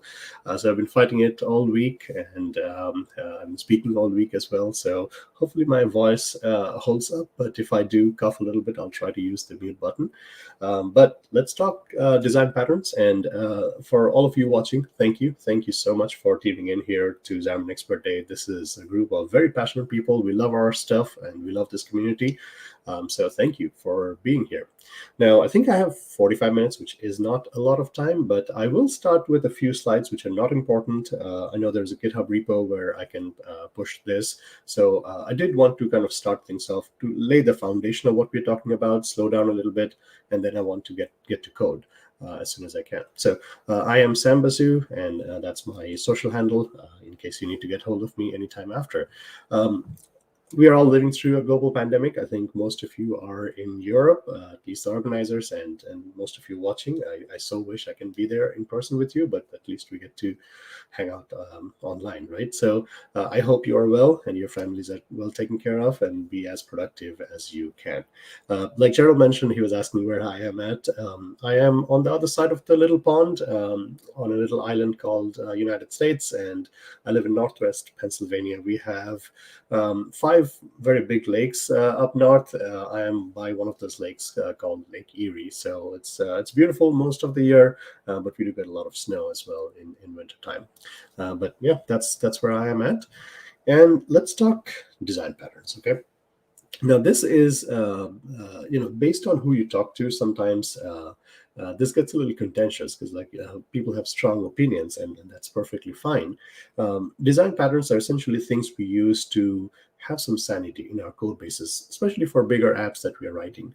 But the one thing to kind of keep in mind is we shouldn't be doing some things just because it's cool, just because everybody is trying to do it. It should make sense for your app and your team, right? So it's okay to not follow the principles to the T. As long as it's working for you, you are golden, right? So choose, as we always say, the right tools for the right job, right? So I will talk about 2 major patterns that we see, especially in the mobile space. I know this is for all things mobile, but I will mention some other stacks as well. But there are other patterns as well, but choose what works for your app. All right, so let's start with MVVM. And again, most of you, since you're tuned into XamExpertDay, I'm guessing you're coming from a .NET background. Maybe you do some JavaScript enough to be dangerous. But this has kind of been our bread and butter for especially XAML and .NET and C# devs for a long, long time. This MVVM is a design pattern. It's got nothing to do with any particular technology per se. It is a pattern, right? So you have the view, you have the view model, and the model. So the model is essentially your data, right? And if you have the right abstractions, it doesn't matter how you get the data from. Could be SQL Server running under your table, could be cloud services, doesn't matter. It's your data, right? And you write to it however you do. The view is meant to be slim, and it's meant to be a little dumb, so it does less. And the view model is the key here that does the orchestration. It hands things to the view. The view is essentially what the user is seeing. the UX that your app offers. Now, the model sends over the data, handles it over to the view model, and then the view model writes it back if need be. But in between the view and the view model, that's where the orchestration happens. And the view model is essentially, the view model could be talking to multiple models, kind of pulling together what the user needs to see on a single screen. And there are two key things that help with MVVM design pattern, two key paradigms. One is data binding. Like you have some objects with some data and you have some UI. How do you bind it together? How do you make sure they update? You can do one way or you can do two-way, which is easier. And then we have commands, which are essentially used for how you raise events, and you can have multiple subscribers. Some frameworks like MVVM Lite will use like a relay command. So that's a common paradigm in how we kind of hook things together. But the whole point of all of this is to have that separation of concern. So your code is a little bit more testable, unit testing, it's a little bit more maintainable, and you have a little bit more sanity in your code bases, right? So as with any design pattern, there is no one way of doing things. There are things that are built into some frameworks. There are additional MVVM frameworks you can bring in. So there's a lot of love, and we have had things for quite some time. I'm listing some of the popular ones here, but there are other MVVM frameworks. Laurent Bunion back in the days of WPF, MVVM Lite was super popular, still is. We have MVVM Cross, we have Brian Lagunas, Dan Siegel, those folks maintain Prism. So lots of love out there. But some of this, as we shall see, is actually built into Xamarin.Forms. So you don't absolutely have to pick something, but if you do, these frameworks will do some of the heavy lifting for you. And we'll get into some of the cruxes of what MVVM frameworks do. It's not just about data binding and commanding. They also bring in some more patterns, like how are you finding the right view models for your views? Is there like a factory pattern? Is there like a repository pattern? So there are lots of these patterns that come into play. And again, they do come with a little bit of complexity. So it comes down to what works for your app, right? I see the comments here, and Gerald is cheering me on. Thank you, Gerald. Okay, now let's talk about MVU. Now this is, it's relatively new for .NET developers, but like other folks have been using this for quite some time, especially if you come from like a functional programming mindset, F#, and the few of you who have wanted to do like F# with Xamarin.Forms and like Fabulous. This actually started with Elm back in the days, and it's been widely adopted for F#. This is a simpler model in which you don't have the strict segregation of the view and the view model. The model essentially is not just data. It essentially means the state of your application, right? So it is in a way more tied to the view, like what the user is seeing at that point of time. And the model drives the view directly in terms of what the updates are to the DOM, to the visual tree. And then the view dispatches messages through commands, and then you come back and you update the state. And the state can be mutable or immutable based on how you're doing it. But this is a simpler pattern, and like some of the web frameworks actually use this a lot. And it's just a nicer way to kind of look at things. It's different, still keeps it clean, and depends a little bit on the framework to render your visual tree cleanly. So this has gotten some love of late, especially from the .NET community. We'll talk about James Clancy and the Comet framework that he has. But before we go into maybe just mobile, I want to talk about like where you apply some of these things, because we talked about two of the major patterns. So most of you again come from .NET. This is what we are sitting on right now, and it's .NET 5. .NET 6 is coming in November 2021. Things are looking great, and the whole unified platform wasn't entirely true in last year. They kind of made sure the Blazor runtimes were integrated, but now in .NET 6 you're going to have the Mono and the .NET Core runtimes much more integrated together as a single runtime on which like .NET MAUI and other things are going to run. So it's a good story, and the tools of our trade have come a long way. I am on a Mac nowadays for my main dev machine. I also run Windows as a VM, also under my desk. So you will see me on VS for Mac. But if you are, by the way, using VS for Mac, I have been using a preview, but the first public bits are out. There was a closed beta, so give that a shot. So the tools of our trade are great. And let's talk about three things here, right? So I know we're talking about just mobile, but you got mobile, web, and desktop. And unless you are working on a startup, you're doing multiple things, right? So let's take a quick look as to where things apply. This is my view of how you do mobile these days. Lots of options, right? And if you want to stick to web stuff, go to your web stuff. There is a lot of tooling, mobile web, progressive web apps, JavaScript native apps, and those are all great in Visual Studio to be building, mobile apps that are good citizens. So things like React Native, things like Flutter will actually use kind of a style of MVU pattern. While like the cross-compile list, you can see like I'm running out of space here. Xamarin, again, since it's XAML and C#, Uno platform and .NET MAUI, they will use a lot of MVVM because it's just more of a natural fit. It all comes down to what fits, right? Again, if you're doing Xamarin, again, a lot of things are evolving, but a lot of things are actually staying the same. So these are some slides that have been around for a long time, but this is now Xamarin iOS or Xamarin Android, now called .NET for iOS, .NET for Android. It's just baked into .NET. And again, this is where you're building the UI head separately. You can do an MVU style for just the UI part of it, but the shared business logic in C#, that's just up to you, however you want to, whatever pattern that works. And this is the Xamarin.Forms approach, eventually the .NET MAUI approach, and this is where MVVM really fits nicely. So we are writing abstracted UI, and the UI is either completely in C# or completely in XAML, and MVVM fits very nicely. This is MAUI, as you all know. It's coming early next year, and the tools are great, and it's great to be able to have the same code base run on Windows and Mac now. So again, great to be able to target desktop and mobile. Desktop, I'm just going to, let me see my time. Yeah, I'm doing okay. Desktop, based on who you talk to, this is a little scary, but for an old man like me, this is liberating that I have so much of choice. So these are all the things I could think of as to how you write a Windows desktop app today, right?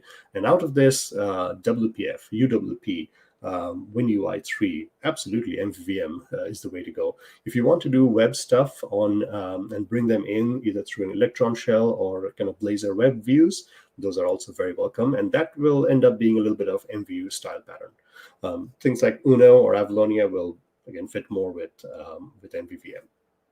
If you want to do Mac or Linux, again, lots of options. Again, depending on what you do, you might be doing MVU or MVVM. Mac Catalyst is great, and that kind of lends a little bit to the MVU style with making the bridge from UIKit to AppKit. So a lot of good things happening, but most of us who do Xamarin.Forms, who do .NET MAUI, we are in the XAML and C# ecosystem, and it's a good place to be. What we don't realize sometimes is, what the new MVU style does is it shows us that we may have created like a little barrier to entry. Things are maybe a little difficult for folks to come in and start. We have rich ecosystem, we have all these frameworks, but for somebody who's just starting out, it may be a little overwhelming. So we can simplify things and kind of start from the scratch and then bring in these frameworks as and when we need to. So lots of applications of MVVM, obviously, in the XAML and C# space. Web, if you're still doing web, I'm an old man, like I said. I've done a lot of Silverlight, and this was fantastic. MVVM with Silverlight for the web. Yeah, the whole plugins model is done. There are ways to bring XAML to the web if you really want to, but that's where we started. But modern web depends a lot on, like for .NET developers, we are excited about Blazor, and that's a little bit of an MVU pattern. You can run things on server side, you can run things on client side with WebAssembly. If you are building like desktop and mobile apps with Blazor, you're looking at progressive web apps or Electron or Blazor WebView, you will likely lean more towards the MVU pattern.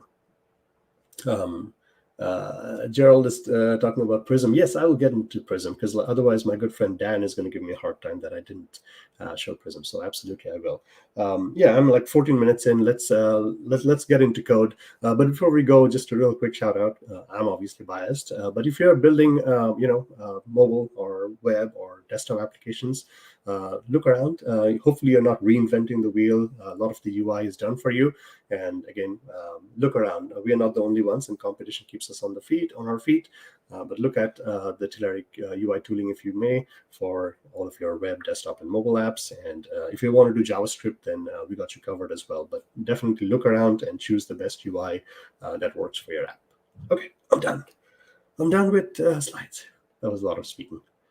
Familiar Silverlight. Yes. All right. So MVVM. Let's start with MVVM, because that's more of the reality right now, while MVVM is something we are kind of starting out playing. So let's bring up Visual Studio. And now this one's the regular 2019. Let's start with kind of a default state of like the present state, right? So if you do a file, new project, right? And you pick Xamarin.Forms, what do you get out of the box? Like, this is our present like production reality, right? So you get a .NET Standard project, you get iOS, Android, and other platform-specific ones, and you end up with a project that's fairly simple, but there are some pain points that .NET MAUI is trying to address. But everything starts out here with AppXaml. It's just regular. And let me know if I need to bump up the fonts anymore. But you have your application, and when AppXaml starts up, you have your platform lifecycle events, and then main page is the first page, and we are newing that up as a navigation page, because we do want to do a little bit of navigation here. And when you come to main page XAML, this is all like pure XAML. This is just literally out of the box. You get a stack layout, you get some labels, and this one here does not have anything built in. So you are getting a kind of a clean slate to start off, and it's up to you on how to build up on this, right? So what I have here is a button that says navigate, and when you click on that, there is an event handler that is sitting right here in the code behind. I don't need a breakpoint here. So you'll see that the basics of like data binding and navigation are actually built into Xamarin.Forms, right? So you don't need to do anything else. And when I go to the second page essentially just says, hey, I have a label here. So let's go ahead and run this. And I'm going to pick iPhone 13 because it's iPhone like update season. I know Gerald and a few of you got the new iPhones. I'm Team Blue, by the way. I know a lot of you are Team Blue as well. I haven't updated in like 2 years, so it was time. And now I can run on iOS 15. Xcode 13 is out of beta. It's a good time. You don't have to switch around between beta and older stuff as well anymore. All right, so this is the native default Xamarin.Forms experience. You got a bunch of text, and then when you hit navigate, you go to the other page, right? We are pushing that first page into a stack, and when we hit back, it just pops it out of the stack, and we have some navigation, right? So what is so wrong about this, right? If you ask me, nothing really is wrong about this, right? I have actually shipped apps to the store where I literally started from file new project. Here's the problem, right? I have a clicked button event handler that is sitting right here. And on my code behind, I have a direct reference to the second page that I'm going to. I have shipped apps with event handlers in my code behind, right? This is not your like grandma's .NET, and no offense to your grandma, I'm sure she's wonderful, but there are no more memory leaks. This is fine to do. Like there's a whole kind of philosophy that says pain-driven development. You should look for remedies when something is causing you pain. Otherwise, you're fine, right? So don't let people kind of force you into any of these patterns. But obviously, when you start building real-world apps and you have lots of views, this is not very good because it's not clean separation of concerns. But again, this is your starting point, and it's up to you on how you want to build up from this, right? So this is what you get, and everything is out there, and you can start kind of creating folders and having that separation slowly. You don't need to bring in a framework right away. But if you were interested, let me show you what the flip side looks like. And let's start with Prism, and I'm going to show you maybe MVVM Cross a little bit as well. Oh, folks are already on the next beta. Okay, I'm slow then. All right. So now this is bringing in Prism, right? So MVVM framework, what difference does it make as we are starting up, right? So you see the dependencies here. That's Prism Unity.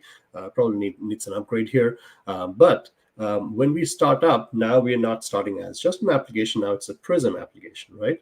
And in our app XAML, we have a few more things. We have a Prism application that we are starting up, and most importantly, we are kind of doing a navigation service. So we are letting the navigation service do the navigation between the views and not having each of the views do it themselves. And everything needs to be registered first, right? So we have the main page, navigation page, and so on.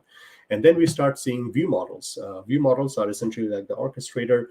They kind of derive from a bindable base, so you get a bunch of things for free. One of the most common paradigms we do is the iNotify property change, INP. So this is a way for your objects to let the UI know that something changed. So you can go repaint the UI and do a data binding. That's all built in. So you get a bunch of things here from the get-go. And if you're doing iOS or Android, you will see like specific things on their app delegate or other main program.cs where you initialize Xamarin.Forms and you register some of those things. Beyond that, here's where the same app looks a little different, right? So I have a label here, and then I have a button. But now the button doesn't have a click event handler. It has a command. It has a binding to something else that's in code. And that code does not live in the code behind. That lives in the view model that says, hey, I see that you're trying to navigate. And the view model can know a thing about the other views, but not the individual views itself. So now we are navigating. But again, the views don't do it themselves. So let's go ahead and run this real quick. And again, this is just a hello world example. Yeah, pain-driven development. That's what we got to do. So it should be building soon, maybe. No, did I not hit run? I did not hit run.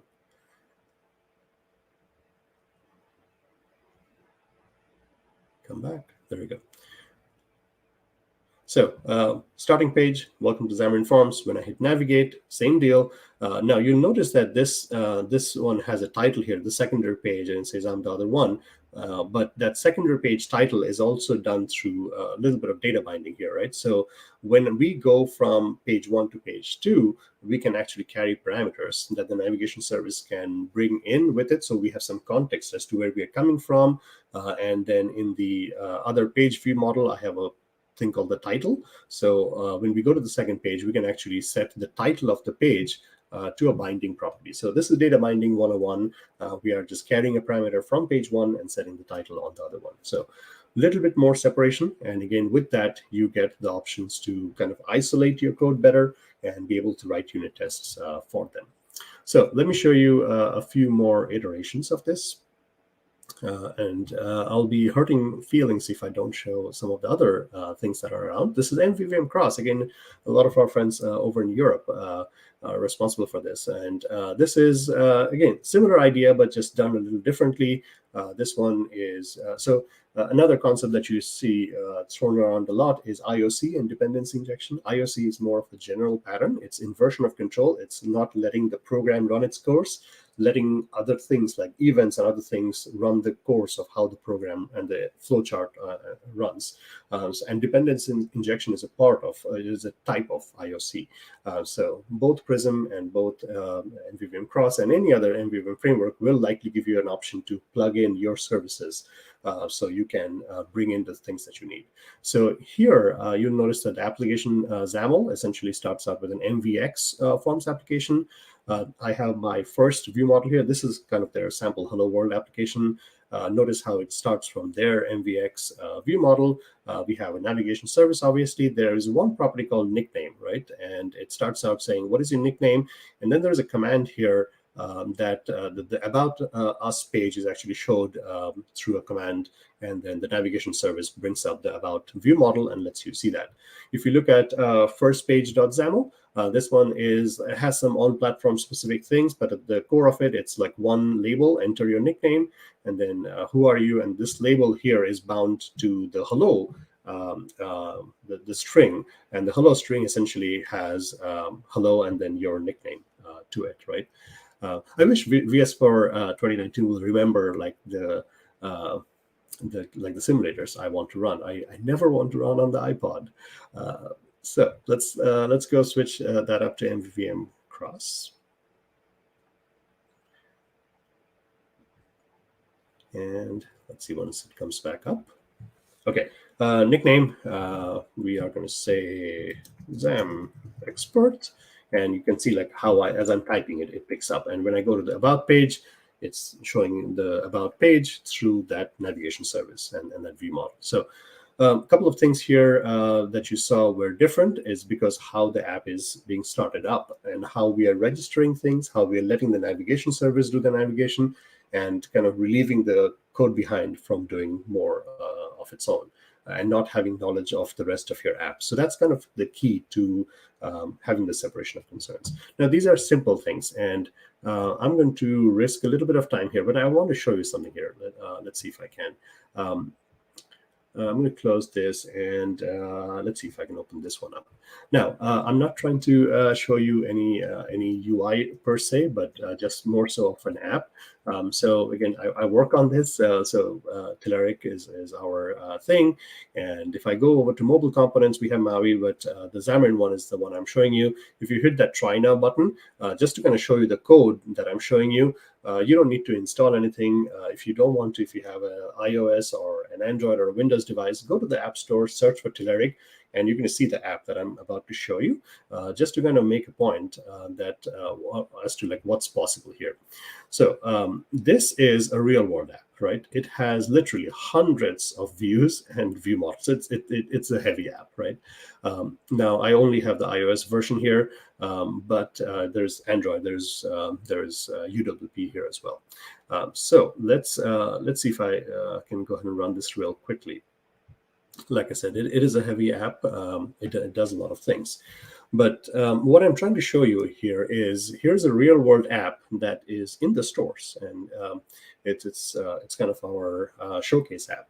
And it has all of our UI, and I'm not trying to show you the UI, but I'm trying to make a point that you can do MVVM without actually doing an MVVM framework, right? So the app launches up, and you can play around with all of the UI. You can see how, and we also give you the source code for this, so you can look around how we built this app. So it has a list of like all of our UI, which is like tons and tons of it. But just to kind of get started, like how is this app launching, and how are we doing stuff? We have dark mode, which is so nice to just read the app theme and just like flip it. But right down here is our featured controls, right? We have like 6 or 7 featured controls every release, and I can swipe through that. So that's like a kind of a little slider view.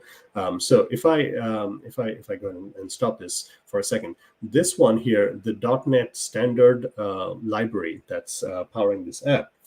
This one here, if you look at the dependencies, it has all the Microsoft stuff. It has Xamarin.Forms, but it does not have any MVVM, right? This is not using any MVVM framework. It is literally on Xamarin.Forms, right? Just to kind of show you that much of this is built in. Like we do apps for like WPF. Those are sample apps where we use Prism. We use other MVVM frameworks. But here's a showcase of an app with hundreds of views, where everything is just separated out nicely without any MVVM framework, right? So we have the controls and the examples. We have converters, we have behaviors and effects, and everything is right here, all the helpers, but no MVVM, right? So here's a quick example of how things are plugged in. So when we start out, maybe the text is a little too big for me.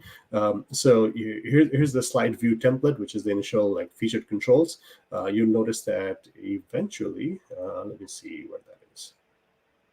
So we have the app bar, and we have the list view, and then eventually, like that's the slide view, which has the carousel type of controls, and that's just an item source. And again, we are using basic things that are built into Xamarin.Forms, like the bindings, the navigation service. It's kind of inbuilt, and that's what we are using. So just to kind of point out, you don't need to. So everything is coming from this featured collection, and this is kind of a classic way in which everybody does MVVM. So the featured list here is of the type observable collection of the type control view. So every control is of like it kind of inherits from a control view model that gets it a bunch of things. Like every control has like the featured flags, and there's a configuration service. There is a control view model that has the name of the control, all of the details about the control. Is it in beta, is it in CTP or whatever? And we end up using just reading an XML to show you which ones are the featured models. So the only thing I'm trying to show you here is you don't need an MVVM framework unless you absolutely benefit from what it brings. You might have a team of 1, you might have a team of 30. So do what works for your application, right? So that's what I will say. Okay, what else? Yeah, I wanted to show you this, and okay, let's switch gears to something else here. I have what, 10 minutes left, I think. So let's look at Comet, right? Because we have talked about MVVM and we know how to do that. Let's talk about Comet. Oh, and actually, before we go, let's talk about .NET MAUI first. So you saw Pedro and you saw other folks today who are mostly on Windows, and it's a great experience because Visual Studio 2022 Preview 4 is out, and you have the templates, you have everything lined up for you. For those of you on a Mac like me, it's still CLI. VS 2024 for Mac is coming along. It's not there yet, and you can still load up a .NET MAUI project, but some things are just not working. But CLI is not bad at all. So I can show you what the default experience is like and what has changed actually. So let me bump up my fonts here. If I do a .NET, list of my SDKs. So this is all the .NETs that I have, and it's so nice. It's just like one folder. I can blow it away. So nice to have .NET be so agile to work with. So these are all the previews that I've had, like preview 1 going back to like February, all the way to RC1, and then RC2 is also in the works. So if I do clear and if I do a .NET new, let's look at all the templates I have. These are exactly the same templates that Visual Studio uses behind the scenes. It's the same command line templates. Notice I have iOS and Android, and I have WPF and all the good stuff. And here are all my .NET MAUI templates. I actually have more MAUI templates than you see in VS 2020 because it's CLI. So I can start with some of these things. You don't see the Comet unless you actually install it. This is so nice to be able to just start up a .NET MAUI app. And let me take you to a .NET MAUI app. Just to kind of see how it's different. So I think I have a directory called MAUI Hello, which has MAUI Hello. That's my kind of Hello World project. Oh no, is it not called MAUI Hello? Hold on. It is called MAUI Hello. All right.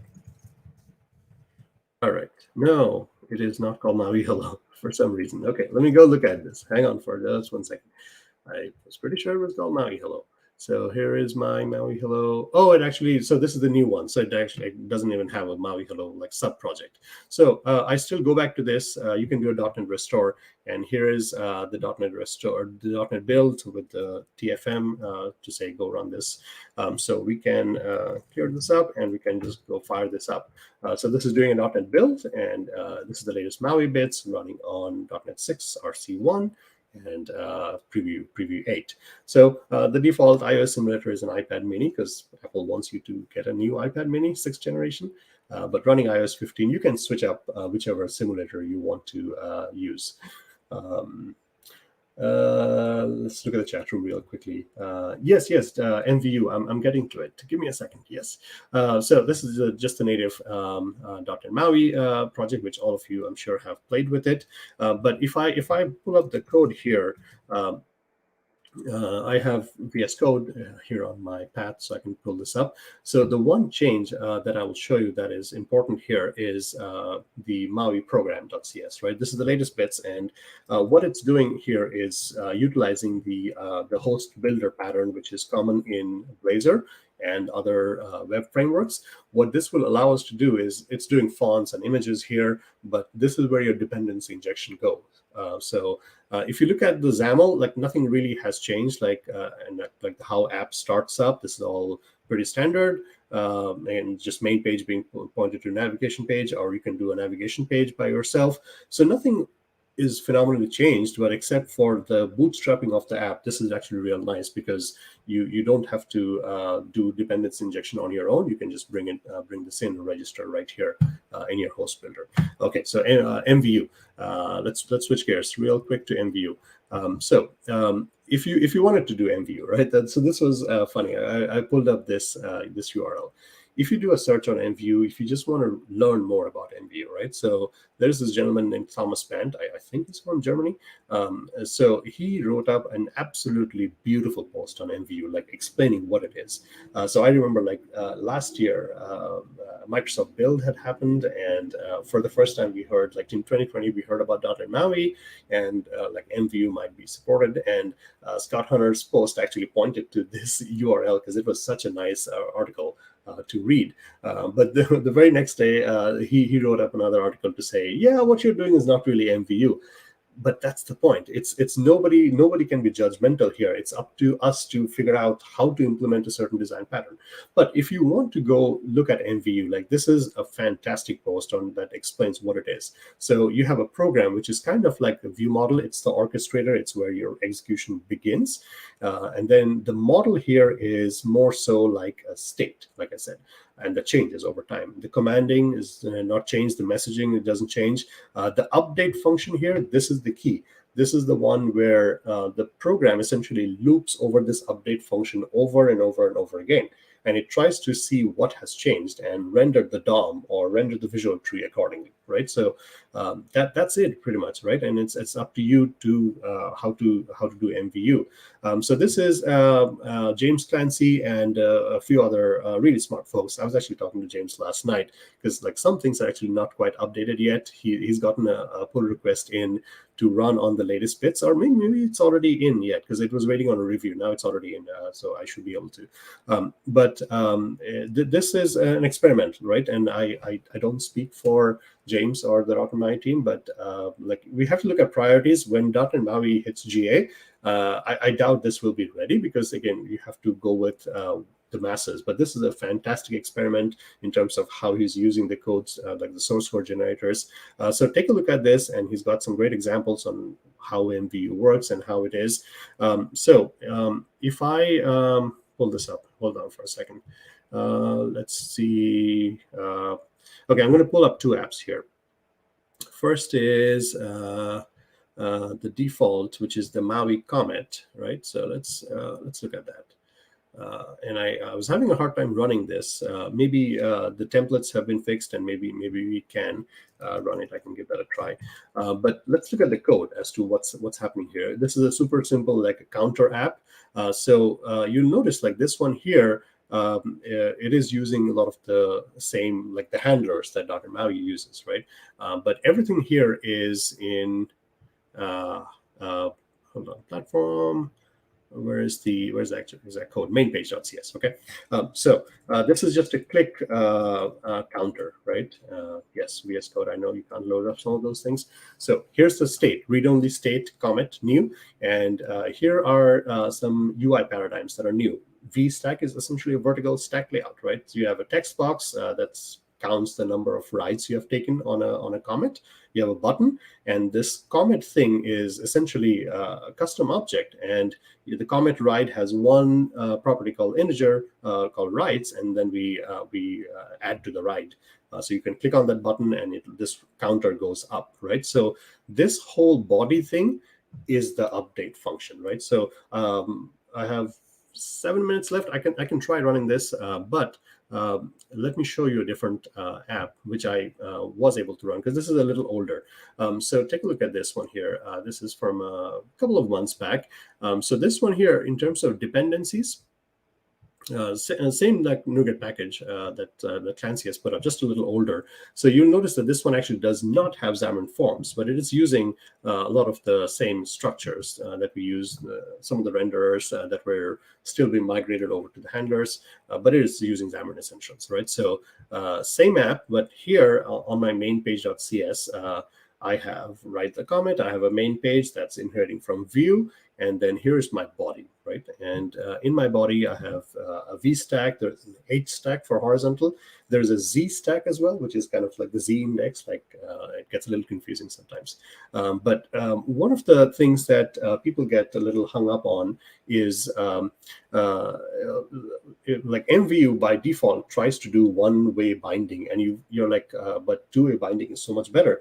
It's not like it cannot do two-way binding. It absolutely does, except you don't see it because it's not explicit. It's just done because when the view updates itself and the state of the application changes, the UI will update. So let me go ahead and run this real quick.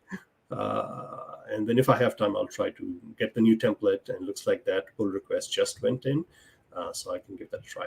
But this one here is the older thing, but same idea. Like some of the bits are older, but you get the idea. So we'll give this a second to write.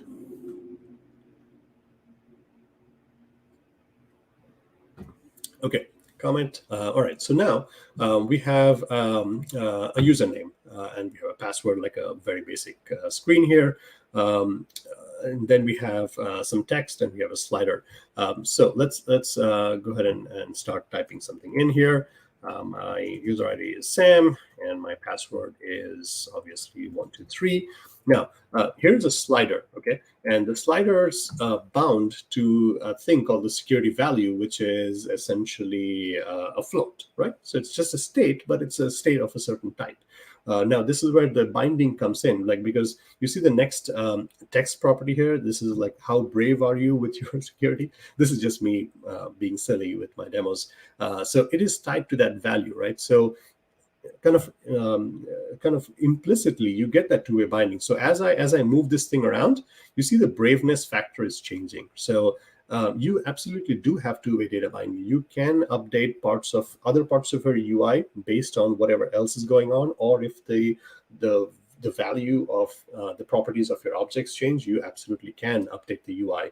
It's just a matter of how quickly and this is where the performance comes in. And this is what like React Native does really well. Like this body, this whole function, like you see this function here, this ends all the way down here, right? That's your entire UI, and that whole thing is running continuously, right? So this is where performance is important, and how quickly can you just diff on it and only render the things that are changed and nothing more, right? So you don't want to repaint the UI over and over again. So here's my sensitivity slider, and you can see the braveness factor move around. And when I hit the login button here, notice what I'm doing here is just like clearing out all of the values, like just wiping them out. So when I hit the login, obviously everything goes away. So it's a kind of a myth that MVU doesn't do two-way data binding. It is kind of implicit. You just don't say binding mode or binding context like two-way data binding. So that's it. That's MVU. Like I have a feeling that this will stay experimental, but again, I don't speak for James, but experimental for some time, but eventually we will get there. And this may not be for everybody, right? So if you are like a hardcore XAML dev, you might look at this and say, why is this so verbose? Why are we doing everything here? This kind of looks like JavaScript, and that's okay. You don't have to subscribe to this model. But if you are coming, again, we have to be conscious, like .NET devs, like we have gotten ourselves into a mode where we think like ours is the best way and it's a walled garden. There are a lot of people who are just starting out from coming out of college. There are people who are coming from other backgrounds like Node.js. Like for them, this will feel much more natural. So it's a matter of choice, right? And choice is a good thing. Flexibility is a good thing. So I have 1 minute left, I think. I can try getting the new templates, but folks, I was talking to James last night. So there was a pull request that just went in because they weren't working with the new bits. So you will see that what the problem was in the CS proj. The reloadify, this was using 1.6, which is the older style. And then when you started doing that, it didn't do the host builder and gotten some of the newer bits that MAUI apps need to bootstrap. But otherwise, you can fire up a Comet app just the same way you fire up a .NET MAUI app. It's the same .NET build. So give that a shot. The URL, I mean, look for Comet UI. It's right off the .NET thing. I think James was fighting the CI pipelines last night, but looks like that pull request is in. So give this a spin. And I'm going to stop here because we are at time. I want to be sensitive. But again, I'll go back to the point. Pain-driven development, pick the right tools for your job. Don't let anybody force you into this. It should be something that comes natural. Yes, you're signing up for a little bit of complexity because you're having that separation of concern, but in the long run, that gives you maintainability. It gives you kind of sanity in your code base, right? So again, Microsoft slide here. We'll run some software. We have all the amazing tools to go change the world. So let's do that. And thank you for hanging out with me for like 45 minutes. You have all been amazing. So thank you very much. Hope you have a great rest of your day and great rest of Xamarin.Expert Day. All right, thank you so much, Sam. And I've heard you say it a couple of times, like, don't stick to the rules of the design pattern that you're, of your choosing, because it's all about what matters to you. And also with this channel, I do a lot of things and I get a lot of questions like, what is the way to do things? And I always tell them, like, there is no one way. I just pick what you like. And I really liked a couple of the things that you said here, like, wherever it hurts, change that. But other than that, why change it? And let someone else tell you, like, this is the way to do it. I mean, if you're comfortable with it, that's like the most important thing. So I'm definitely going to borrow some inspiration from you here for future videos. Be prepared to find that. Sam, thank you so much for hanging out with us right here at the XamExpertDay. I'm hoping to do an in-person one again soon as well. But, this gives us the great opportunity to have great speakers like you. Thanks for hosting this. Thanks for having me, folks. Absolutely. Sam is with Telerik, one of our sponsors today, who's giving out a prize. So I'll pop up somewhere in a little break just now. I will pop up the link again so you can get to the survey, leave your email. And from Telerik, we get a very generous Oculus Quest 2. So that is really amazing. Sam, have a good rest of your day. And I'm going to skip over to David. I'll go play the piano. Bye, folks. Yes, I'm going to want to hear that someday. Thank you so much, Sam. Talk to you later. All right. And then next on, we have David. Hello, David. Good morning. Afternoon. Good morning. Good morning. Yeah, it looks like it's an early morning for you. I hope I'm not offending you, but it looks like you need a little bit more coffee. I do need more coffee, more sleep. All of the above Always. would be good. Always. But, that's what happens when you're rebuilding installations up into the wee hours of the night, right? I was telling John Dick that my Visual Studio installer looks like a Pokédex. I have collected all of the different versions. And he's like, because he asked me, he goes, well, which version are you using? I'm like, I'm using all of them. Which one do you want to use? Yeah, I got a couple, probably not as much as you, but absolutely. Okay, so I'm going a little bit over time here because we had a little very, very last minute schedule change because on track 2, nothing's going to happen for this slot because Louise couldn't make it, unfortunately. So we're all here to join the fun with David, so that's good too. David, I see you already shared your screen, so I think we're already a couple of minutes in. I see people coming in. There's still some room in the back. A funny joke because we're virtual. All right. David, I'm just going to add your screen and maybe remove myself. That's probably better for everyone. Take it away.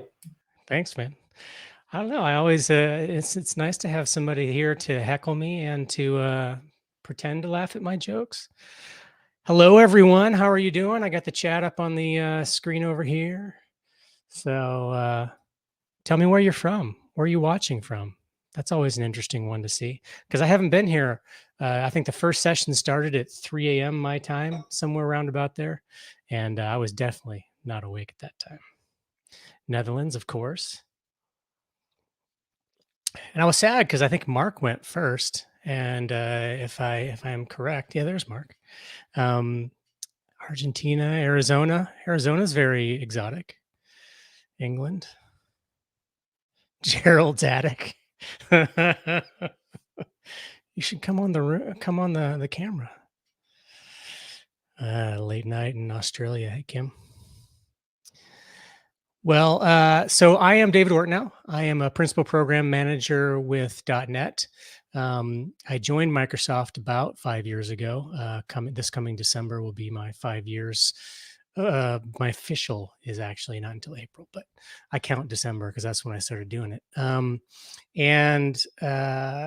started working on Xamarin. Xamarin.Forms was kind of the first product that I was the program manager for. Still do that, but we've got a great team of program managers: Maddy Legere, Dimitri Allan, Olia Gavrish, Jake Kirsch, Zeren, Chris Hardy. And then, of course, there's always the the amazing James Montemagno. So we've got a great team that cares deeply about these products. And this is a great day, Xamarin Expert Day. We get to see everybody who's passionate about the platform. Hopefully there's some of you here that are maybe new to this and you're wanting to learn what's this all about. When I did a session Monday for a local user group, many people did not have a clue what MAUI was. So if that's you, you're going to get that introduction here, but I know there's been a lot of sessions leading up to this that have already covered a lot of good information. So if you haven't already, take a screenshot of my contact information. You can reach me there. I'm happy to. I can't promise I'll reply quickly to the emails, but I do my best, and it's always good to hear from you what you're using, what you're doing, what we can help you with. All right, so let's get in the right place so I can go to the next slide. So that's who I am. I've been, I'm much older than perhaps I look, although I probably look pretty old right now with the lack of sleep. That's okay. I actually have an English degree. I'm not a computer science guy. Taught myself programming back in high school and college, and then had my own business for many years, worked in enterprise, worked in healthcare, did a lot of creative agency related work, startups and things like that before I joined Microsoft. So what is .NET MAUI? Well, first of all, it's an acronym, Multi-Platform App UI. And so in order for it to be the most productive way, we shortened it to MAUI because nobody wants to say Multi-Platform App UI when you can say MAUI, right? So this is how we enable you using .NET to develop native applications that perform great on Android, iOS, Mac OS, and Windows. Those are the 4 core platforms that we support in .NET MAUI. And yeah, I'm not 25. Let's go with 47, okay? Which is a great age. It's a great ripe old age. And we're doing this with emphasis on code sharing. So there's also some key things that we're doing in .NET MAUI. I've seen the phrase several times. Oh, Microsoft's releasing yet another UI framework to the mix. When in reality, and I think most of you Xamarin experts will know this, that it is the extension of Xamarin.Forms, which is a almost 8-year-old product at this point, right? So it's been through 8 versions of iOS and Android, and if you've started at the very beginning, you haven't needed to rewrite your application. You might have modernized it a couple of times. We went from beveled edges on buttons to flat to now whatever it is that we have from a design standpoint, and Xamarin.Forms continues to be very useful there. So MAUI is going to take that to the next level. All right, so I'm going to give a little preamble, some prerequisites. My goal here is that as you approach starting your next project or your next experiment or your next spike, and you choose .NET MAUI, I'm going to give you some of the things that you want to be thinking about, probably some of the things you are thinking about. And then we're going to go look at some code, and we will hopefully cover most of those things that I have listed there. As I said, I have many versions of Visual Studio installed, and everything is in a slightly different state. So we'll go through the adventure together of seeing what the live demo gods and fairies have in store for us. And then I'll do a quick recap, and then I'll point you to some resources. And certainly I will be here for some questions, either in the chat or if we have time. I don't want to run into the next presenter. So what we're not going to cover is we're not going to cover how this compares directly one-to-one with Xamarin and Xamarin.Forms. We're not going to cover the upgrade path, although we do have a fantastic upgrade path for Xamarin applications, Android and iOS. And then we have the .NET Migration Assistant or Upgrade Assistant that Sweeky and Maddy are working on for Xamarin.Forms apps and for Xamarin iOS and Android and macOS apps. So I'm not going to be covering that today. I am going to be making somewhat liberal use of PowerPoint's image library, where this fellow came from. I think some of us working from home probably can commiserate with what he might be feeling in this picture. I don't know. It just spoke to me when I saw it. So there you go. All right. So on to the preamble.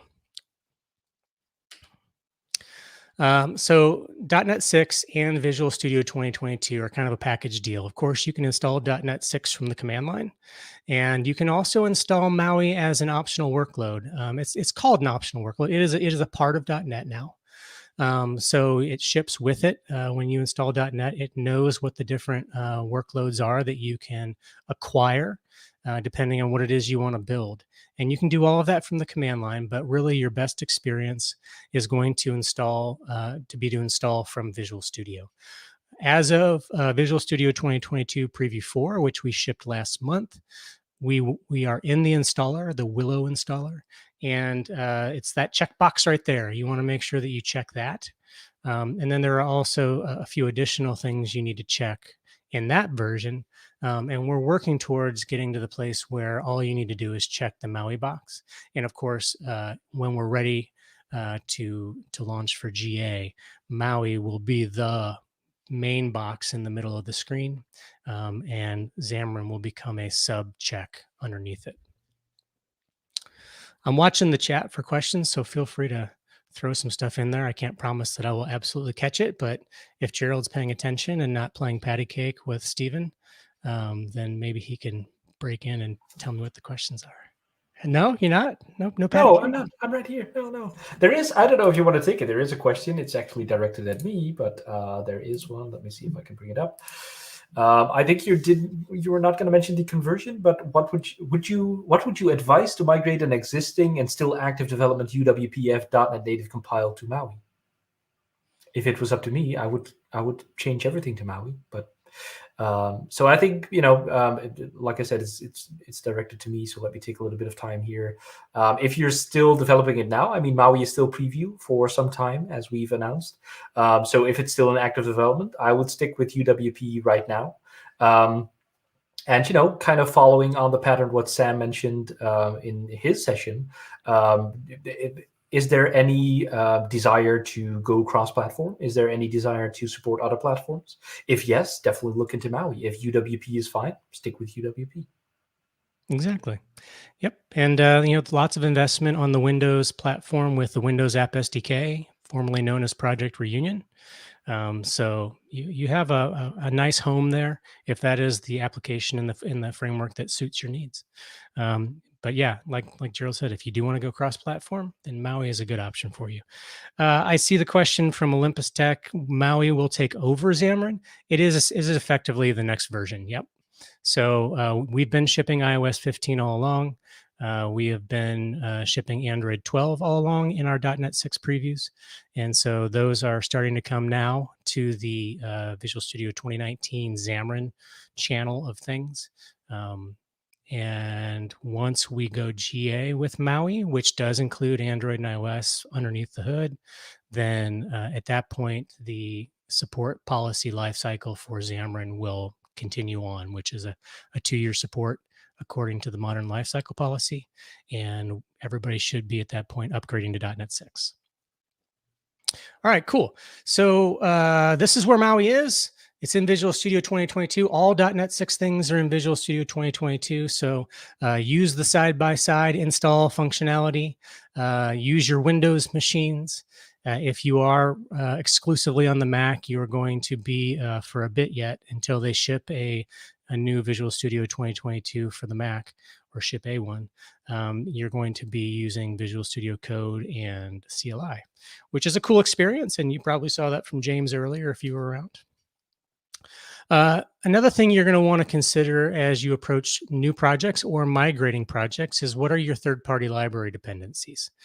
Most of those who do not use Xamarin.Forms types and are net standard or better or newer, those are gonna probably work just fine. One of the projects that I have open here, and we may look at the code, uses refit, for example. There's no UI bits to that, and it works as is. But those that do use the forms types need to be migrated to .NET MAUI, and then released with .NET 6 TFMs, target framework monikers. So there's a NuGet packaging thing that needs to happen there. The Xamarin Community Toolkit, good news, that's starting to ship already. Gerald knows that very well. Brandon Minnick has been all over that as well. And you can see the blogs on the Xamarin blog. So you can check the status there. They've also merged this maintainership with the Windows Community Toolkit. So it's all one big Community Toolkit org now and on GitHub. And then they're going to start sharing a bit more code and things. There are 2 flavors right now of the Community Toolkit. There is the compat version, which shims the Xamarin.Forms renderers into MAUI controls. And then there is the pure MAUI, which right now I think is mostly just behaviors and non-UI things. Xamarin Essentials, good news, it's in MAUI, so you don't have to go looking for it. It's just right there. We want to make sure it was all at your fingertips. So evaluate what your needs are. Is what you are the things you need available? Can you do without them?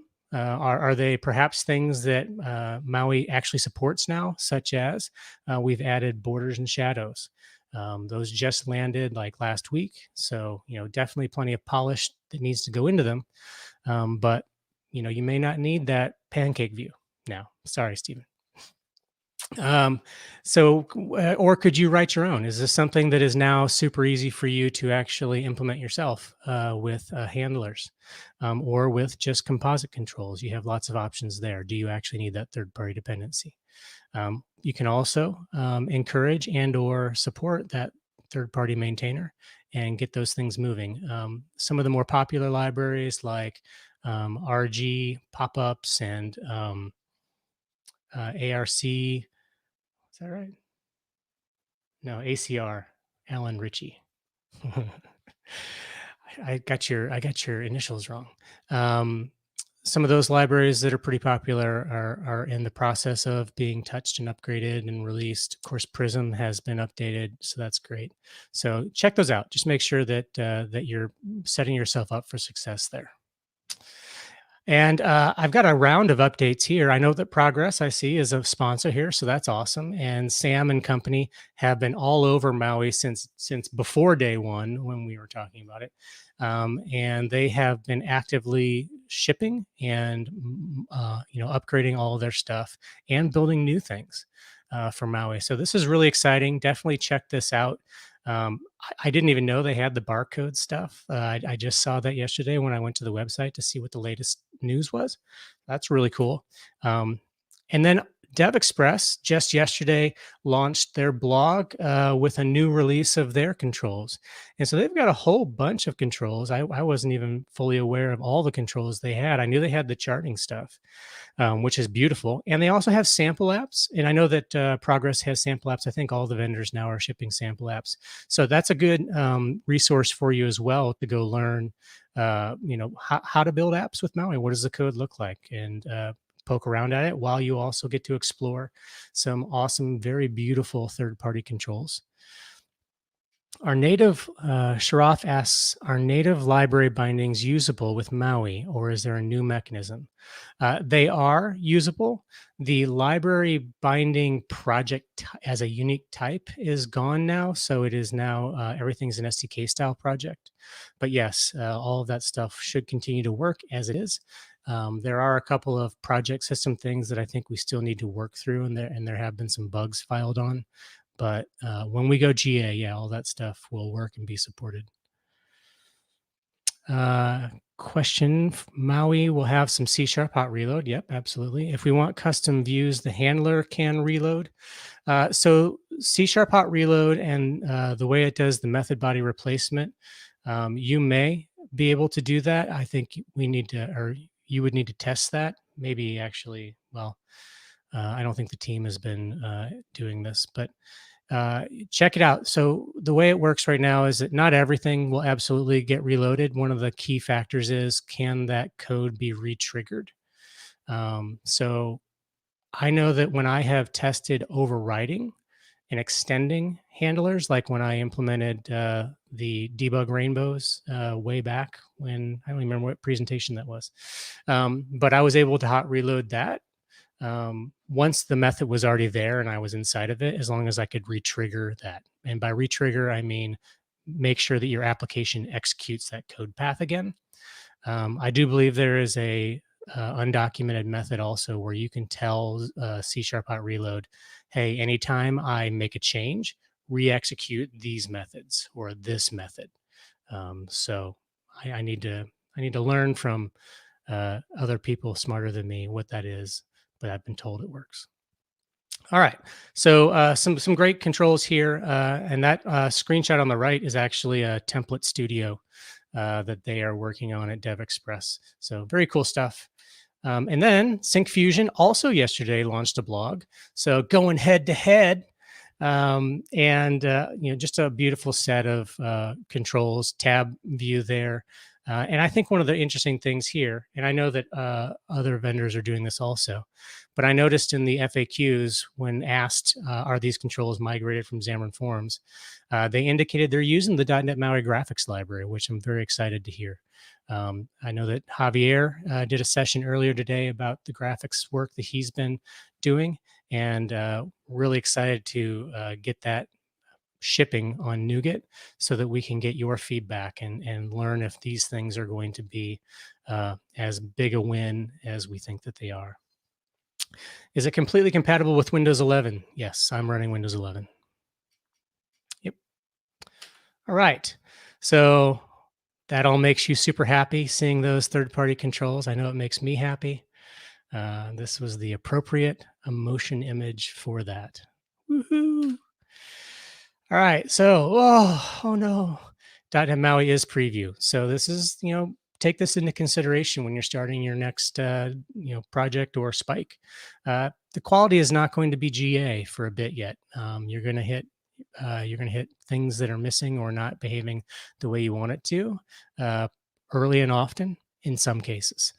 We know that other folks have had good success. I heard from a customer just yesterday that they have built out and ported a couple of their Xamarin apps, and they're pretty much, they feel they're pretty close to ready to ship them. So, your mileage may vary there, but be aware. Performance is an area where we have more work to do. On iOS, performance, runtime, startup looks really good. Catalyst and for the Mac, and WinUI for Windows or Windows App SDK looks good. However, we haven't really done any trimming work or very minimal trimming work. What that means is using the .NET linker, when you compile for release and you use that feature, it will strip out the code that you're not using. We also just landed, which will ship in our next release coming out in a few weeks, the new profiled AOT startup tracing for Android. And so that will get your MAUI apps down quite a bit. I think the Hello World, we're down to around 1100 milliseconds. So almost at that 1 second mark, which is pretty exciting. Android itself is right around 300 to 400 milliseconds for a startup. And then we also need to do the work on, the trimming will help a lot on reducing all the assemblies so that our performance in our startup gets better and better. That also feeds into app size. App size and performance go hand in hand. So right now, the Android app size actually looks better than before. iOS is not the case. iOS is about 120% larger right now. So we have known work there that we're going after to make sure that we get those app sizes back down where they were, if not better.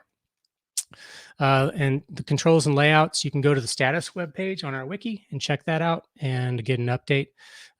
Just know that some of the controls like collection view, for example, are still shimmed in.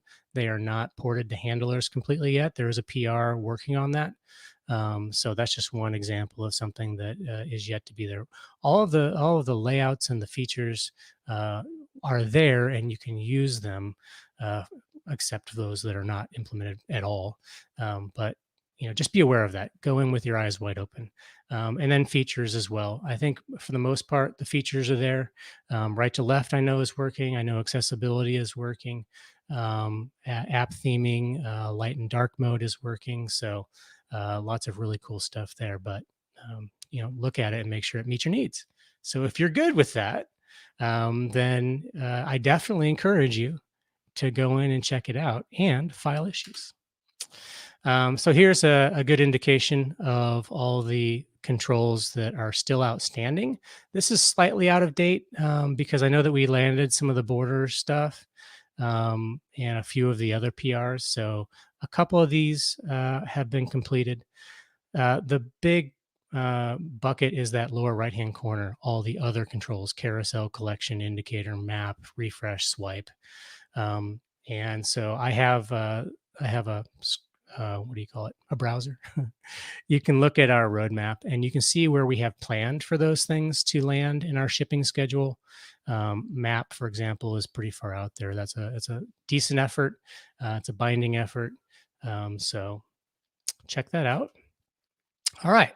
So now I want to go look at some code. So let me flip over to, what is that called? Visual Studio. All right, so a couple of things that I want to call attention to here first. So this is my little control gallery where that I kind of pulled all the samples, all those Xamarin.Forms samples in, and started updating them and styling them. And I use this to validate where we are with things. So I'll start with perhaps, is it this? It is that. But did that actually zoom? No, it did not. Did it? Hang on. I'm lagging. It did not zoom, did it? Nope. All right. Escape. Sorry about that. So I wanted to zoom in on the solution, but here we are. So a couple of things to call out. So, we have app XAML. Totally optional to use XAML. You can just have an app. The main thing that this is responsible for is newing up main page. Behind the scenes, it is actually generating a window and applying this content to that window. So this is if you saw the very early preview 2, preview 3 of .NET 6, you saw that we actually exposed all of that stuff here. You can still get to it. And the thing is that we have not actually implemented multi-window yet. So the API is there. The additional windows are not. That is in the works right now. So App Shell, I definitely recommend App Shell for sure as the way to get started very easily, very quickly. You can do flyouts, as you can see here. If I can find my emulator. It's hiding behind all of these other windows. So, I've got a flyout here. I can turn that into tabs as well. I can also have top tabs. I can have a mix of all of the above. And I can also navigate with URI, and I can also push and pop, and I can do modals. You can do it all. And you can template them fairly easily too. So it's a nice, simple way to get going. Now, you also have distinct controls for flyout page, for tabbed page, and for navigation page. And so if you prefer to compose those things yourself, you'll have slightly less flexibility in terms of combining them. It'll be a bit more code for sure, but those are all still available to you. So go with which makes sense. So this is a single project, a one project, right? So what this means is that all the platforms are actually in this platforms folder. And then this is where the main activity is for Android, for example, iOS, the app delegate. These are the entry points for those native platforms. And really all of these platforms are doing, very simply, make some room. There's so many good panels I have open here. So really, actually, it's the application. This is going to create the MAUI app. So it's referring to, and this is the host builder pattern that is used in Blazor and ASP.NET Core. It's going to call MAUI program, create the MAUI app. And then if we go over here, this is where we are going to generate the builder. We're going to pass in the app, which is the app XAML app CS. And then we can do other things. configure fonts. We can do dependency injection. We can initialize essentials things that you would normally have to go into your app delegate and then your main activity and then et cetera, and duplicate a bunch of code. You can actually do all of that right here and keep it in one place. So a whole lot more efficient.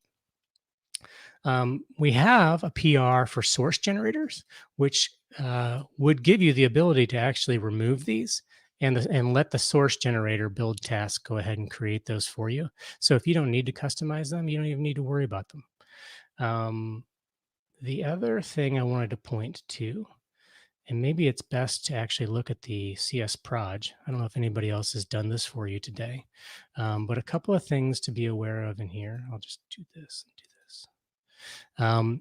The target frameworks are important. This tells Visual Studio and the .NET build what are the different frameworks that this project supports. So this is all multi-targeted. If you do a file new, you're going to see that this one for Windows is commented out.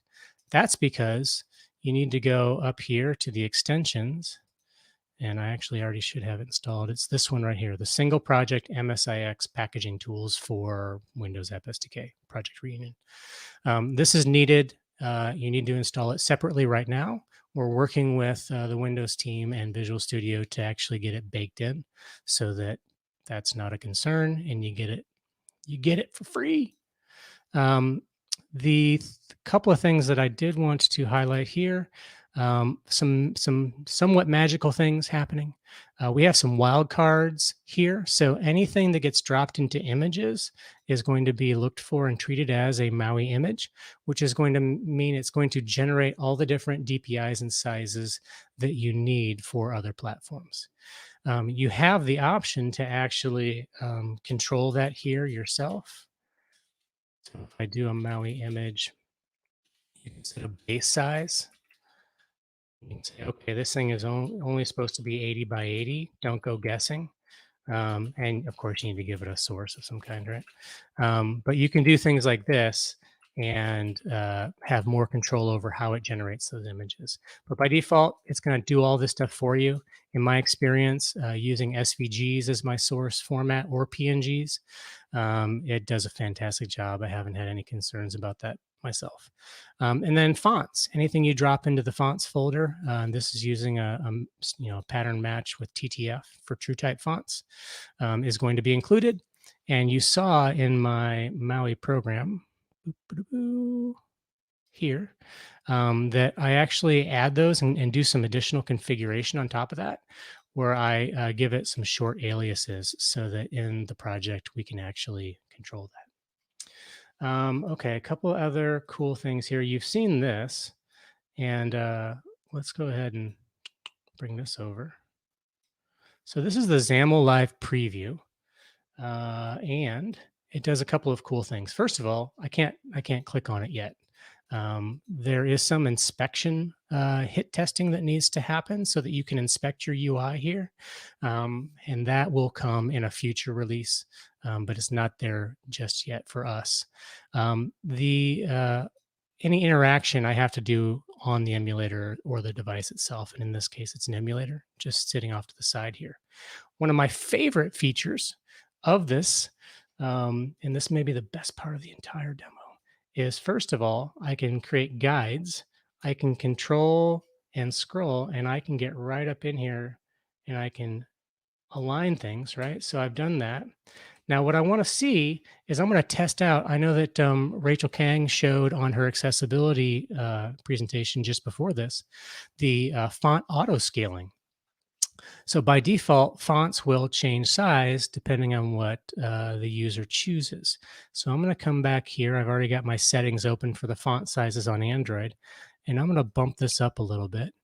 And then I'm going to flip back over to my app, and look at that. I can confirm using this beautiful little guide, simple example, that actually, yes, my font did change size. It wasn't my imagination.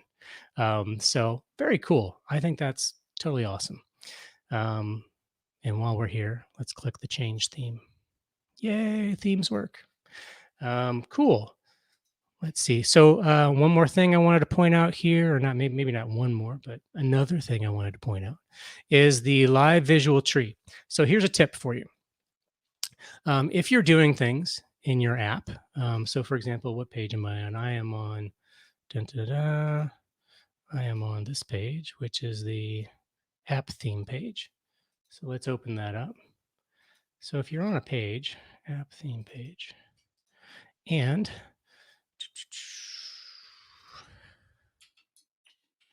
you make a change, right? And you're like, okay, that should have hot reloaded. And it did hot reload. So yay. But if it doesn't, look at your live visual tree and see if your live visual tree is actually populated with content.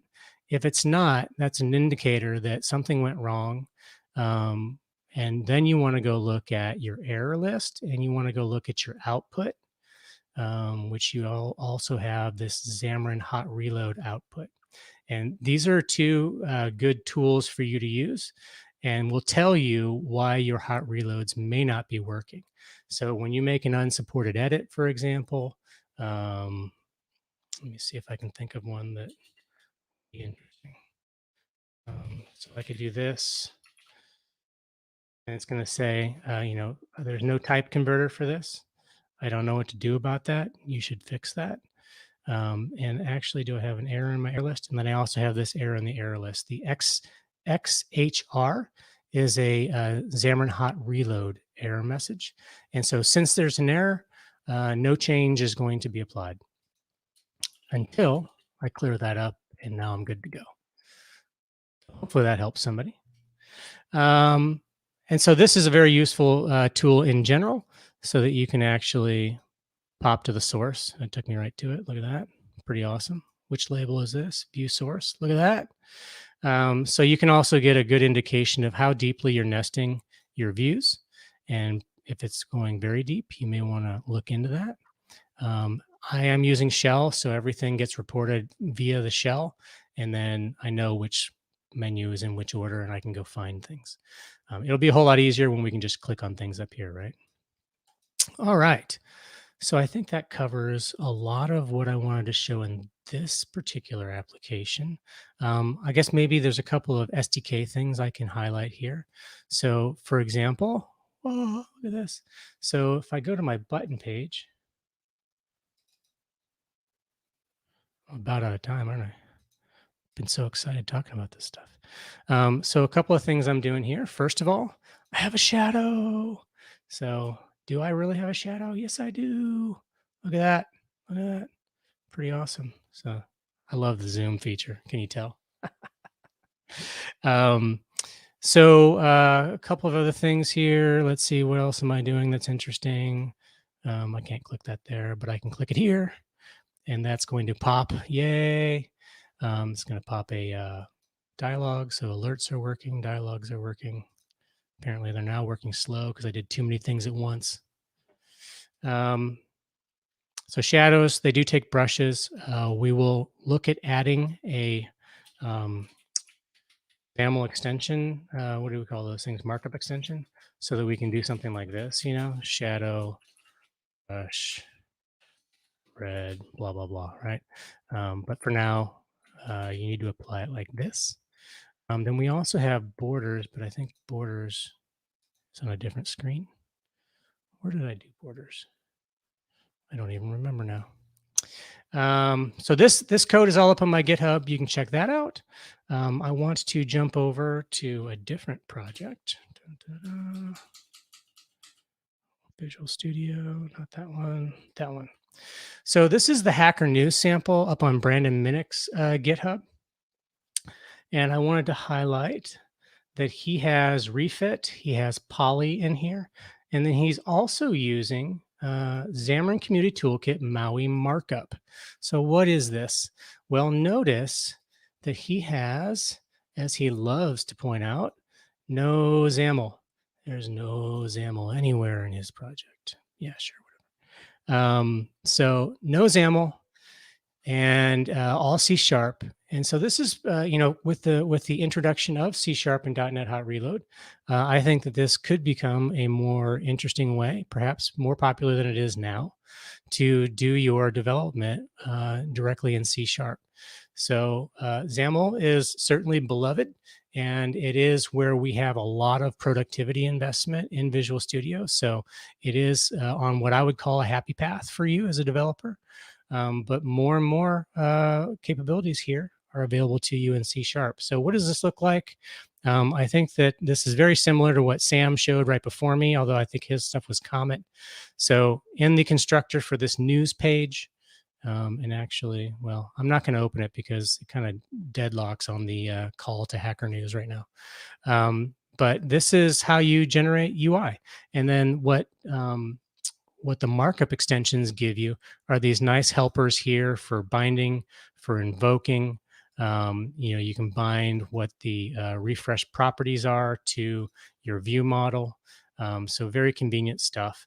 Another cool thing that I've seen happening here, if we go over to startup, this is using the DI, the baked in inversion of control containers with the hosting model, so that he can supply the service for the iHacker News, his view model, and his page, and then use the constructor injection. So if we come here to the view model, you can see that this is being, well, maybe you don't see it. That's kind of how DI works, right?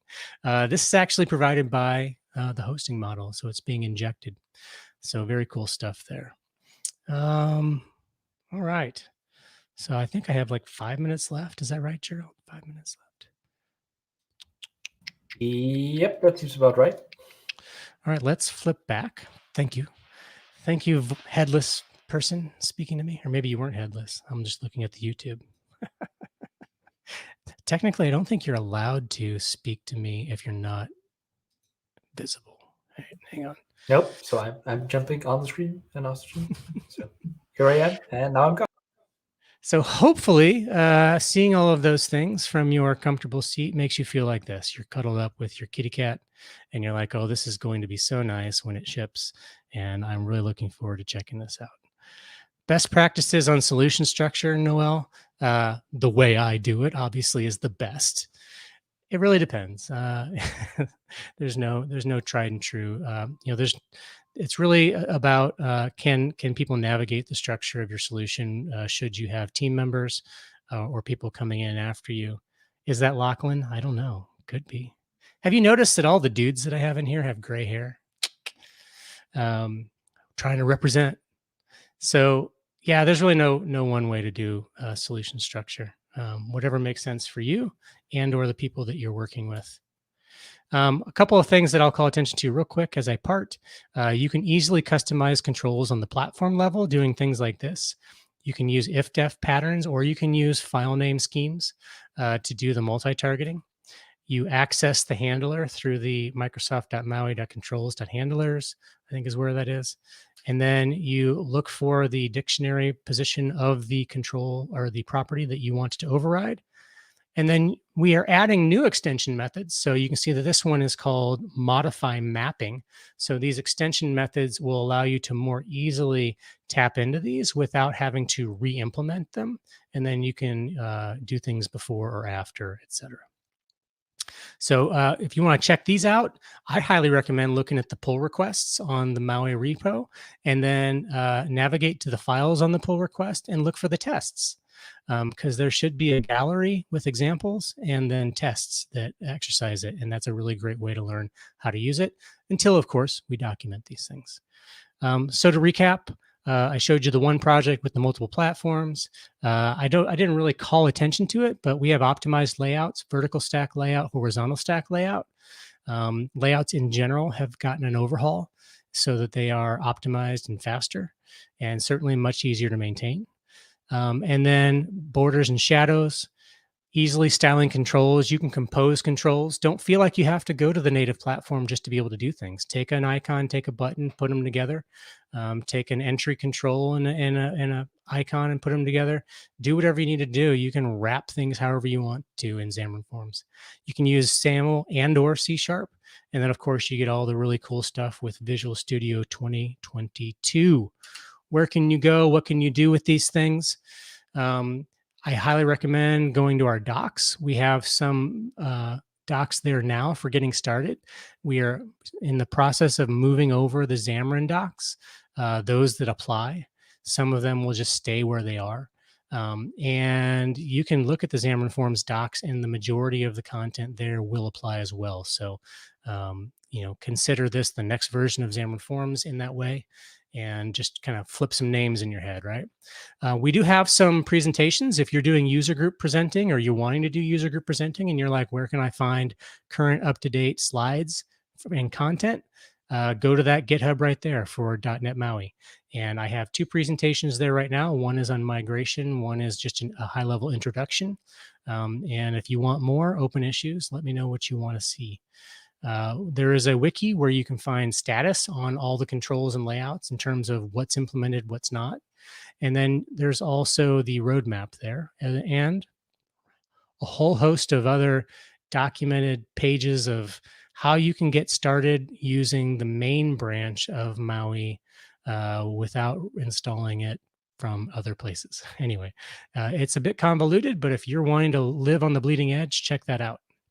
And then, of course, there's the Weather 21 app, which I showed screenshots of, but we didn't actually demo here. And there are other apps, the Hacker News app I showed, the Control Gallery app that I have, the Control Gallery that's in the MAUI repo. All of the third-party vendors have several, in many cases, sample apps. Check all of those out. Don't forget .NET Conf. Look at that. I'm on time-ish. Set your calendars if you haven't already. Be there. We will have awesome MAUI demos, MAUI Blazor demos, Blazor demos. We will have a very solid, beautiful release of .NET MAUI preview. From a timeline standpoint, here's what you can expect from us. We'll be shipping previews every month through Q2 of 2022, at which point we will GA .NET MAUI. So thanks for joining. I will hang around in the chat for questions, but you have another presenter coming in after me, right? We do. It was a close call because he had some technical issues, but I see him here. So hopefully he is actually here. Well, you can use me to stretch it out if you have to. Yeah, so I think there's a couple of questions maybe that we can go over while we buy him a little bit more time. What do we have here? Well, I see this. I'll grab a couple here. Will bindings be compiled by default? So bindings are not compiled by default. XAML is compiled by default now. That is a change. Bindings, in order to trigger a compilation or compiled binding, you need to supply the data type. So as soon as you do that, it knows how to bind it or compile it, and it will do that. Where can I find documentation to know how MAUI architecture works internally? There is a development guide up on GitHub, and James Montemagno has been working on a contributor guide that does a source walkthrough. So look for those. Pester James. Wasn't he doing something with code tours? Is that what you're talking about? Yeah, it was a tour or something. I don't know. You have this plugin, Code Tours. Yeah, that's cool. It's a plugin, Code Tours. It's a plugin for VS Code, I think. And so we basically add a .code tours folder, which is hidden. And then whenever you open it in VS Code, it will automatically prompt you with like, hey, we have this code tour available. Do you want to take it? And then it will take you through various stages in the source code with some comments by James or whoever to explain a little bit what you're looking at. It's a pretty cool solution, actually. That is very cool. I had no idea that's what he was doing. I thought he was just writing a doc or something and doing a YouTube video. I was like, oh, see, I'm glad I don't have to pay that much attention to all of those things because I've got other things to watch out for. Question from Malky Wallur. Should Microsoft's Windows App SDK 1.0 preview update in the projects with Preview 8? So I believe Preview 8, I could be wrong because I have so many different versions here. We are now on 1.0 experimental. So always check our templates on GitHub and or the file new. As for what version to be using, But yeah, we're trying to or needing to ride the experimental train with the Windows App SDK releases, because there are still pieces coming from them that we need that are only available in experimental. Thank you, thank you, thank you. Thank you, everybody, for hanging out and watching. Hopefully this was useful. I had a notion of doing more demoing, but it looks like I would have run way out of time. Yeah, it's 45 minutes. Personally, I think it's a bit short for sessions always. So maybe we should change that. Who knows? Who knows? Well, I don't know. If I put anybody to sleep with their cat. I think they were wonderful. That's the PowerPoint design suggestions. What is it? Yeah, I mean, you go to images and it has stock photos, and you Right. it's some of them make you laugh. I'm like, why would you ever use this picture? I found plenty of opportunities. So there you go. You just put on the picture and then you kind of get the story after that, right? It's the other way around. Exactly. All right. I see Saamer's almost ready. So David, thank you so much for coming on, doing this wonderful session. I see a lot of thank yous, and this is a useful session. So thank you so much. You'll be hanging out in the chat, and we see you all over the Twitters and YouTubes and whatnot anyway. So, you know. Not as much as you. I don't know. Yeah. I think you're on buses now. You're on the sides of buses. Really? You're on billboards, so you're everywhere, Oh man. my gosh. Yeah, I mean, I can't travel there, so I don't know what's happening over there. Maybe I'm a celebrity and I don't even know it. Maybe You that's are. what's happening. All right, thanks, David. I'll talk to you later. See ya. And then I'll use this time to actually do a little announcement that I want to. My team members are over here at the side. They're like waving, like, "Hey, there's also a track 2. Please remember." I think they might have already started on track 2 because we're a little bit delayed with Saamer now. But we are nearing the end of the session, so who actually cares if we go over time a little bit? So I'm buying him some time by just talking and do what I do best. So there's a track 2. Find it down in the video description below. There's a link actually to track 2, so you can go over there, and there is a wonderful session as well. Maybe not as wonderful as Saamer's, but you can only watch one session at a time, so you'll never know. Or you can, and you can just rewatch all the sessions on the channel right here. Just click the subscribe button there, or I don't know. So you'll be notified of the new sessions automatically. I see Saamer coming up. Just before we go over there, let me actually share my screen for a little bit, because besides all the wonderful sessions and things, we also have great sponsors, and you can win wonderful, fantastic prizes. Just go over to this URL or scan the QR code right here, because there is a survey where you can let us know what you think of this event, what you think of all the sessions, and if you leave your email down at the bottom, then you will automatically be entered for a raffle with wonderful prizes, and Oculus Rift, all kinds of licenses for JetBrains. Saamer actually, he was so enthusiastic about speaking at the XamExpertDay that he offered to do 5 consulting sessions of 30 minutes each, one-on-one with you. So that's all stuff that you can win, and that's enough with, I think maybe I didn't share my screen again. That's awesome. So let me just put it right back on here. I hear all these kinds of Slack notifications. Let me just see. I shouldn't do all this improvising. That's not good for me. I can do only one thing, and that's talking. So I think it was on here now. Still nothing. What's happening with this thing? Why am I? Okay. Well, let's just basically, I'll put it on later. So you have to keep watching. It will be on here later. Let's just quickly bring on Saamer, which is much better. Hi, Saamer. How are you doing? Hey, I'm good. Are you able to hear me? I can hear you just fine. Am I pronouncing your name correctly? Yeah. Actually, surprisingly, it is correct. It is the right way, and usually people get it wrong the first. Perfect. So are you all set? Yes, I think you had some difficulties. Okay, perfect. Yes, I had because we hyped you a little bit on Twitter because you posted some of the videos where you were hinting on a epic demo with some IoT and an app and all kinds of things, and it kind of grew to have its own life, and we were hyping you up a little bit. So I'm excited to see the session. If you can share your screen, or is that how it's going to work? Yes. Yeah. No, I will share my screen. How much time do we have? So it is 45 minutes. but we're Okay. already 8 minutes over time. Right. So I will give you, like I said, it's the end of the day. So if we go over a little bit, that's no worries. We got Maddy after this. I'm sure she can wait for a little bit. So it's going to be perfect. Just keep it around 45 minutes, and we'll be great. All right, perfect. So let me make sure. I have my computer set up. Oh my gosh, like I can't even explain how complicated the setup is. I can imagine. We'll do it. We'll get there. So really quick, thank you so much everyone for joining. My name is Saamer Mansour. This is my little presentation that I have. Oh, not share, present. Yeah.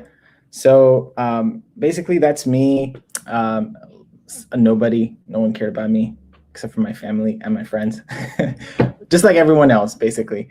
But I went to the University of Texas at Dallas, studied engineering there. Over there, I met my friend Omar, who I love dearly. Still stay in touch with him. He got me introduced into mobile development, Arduinos, and tinkering with things, changing parts, installing Android on Windows phones, and like all this like custom bootloader stuff, custom software and all that stuff.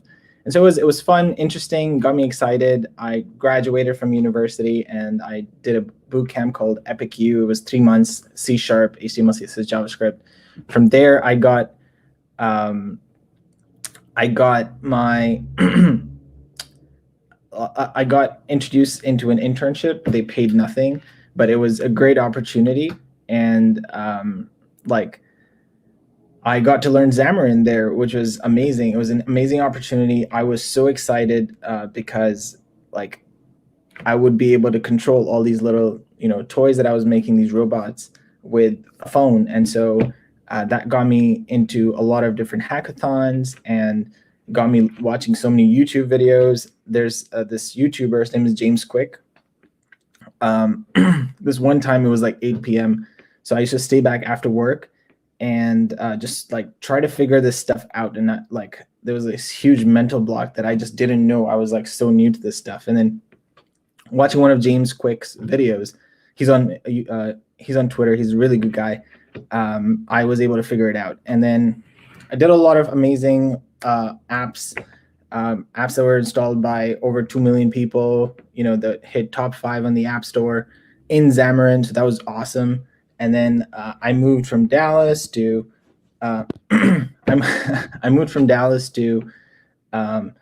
to Denver, and then to Toronto, and now I'm in Windsor, which is right next to Detroit. So I'm all over the place.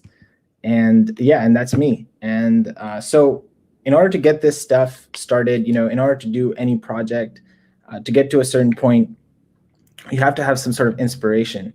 So let's say that your inspiration is that, you want to be able to get kombucha out of, figure out when the kombucha gets over. And this is what I set it up against the first part of this presentation. So the kombucha at our work, when I was at Slalom doing the My Spectrum app, would always get over whenever we wanted it to drink it. And, it was 3 floors up. So it was a long, very arduous journey through the heat. And, we had to climb mountains to get there. So it was why don't we just automate it, figure out when it comes, and so we get it when it's fresh. So in order to figure that out, you need to know some Xamarin basics. Xamarin is native. You have native API access. You get native performance, native user interfaces. So even if you have no mobile experience, you'll be able to figure this stuff out with me. That's the bar that I've set it to, very, very minimal coding experience. Okay. So there's Xamarin Native and Xamarin.Forms. This is all going away, but Xamarin.Forms basically shares the UI code, and Xamarin Native, which we do at the first prototype, requires you to do custom UI code. It's very complicated and difficult, which is basically iOS and Android development, very complicated and difficult. But then Xamarin.Forms really simplifies it. MAUI is going to simplify it even more. So getting started, just go to the Visual Studio website. And if you're using a Mac, which I recommend for for mobile development, you install Visual Studio for Mac. And then, it's very simple. You can use the rest as well, but I'm just going to show you the steps. Once you install it, just, press next, next, next, and then it's installed. You just click on Visual Studio button and, say new project, blank app, put the name, hit the play button, and that's your first mobile app. So if you haven't created a mobile app yet, just go ahead and do it today because it is that easy to do this. So let's just, try to follow the steps. It's going to take some time to build because it's going to be the first build. And so that's what we're just going to get it started, and we're going to get back to look at it. But basically, all I did, I clicked on Visual Studio. I said new, app, and then I'm just going to say blank. I'm just going to say test, maybe. Say next, create. It already exists. Yes, I don't care that it already exists. Overwrite, whatever you need to do.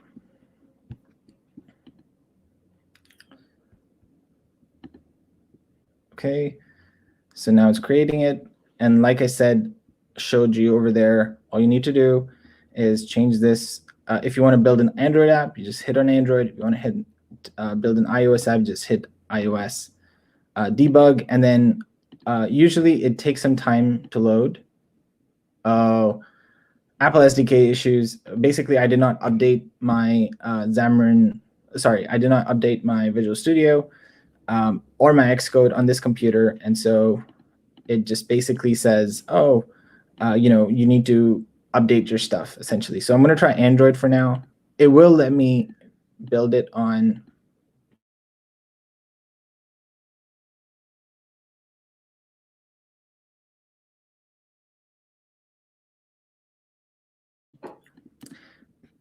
Just do this. So it's going to try to build it on my phone for now. In the meantime, we're just going to continue. So this is just basics of Xamarin.Forms. If you want to understand how to work with Xamarin.Forms, you just have to remember 3 things: pages, layouts, and views. So on the top level, it's like a hierarchy. So you'll have one page on one screen, and then you can have multiple layouts in that page, and then you can have multiple views in that specific layout. But one screen can only have one page. So pages, layouts, and views. Pages, layouts, views. So over here, if you see, you have your content page, and inside your content page, you have a stack layout. So there's different types of pages. There's different types of layouts. And then inside one layout, you have multiple views. So your entry view, and your button view. So you see over here, entry, and button. Okay, so pretty straightforward, super simple to do. Over here, the example uses XAML. There is a way to do it using C#. You just basically remove initialize component that pops up. So if you have a page, the blank template has a page like this, and then you can see your XAML code and then your C# code behind. So the CS stands for C#. So it has this initialize component line. So you can just remove that and then just do your UI in C# instead. So you have your views, and then this is just like an event handler for the button. So if someone clicks on it, you can make it do something. And then you have your layout where you add everything to that layout. So you added this view, this view, this view to that layout. And then you put everything inside the content of the page. So you say content equals that layout. Okay, so the first demo is essentially what we started already, just because it takes some time. Let me also look and see if we have Visor set up on this.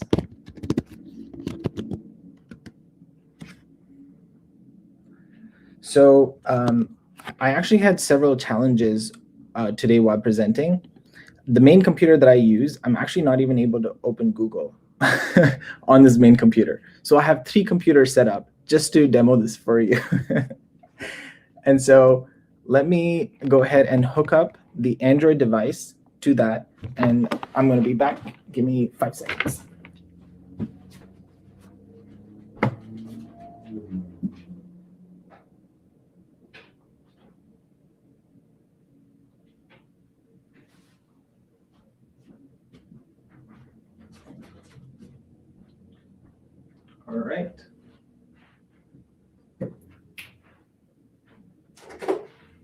So connecting. And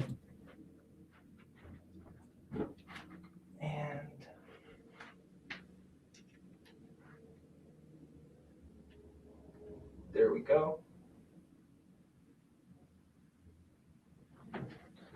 Okay. So as you see, I connected this Android device. Oh, okay. I need to allow USB debugging. So you just have to tap on it.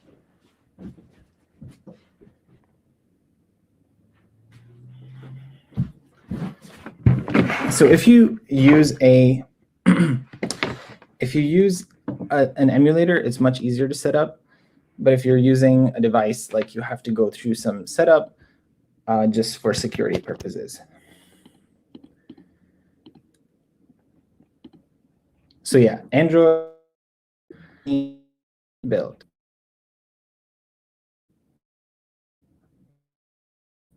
If it accepts my play.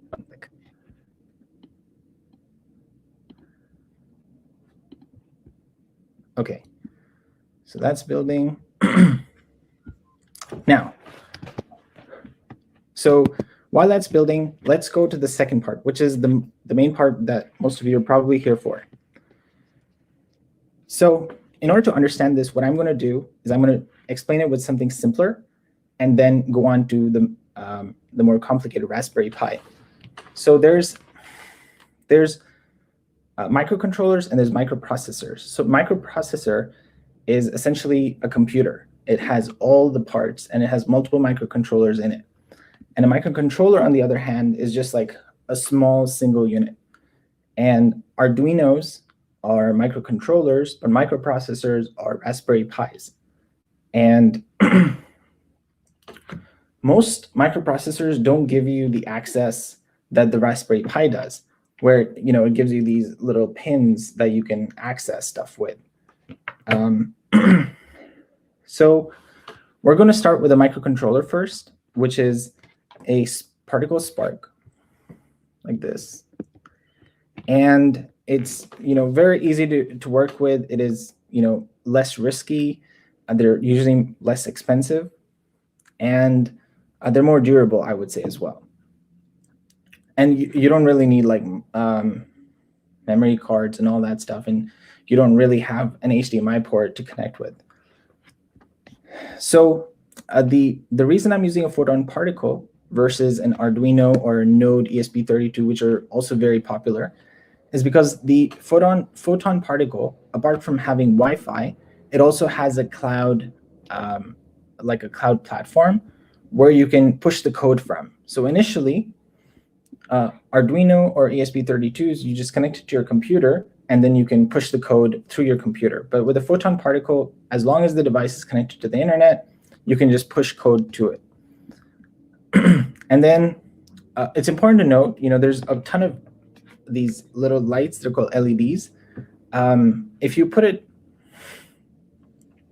in the wrong direction, it's not going to work. There's like a negative and positive for LEDs as well. So remember that the shorter end is negative, but if it doesn't work, just flip it and it will start working. And make sure that you don't just put an LED directly. You have to use a resistor, because usually 3 volts or 5 volts is too high for an LED. So it'll burn, and then you'll have to use a different one. They're pretty cheap. We talked about coding through the browser. I'm just going to show it really quick. Here.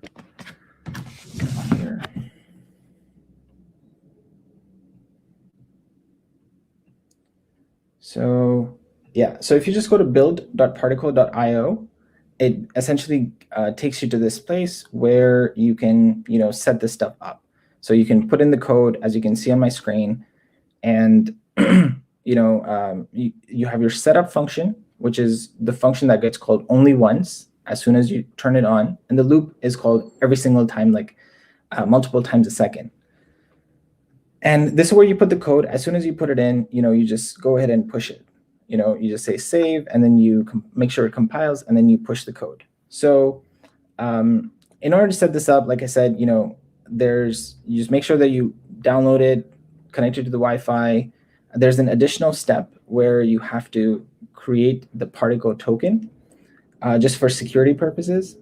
And that was another thing as well, because yeah, so you say particle token create. Where'd that go? Particle token create. And it gives you a token that you can use to access it externally.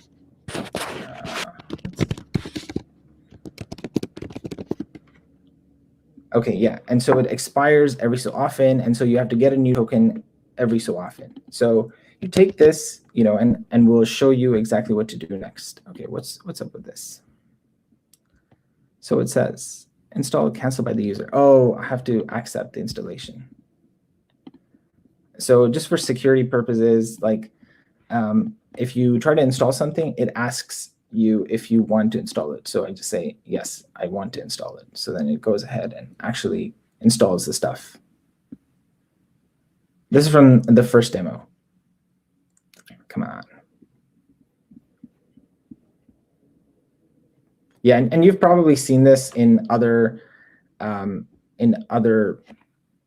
presentations already, but you know, this is your basic page.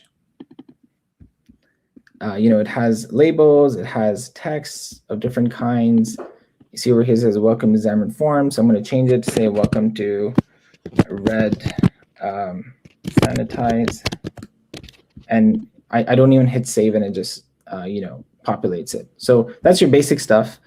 But we're going to go into this. So over here, as you can see, you have your microcontroller. I'm going to disconnect it. And there's different pins, there's different outlets. And so if you see, I've connected it to the ground over here on pin number 2.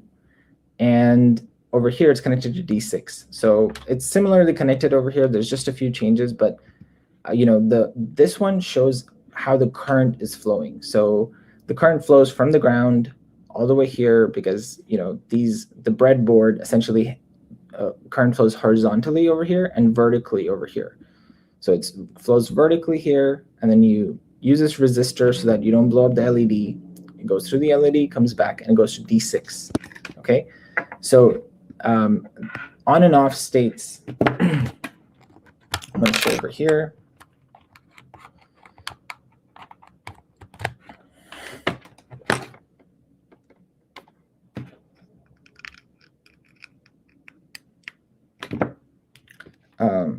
Okay, so we're connected it over here. Now this, so if the kombucha is there, if there, you know, you didn't run out of the drink, then, you know, we want to change the light. So we want it to be red or blue. So what I'm going to do over here, I'm just going to connect, push this code. Actually, let's take a look at this code pen to see that it actually connects to the device, okay? So let's go to build. So this is your device. This is the Raspberry Pi that's connected. I don't see the Photon connected. Let me get the Photon connected as well. Store, let's see what's up. Come on, come on.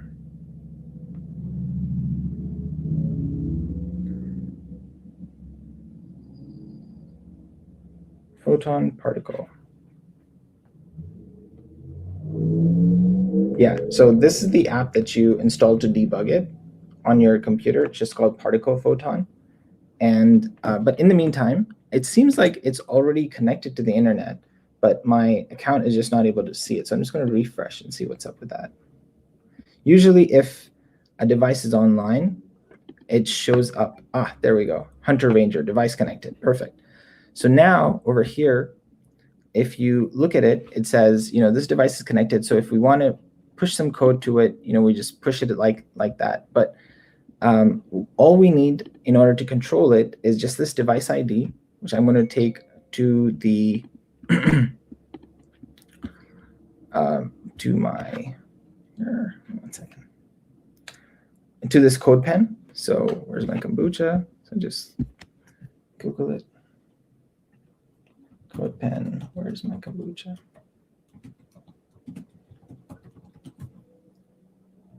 Yeah, and then I just paste it. Oh, this is basically the Git repository that shows most of it. But here is the code pen, and I paste the device ID over here, and then I get the access token. So where's the access token? So when I click over here,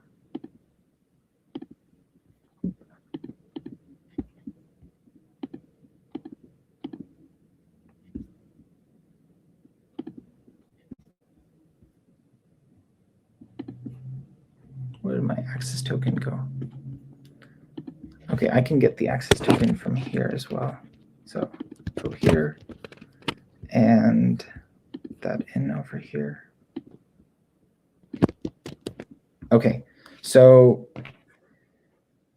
if I change this, so it should essentially change the light. So I just hit dispatch message. Oh, so I think it did not recognize the device ID. Or let's see, devices, come on.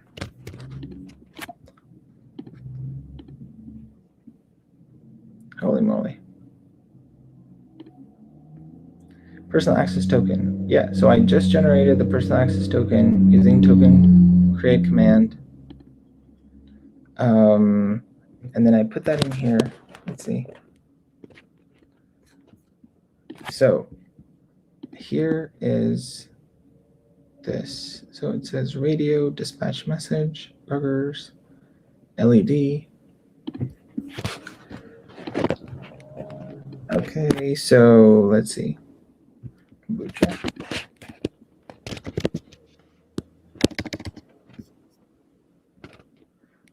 What's my IP? Ultrasonic sensor. Let's try this one. So I'm going to save this, verify that it works, and I'm going to push it to this Photon device. So not the Raspberry Pi. I'm going to push to the Photon device. I'm going to make sure that it pushes it. As you see, it's going to start blinking a little bit. And you just have to make sure that the pins are in the right place. So if you see over here, it says D0 and D1. So I'm going to change it to D1 and D7. D7. And I'm going to say flash. And so what it does over here is that it has these particle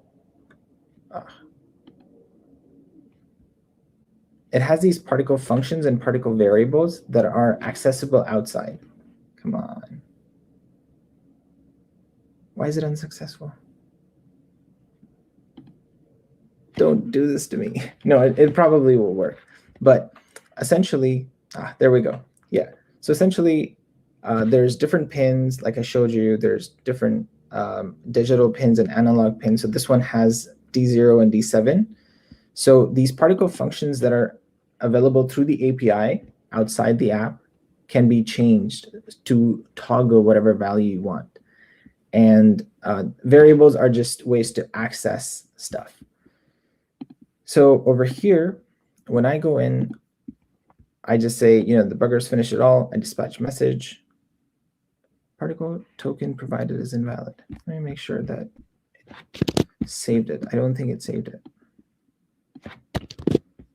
Save.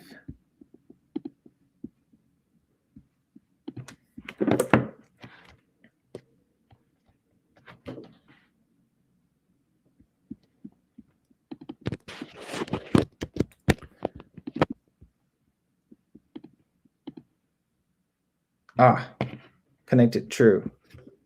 That's probably what it was. I just had to log in.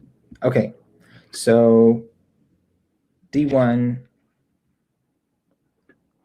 So if you notice that the color's out, when I press the button, the color changes. Let's try it again. So dispatch message. Yeah. So if you notice, there's that little color over there. I think my D1 and D0. Holy moly.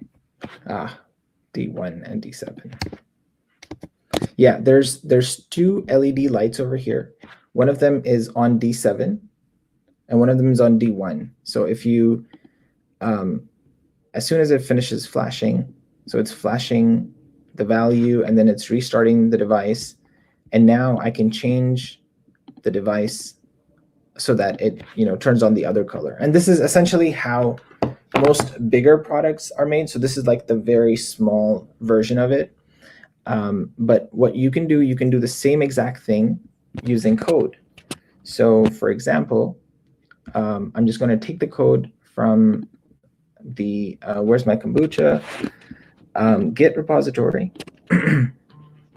So you go here, and then you say,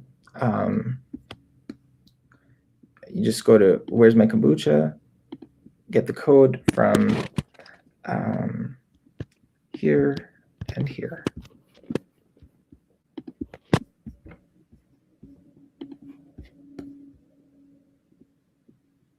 There. Yeah. So I'm going to just copy this code. I'm going to paste it in.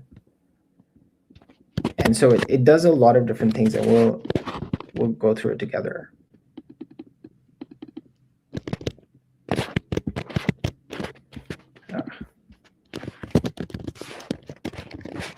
GitHub. Where's my kombucha? Yeah, I had everything set up on one computer, and then like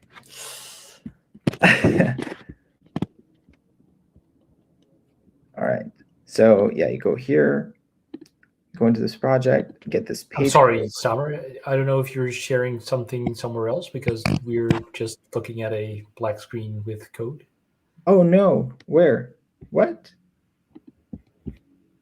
Thank you for letting me know. Okay. You're looking at a black screen? Yeah, I see build.particle.io. Maybe it's a little slow. Is it not showing you my GitHub right now? Nope.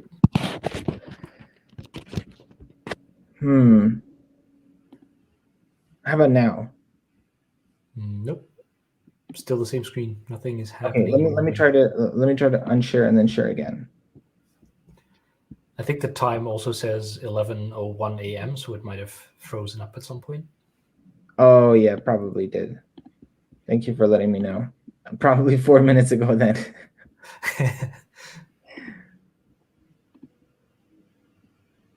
All right. How about now? Yep, I see Visual Studio now. All right, perfect. Yeah. So I basically go into my Git repository.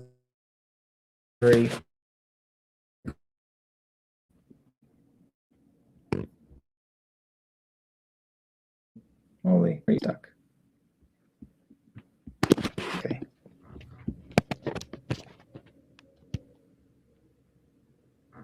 It is a little slow.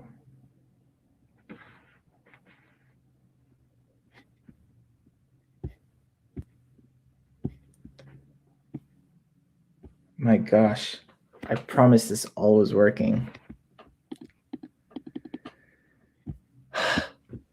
Okay, either way. So if you look into the Git repository, I'm just going to explain what it does. And, I like it definitely does work. But inside the code, you'll notice that we have, the title of the page, we have it set, and we have certain functions. Okay, so inside our real code, inside our UI code, we have 2 buttons.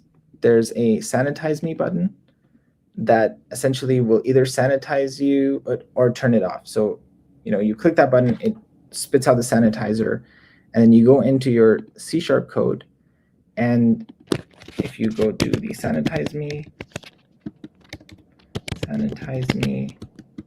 button, clicked function, you see over here, it essentially says turn on the sanitizer, and then it waits for 1/3 of a second, and then it turns off the sanitizer.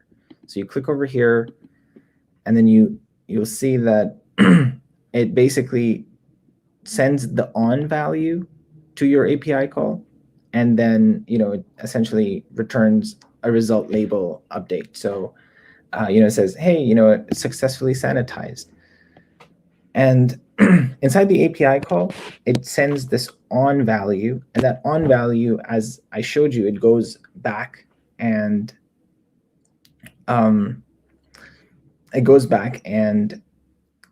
updates the state of the code, and then it essentially turns on or turns off, just like you saw. The light either turns on or it turns off.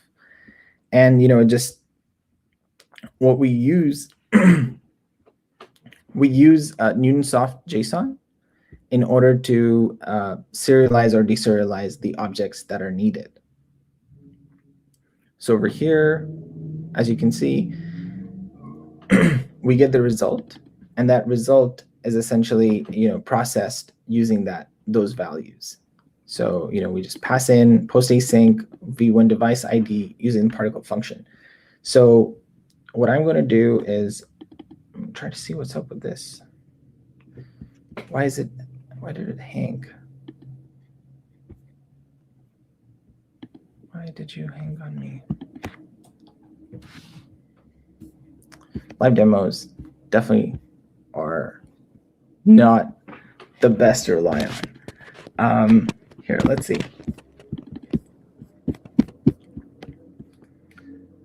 Screen sharing. Why did you stop sharing? Come on.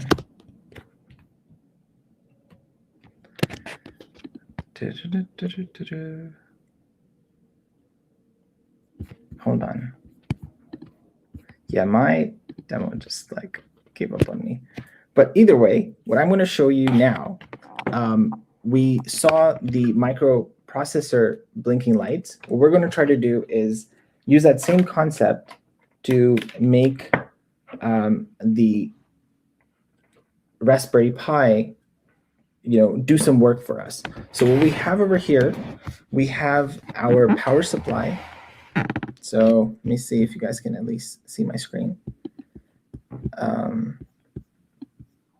So turn off my screen. And yeah, so we have a power supply over here. So this is what connects to the power. And you can get these off pretty cheap, but make sure that it's certified and they plug into the power. So it goes to your 110 in your house, or your 120, or your 220, depending on what country you're in. And so this power supply converts alternating current to direct current, and it moves the voltage down from 110 to 12 volts. So that's something that is safe, in the safe range for appliances generally. I think, yeah. And so once it converts it, you use your breadboard, and you can use a transformer. So this is a step-down transformer in order to power up your Raspberry Pi. You can either power it up using this, or you can just connect it to USB. Either way works.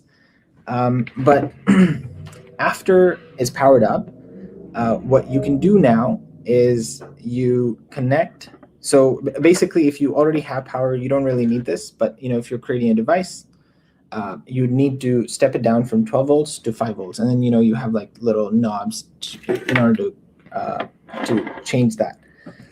And then after that, what you have over here is your relay. So this one is basically like a switch, but it can electronically be managed and controlled. And essentially, when you pass in 5 volts, it turns on. When you remove the 5 volts, it goes back to the off stage.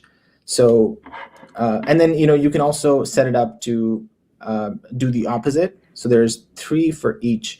And over here we have 8 relays. We don't need 8 relays. We just need 1. So for the first relay, I'm just going to connect it so that it's connected like this. And I'm just going to clear it up a bit. One end of the relay basically gets the power. The other end of the relay, you can just connect it to your motor. So this over here, we just have a simple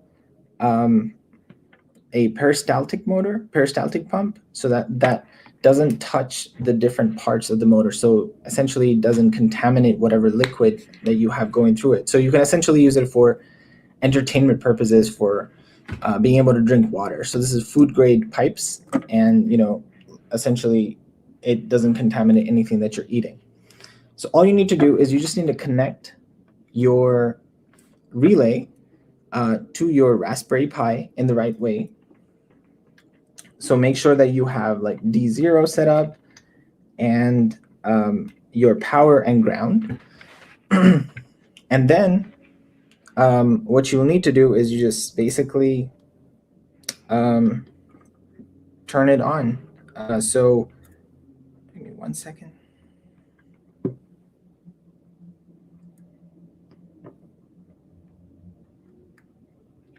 So you have this set up, and what you generally do is you have, and let me share my screen again.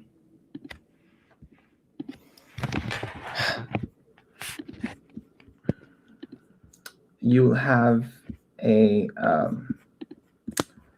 paper, the electronic sheet. What do you call it? Here, let me open it up again. Yeah, so you essentially look at the pin outlet diagram, and it will tell you which pin to connect what to. So right now we need 5 volts. So I'm going to connect the VCC into the 5 volts. So I look at the color, I connect it over here, and I just go back and I drop it in. So this goes here. And then I connect my ground with the ground over here. So it just goes here, it's red, and here. And then I connect the last one to just D0. So IN1, I'm just going to connect it to D0. So that's number 7.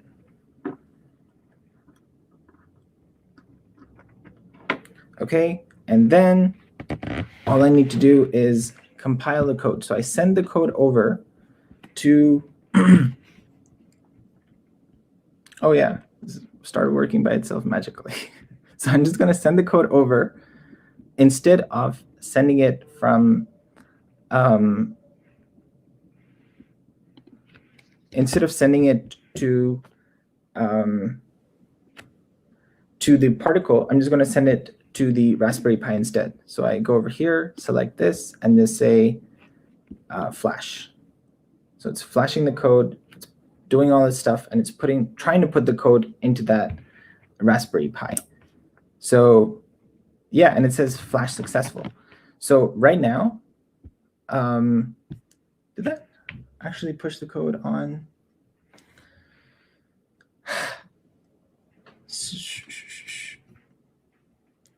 I just need to be able to like build the app, because now it's already working. Like I can hear it say, on and off, but I just need like a place to press the on and off button. And it would be like amazing, but obviously it wouldn't work right now. Let's see. So freaking close.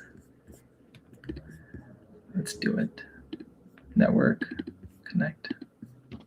Please work. Please work. Okay, here's another option that we have. I'm just going to stop this.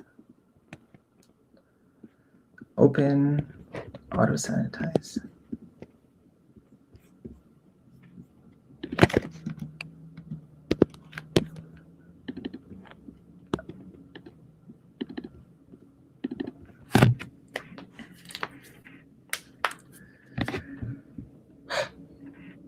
Yeah, but essentially here, let me, no, don't save. Let me get the sanitizer.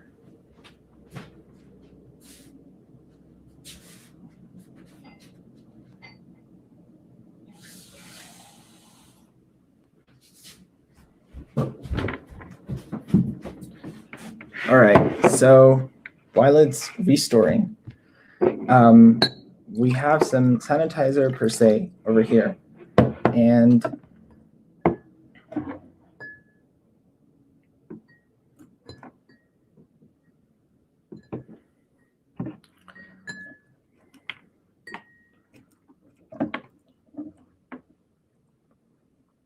And going back over here, let me turn it on.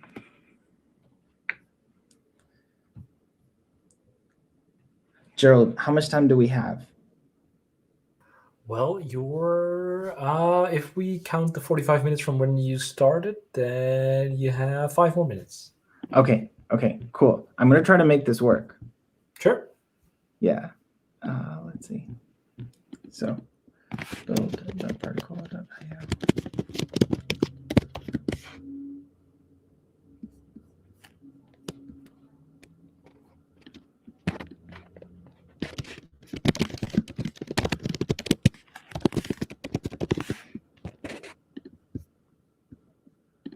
Is my screen still sharing right now?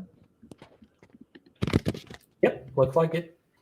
Okay, so flash onto Amsan and okay, so what D1 and D0. Okay, and I'm gonna make sure that we're at the right spot. And then the code over here.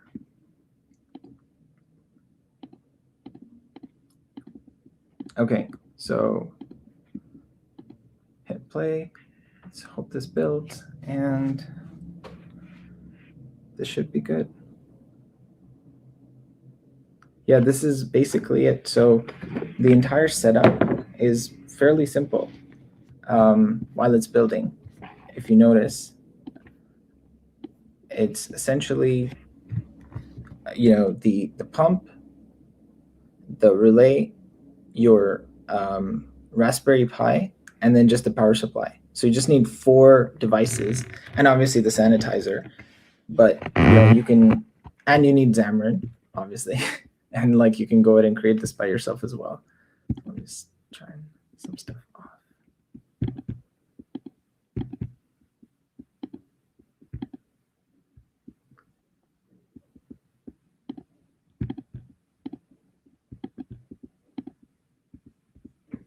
Okay.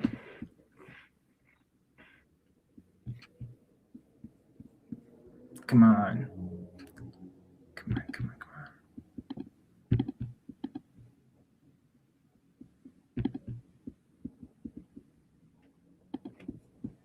Just load. Okay, perfect. Yeah. So I click on the Sanitize Me button, and then it essentially should turn on. Give me 1 second. I think I have the pins. So D0 and D1. So it's D0 right now. I'm going to turn to D1.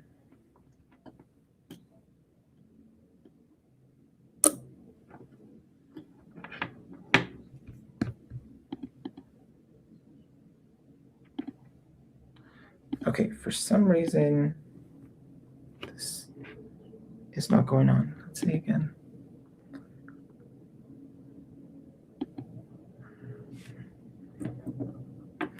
So usually, if you're trying to debug with electronics, you use something called a multimeter, and then you turn it to your direct current, and then you just see, okay, what's up with this? What's up with that? What's up with this? Okay, so that has power. This has power too.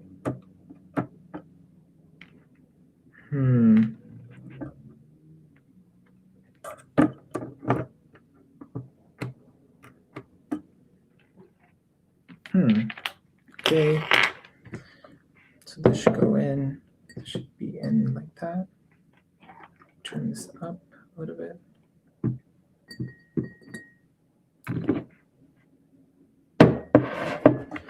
Let me get a smaller cup.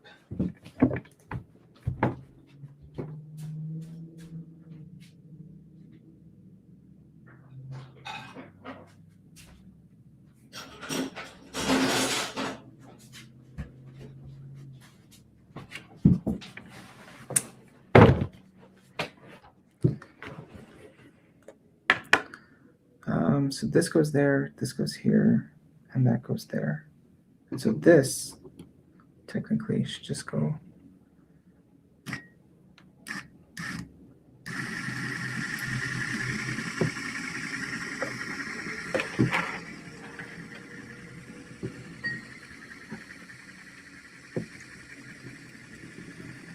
Here. Okay, so I think I got it to work. Finally. Let me see, make sure the screen's pointed. All right. Yeah. So as you can see, we have some sanitizer here. So I just plug it in over there and it spits out, as you can see, the sanitizer there. Yeah. I'm just going to stop that there for now. But yeah, that's the miniature version. Oh, wait, let me stop sharing my screen and show it again. So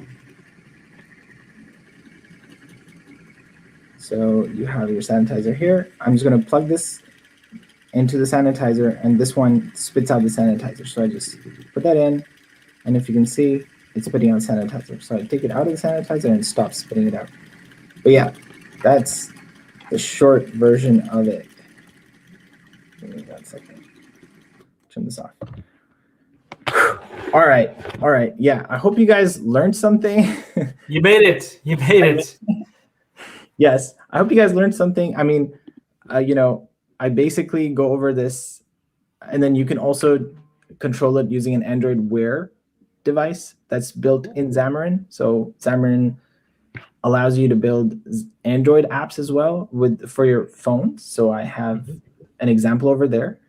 But essentially, this is what it looks like. Yeah, and then you can get, humidity, temperature, and all this other really cool stuff that you can do using your Xamarin app and a Raspberry Pi or other microcontroller. Amazing. I think there were some questions in the chat. Is this open source? Is the source of this somewhere to find? Yeah, okay, it is. Perfect. Here, let me share it in the chat right now. I'm not sure if that's going to work. It might be deleted by YouTube because it doesn't like when someone posts. Oh, okay. No, I'll share it with you, and then you can. Exactly. Share it with me. I'll post it in the chat. We also have this GitHub repository that we would like to ask you to send your slides to and other information. So we'll make sure that it's there to tweet it out to let people know. So stay tuned on our Twitter or whatever, and we'll get that to you. Saamer, thank you so much for having the courage to do all this demo stuff online. Relax. You've earned it for today. Just take the rest of the day off. And, thank you so much. Thank you. Great to see everyone. Thank you so much for attending, and thank you so much for organizing and having me, Gerald. Appreciate it. All right. No problem. It's our pleasure. Saamer, I'll talk to you later. Thanks. And then it's about time to bring on the one and only, for the last time, Maddy Legere, because it's going to be Control F rename to Montequilla. Is that how you very good. Montequilla. Montequilla. No, not Montequilla. Although I think that sounds better. That would be good. I know. I think I said Montequilla. that for like the first 6 months we were dating. So, so for those of you unaware, Maddy is going to get married soon.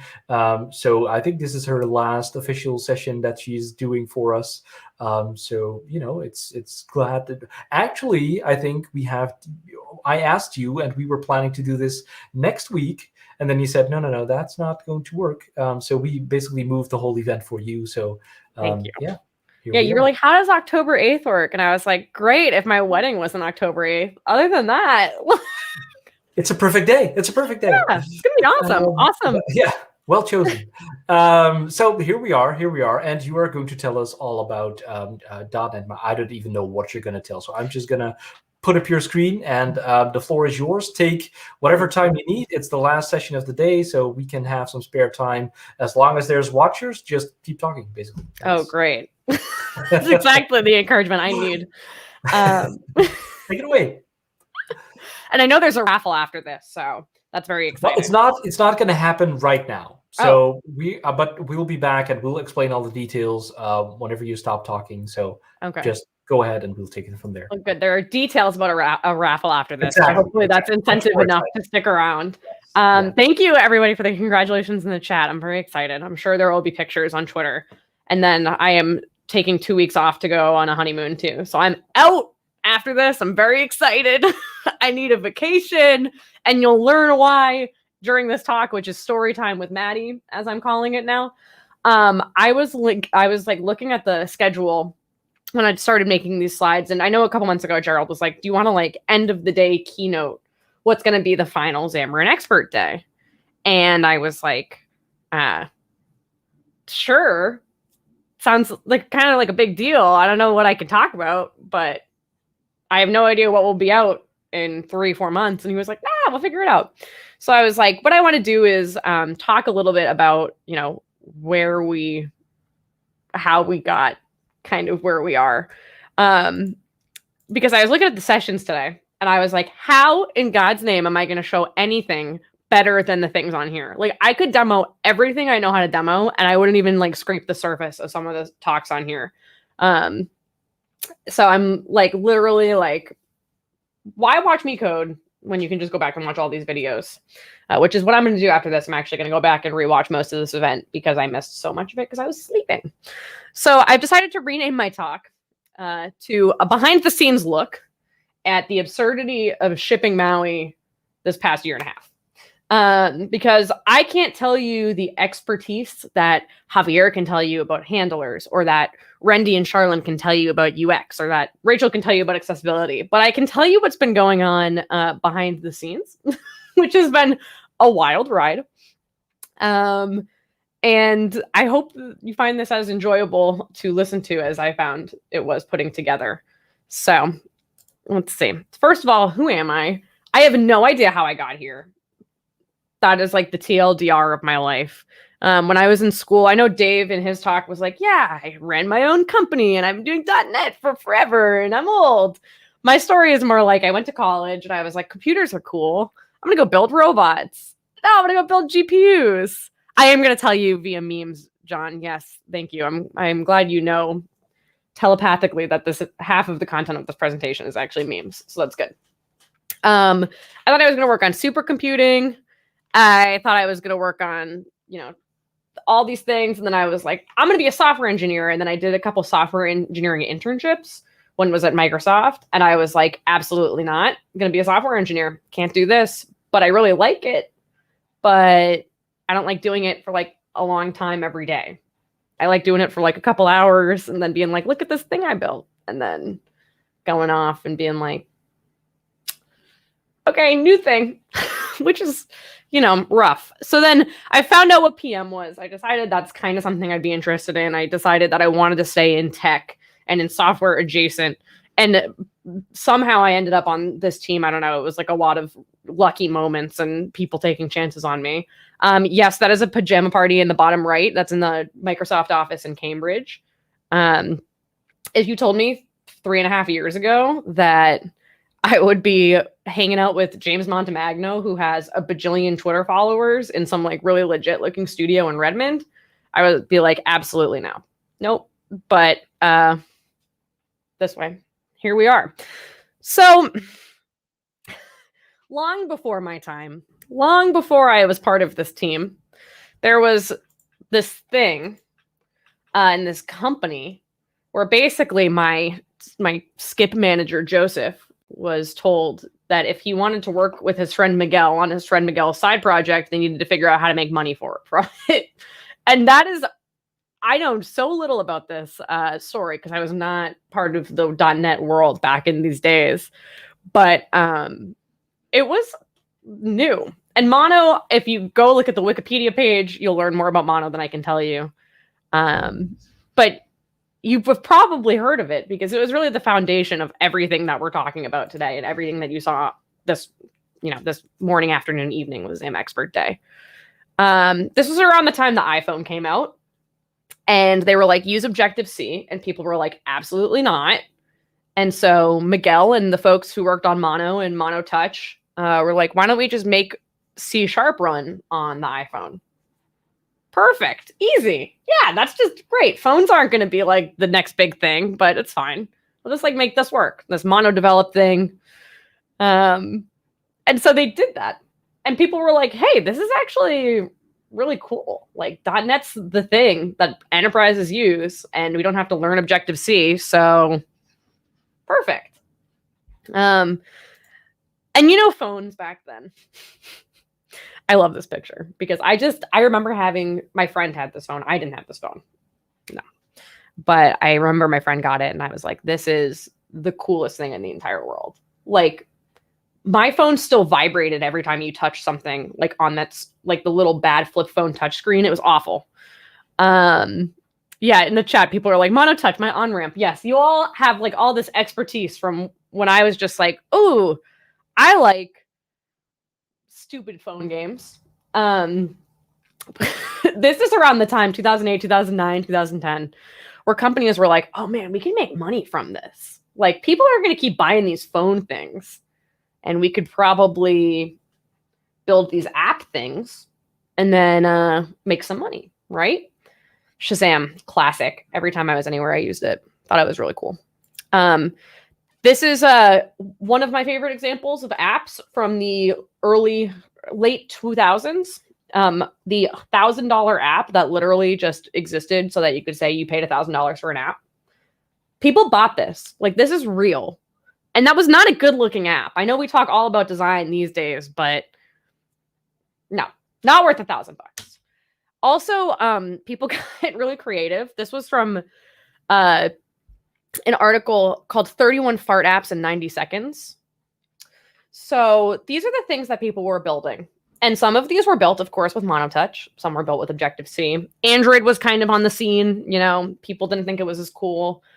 As an Android user, I know Android has always been the coolest, but whatever. Yeah. And so Xamarin kind of evolved from Monotouch, and we were like, hey, people really like this, and there are all these different phones, and we should probably, you know, continue to make it easy to build apps for these mobile devices. And that's kind of when Xamarin.Forms came out, because we were like, and by we, I mean the people before me, were like, hey, apps are pretty simple looking. Like, this $1,000 app is just a button. Cool. Well, why don't we just make it easy to put data into an app and then, just ship it. Great. That's not going to be a big deal or anything. And that was Xamarin.Forms, which I think in hindsight, we might realize that Xamarin.Forms was actually a really good idea and was totally going to be a big deal. Stories with Aunt Maddy is a sellable format. I like that. Yeah, everyone here, except probably for me, was not part of this. So yeah, we were like, Xamarin.Forms should be great. Really smart people working on it. Really chill, no big deal. Android, iOS, Windows Phone, that thing that existed.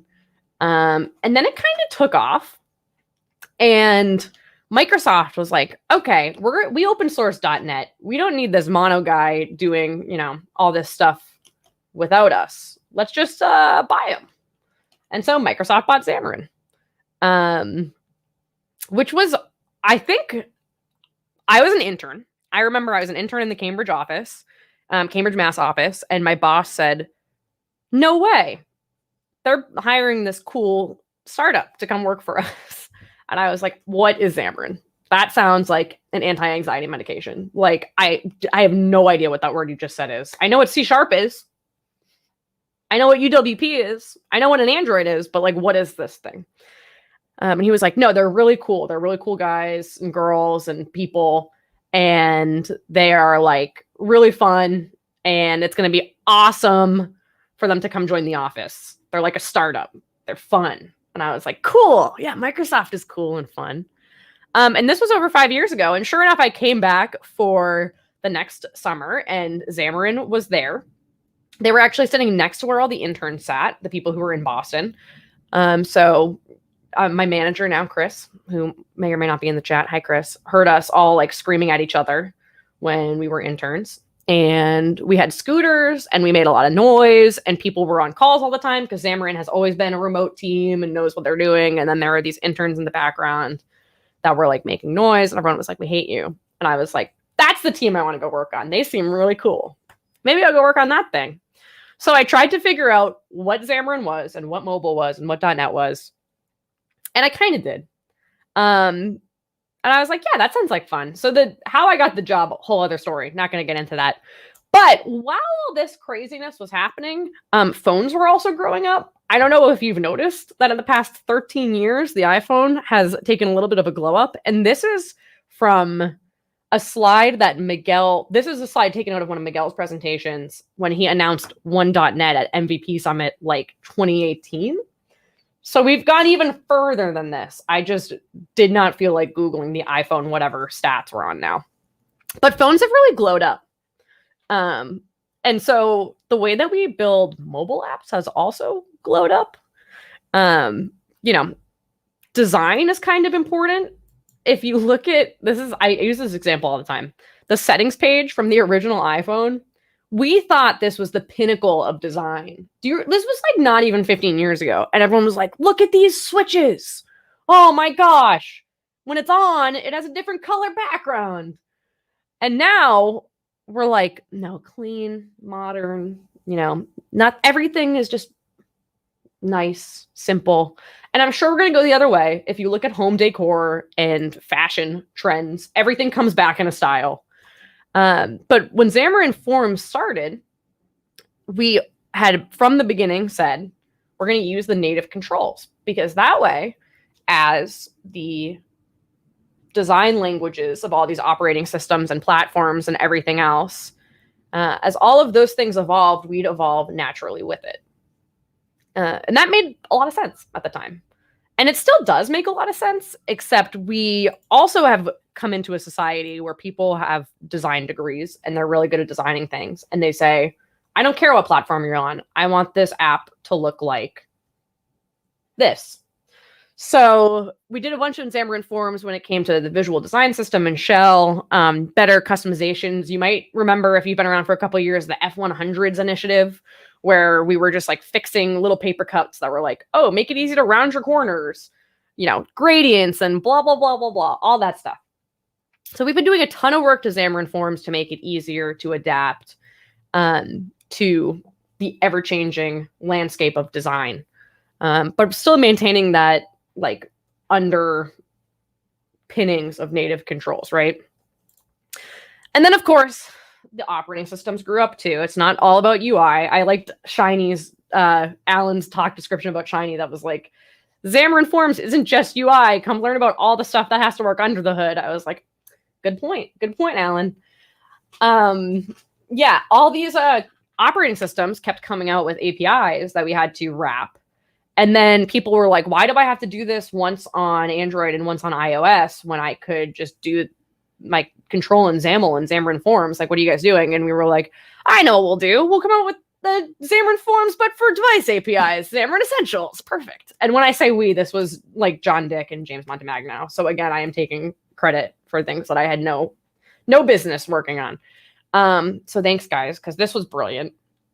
And people were like, cool. Yeah, that sounds great.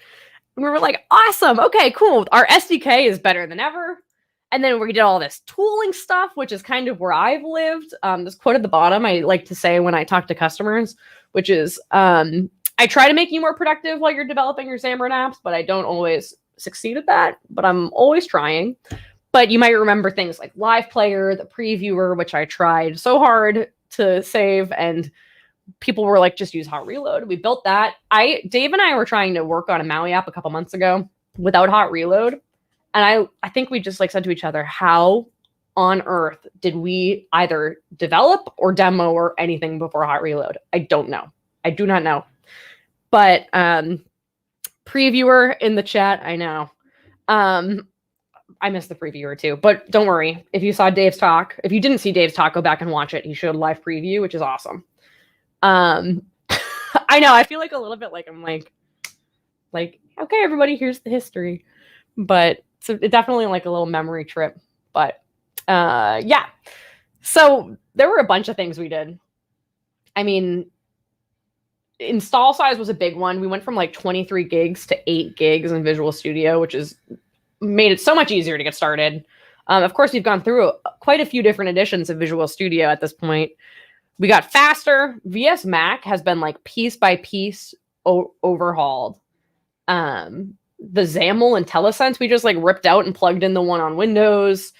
All these different things. And I mean, VS Mac, if you've been following the news with them for VS 2022, they are like completely rebuilding it from the ground up for the UI. It's awesome. So lots of stuff that has been going on the past few years. So this is like, yes, Dave, great comment. This is what you would get at the bar, except I would have more of a Boston accent. I'm trying to keep it cool for the chat. So this is kind of what we felt like in 2019. We were like, this is great. We have done all this stuff. We completely like redid Xamarin.Forms. We have Xamarin Essentials now. Tooling is the best it has ever been. We had the Xamarin Developer Summit in Houston, and it was a huge party, and everyone was like, yeah, like Xamarin's the best it's been in since it came out, blah, blah, blah. But, you know, reality was also kind of like, everything was also kind of a mess because we had basically gone off and built all this amazing stuff and never really taken a step back to look at the story. Or taken a step back to look at how they all fit together. And we were still working adjacent to .NET at this time. We were really like our own thing. And we were having a hard time explaining why Xamarin was modern, why it was stacking up with the latest technologies, all these things, without kind of being like confusing. I don't know. It was confusing. You can ask Dave too. We would talk to customers and they'd be like, so you guys did all this stuff. What's the vision? And we were like, just keep doing all this stuff because we're great. Yeah, which felt a little like weird and sometimes disingenuous. So February 2020, I am in Redmond. No idea what's coming. And these two geniuses here, Dave and James, are standing in the corner, also I think with James Clancy, and chatting. And I come up and I'm like, hey guys, what's up? And they're like, oh, who invited Maddy? Just kidding. They are like, hey guys, what's up? And I'm like, what's going on? And they were like, we have this great idea. We are going to figure out how to make Xamarin fit in with the one.NET story. Because at this point, we had already determined that like Mono and .NET were going to come together. We had determined that the runtimes were going to kind of start smushing. And, you know, we had been reorganized a bit internally to fit within the .NET org a little bit more. So these two geniuses are like, we have the best idea, right? Bam. Project Rockwood / Bloom / for 1 second, someone said .NET Forms, and I like was sick to my stomach. I was like, we're not naming it that. Comet was out. There were all these different ideas. And the premise of it, I remember James Montemagno wrote on a whiteboard. He said, web-Blazor. Client, which means mobile and desktop, basically, is what we call client development. - Project Rockwood. And I was like, cool, seems great. Let's do it. Awesome.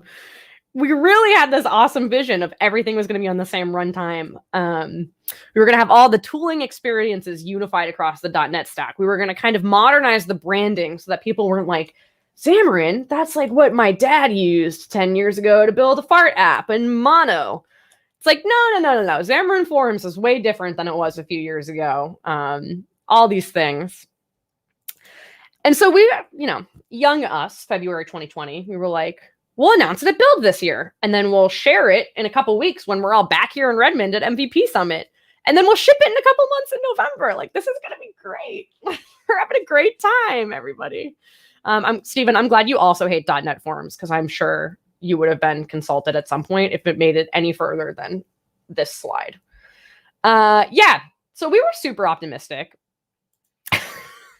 And as you all know, this is when we really start getting into the meme content, John. So as you all know, 2020 was a bit of a disaster. The day I was supposed to fly out for MVP Summit, my flight got canceled. So we were like, I guess we'll still talk about this thing, but like, it'll be fine. This COVID thing will last a couple weeks and yeah, all the different stuff. And yeah, we were like, this is going to be great. We're still going to do this up until about 3 weeks before Build 2020, which was, you know, one of the first like big production remote events we did. So you can see I really put in a lot of effort for this one, like put on some makeup. Meanwhile, now I'm like Patriots hoodie, sitting in my office. I didn't even clean up like the junk behind me. 3 weeks before Build 2020, there were 2 large events. One was we recorded the keynotes, which was when we had decided, like, do we commit to shipping Maui? Do we not commit to shipping Maui? Blah blah blah blah blah. All right, we'll just show Xamarin in the developer keynote. We'll show how far we've come with Xamarin development. Maui will be part of the other .NET stuff. Yes, the kitchen. I know. I was hoping everyone would recognize the kitchen. That's what it looks like from 3 feet further back than what you usually see it from. And then we also had to adjust to the changing times of the world when you're a Fortune 5 company that has a responsibility to try to adapt to all the crazy things that were happening at the time, which means we had a reorg and we lost 1/3 of our engineering team, including Gerald, which is why I put this over his face, not because he died. He's here. He's hosting this event. I'm here. He's right there. We're good. But we actually had 1/3 of our engineering team, and it wasn't just Xamarin. It wasn't just us. It was across the org. Like, the company was like, we need to prioritize things that are going to make people adjust to how the world is changing rapidly, this new online world, and blah, blah, blah, blah, blah. And, we're a business with investors and stakeholders. Like, how can we adapt? And that was basically just repurpose some people, which was cool. Horrible for me. I cried like 12 times because I was like, we're going to die. After 2 days later, I was fine. But we decided there was no way we were going to be able to ship this thing in November 2020 with .NET 5, when this all happened. So we were like, okay, we'll say .NET 6. And that's what we'll say at Build. Even though we're recording these things today, we'll just change it and it's going to be great. We have all these demos. Everything's going to be awesome. Cool. So that's what we did. And then since then, we have been incredibly busy. So if you're at this event, you are probably someone who knows other ways to learn about Xamarin, whether it's through the interwebs, videos, through GitHub, through the Discord, all the things. We've been doing a bunch. And like I said at the beginning of this talk, like, I am not the best person to tell you about most of these things. There are experts that work on this stuff. But you saw John in the chat, who's probably looking at this list of SDK things and being like, this is like 1/15 of what we did. Likewise with our tooling folks who were like, we did like a bajillion things. But there's been a lot, not to mention like new iOS's shipped, new Androids shipped. WinUI has been being developed under the hood this whole time. We've been working with the Blazor team. We did the whole single project thing. We had to continue to maintain all the stuff we've been working on with Xamarin. But we've been going like hard. We're doing a great job. I like this little weightlifting .NET bot because I was like, yeah, that's us. We're like weightlifting. We're strong. We're going. Not to mention, at the same time that we're doing all of this, we're literally building the .NET 6 runtime. So we're building the SDK, the tooling, which is needed to develop the SDK, and the runtime that all of this stuff runs on at the exact same time, which, you're like, yeah, that's a great idea. Everything's going to be built with the other thing in mind. It's not like we're going to try and retrofit a bunch of tooling onto an SDK that already exists, which, is a mistake we've made in the past. But also, it turns out that's kind of hard. And at some point, we started to put all the pieces of the puzzle together. And basically, this is what we looked like. So these are stock photos. This is not an actual picture of Dave. I know it does look just like him. But we were testing things, and we were like, wow, everything is really close to being awesome. Yeah, David without makeup, I like that. And this is not... the engineering team was actually like probably even more stressed than this. We at least had enough time to like make funny faces, But we were like, this is really close to being the best thing in the entire world. This close, like super duper close. But we are not where we need to be to start encouraging people today in August 2021 to ship this, to start updating their packages for this. And we've seen some of our control vendors, right? Like Telerik and Syncfusion, which David showed earlier, doing a really great job getting ready for Maui. But some of our open source community folks were just like, hey, I tried updating and it wasn't quite ready, or my things broke. Ken, paint the bus, change the tires on the bus, and drive the bus at the same time. Exactly. Nothing can go wrong with that. Perfect.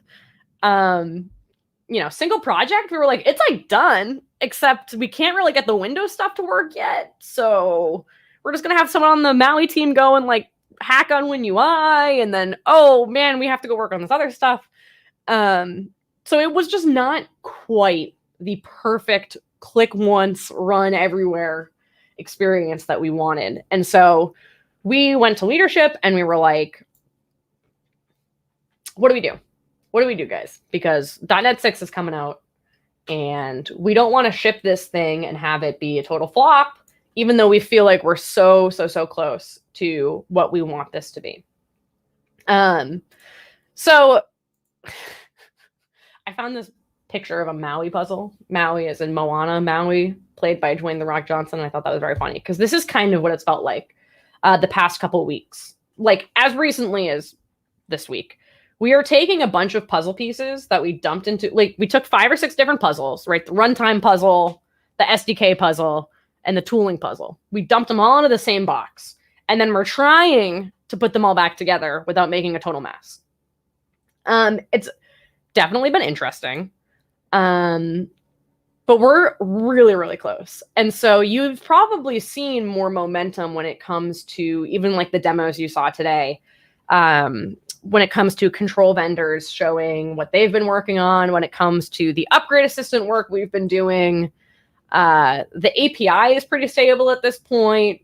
If you just look at what we're doing on GitHub, it's a lot less like write the entire thing to do this thing and more like fix this thing and fix that. So we're really close, but we didn't want to ship something that you couldn't start using right away, right?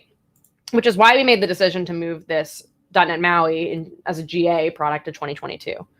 And I think for me, the things that I'm most excited about with this is that we're getting the ecosystem ready to roll, which is all of you folks. I mean, not just control vendors and people who maintain libraries and maintain things that are fundamental to the Xamarin ecosystem today, but also just our community, giving you folks a little bit more time to play with it, to feel comfortable with it. So on day one, you can start giving talks and you can say, this is what I built with MAUI. Instead of, you getting to try it the first time with everybody else, right? So we really want to make this a clean, perfect experience. And you probably know from our themes of 2016 through 2019 Xamarin, like we were really just trying to make everything more performant, more stable, better, all those things. And so we didn't want MAUI to feel like a regression. So that is why there is a delay. I don't want it to be like, oh, like we bit off more than we can chew and we're idiots. I think it was a lot of like random things happening, the world happening, and also us just wanting to do what's best for all of you. And we are very lucky that people, I guess lucky, but also we have a great community. So that's probably the reason. People have responded to this delay news really well. And people are still trying out. We have more people using MAUI today than we did a week ago, a month ago, 6 months ago. So we actually have people shipping MAUI apps in the App Store at this point. So we're getting there. Like we're really close. So I'm actually very excited for what's going to happen and what we're going to ship and what we're going to see all you folks do in a couple months.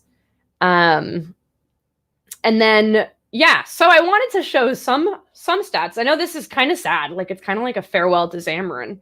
I asked if we could like keep the monkey and people were like, we have a .NET bot. It's also cute. And I was like, you're right. But what am I going to do with all my monkeys? We have had a great time pumping out Xamarin content, especially in the past like 3 or 4 years. I mean, over 200 episodes of the Xamarin show. That's crazy. Like that's one every like 2 or 3 a week for the past 3 or 4 years, which is just, is that the math? Two a week for the past 2 or 3 years. Yeah, something like that. Make some adjustments for holidays. We're almost at episode 100 of the Xamarin podcast, which is migrated over to .NET MAUI. Dave and I have been there for most of 20 community stand-ups, which are always a good time. Please always come join us. Let me know what blogs you want us to share. It's where we share stuff that you all are doing and writing. And then, oh, the chat's going off. Let me make sure I read. Yeah, I know the monkeys. I know. Will there be a MAUI show? Oh, yes. The Xamarin show is going to be the .NET MAUI show soon enough. Don't worry. And we've actually already surpassed the amount of stars on the Xamarin.Forms repo in now the MAUI repo. So thanks. We've pretty much doubled. That's pretty cool. We still have a bunch of issues in the MAUI repo that we're also going to deal with, but less so than Xamarin.Forms. So that's pretty good. Definitely not because it's not shipped yet, right? But we've had a really good run as Xamarin, and I think that when we do ship MAUI GA, it is really going to solidify our place in this overall .NET story. We're not adjacent anymore. We're not MonoTouch that became Xamarin and Xamarin Studio that turned into Visual Studio for Mac. And this team that got acquired and worked next to .NET and kind of tried to just figure out where they fit in with all these things. Like, we are really, truly fundamentally part of .NET and part of the meetings that happen multiple times a week where they make decisions about the framework and the runtime. And, we're one of the first optional workloads you can install with .NET. We use the .NET template engine now. We're on their GitHub. Our themes are tracked alongside the .NET themes. Our tooling has become our tooling team, actually where they sit in the Microsoft organization, is now part of the just overarching Visual Studio tooling team. XAML tools also now just basically work with MAUI as it is. We don't build things after the fact anymore. There's plenty of experiments in the works. I know we talk about things like the graphics, Comet, MVU, blah, blah, blah, blah, blah. And of course, we're already planning .NET 7. There's more. There will always be more. Very exciting. We have to ship our stuff first, but, we're talking. So it has really been exciting to see kind of how much over the past, I've been here for 3.5 years almost, but over the past really year and a half, we have been able to become part of the .NET family formally, not just the cousin. I think we're a sibling now. We've moved past cousin territory. We're invited to all the holidays and birthdays. So that's exciting. So this has been a really amazing Xamarin Expert Day. And it is kind of sad that it is the last one because now it is .NET MAUI Expert Day. And that's what we're going to have next year. We're not going to be talking about Xamarin anymore. It's just all going to be MAUI all the time. We're all going to be on the beach. We're going to hold it in person, right, Gerald? We're going to hold it in person in MAUI. And we'll all hang out there. But that's it. I hope you enjoyed my storytelling down memory lane. Thank you all for your contributions and supporting us the past couple of years, especially with all this craziness. I'm very excited to see what we do as a community in just a few short months when we ship this thing for real. So thank you. Thank you so much, Maddy. That was well, the reactions on YouTube in the comments were really, really fantastic. I think people enjoyed your storytelling. Where did you disappear to? I know, there we got you. Hi. Hi. Yes, and we've Gerald is just coming back. We're going to do our outro ceremony. There were a few questions in the chat, but I guess most of them were not really technical. MAUI monkeys, huh? I know. We're working on it. We're trying. There's a brand that we have to deal with, the whole .NET brand. They don't let us just do whatever we want. So yeah. I remember the Microsoft loves Xamarin monkeys. Yeah. I think, Gerald, you want to come back on? No, because I'm trying to catch my breath from running up the stairs. Okay. Yeah, so I missed the last part here, but I see people are crying and are very emotional. So Sorry. I don't know. It was either terrible or great. I'm going to assume the Why latter. not both? Why not both? Why not both?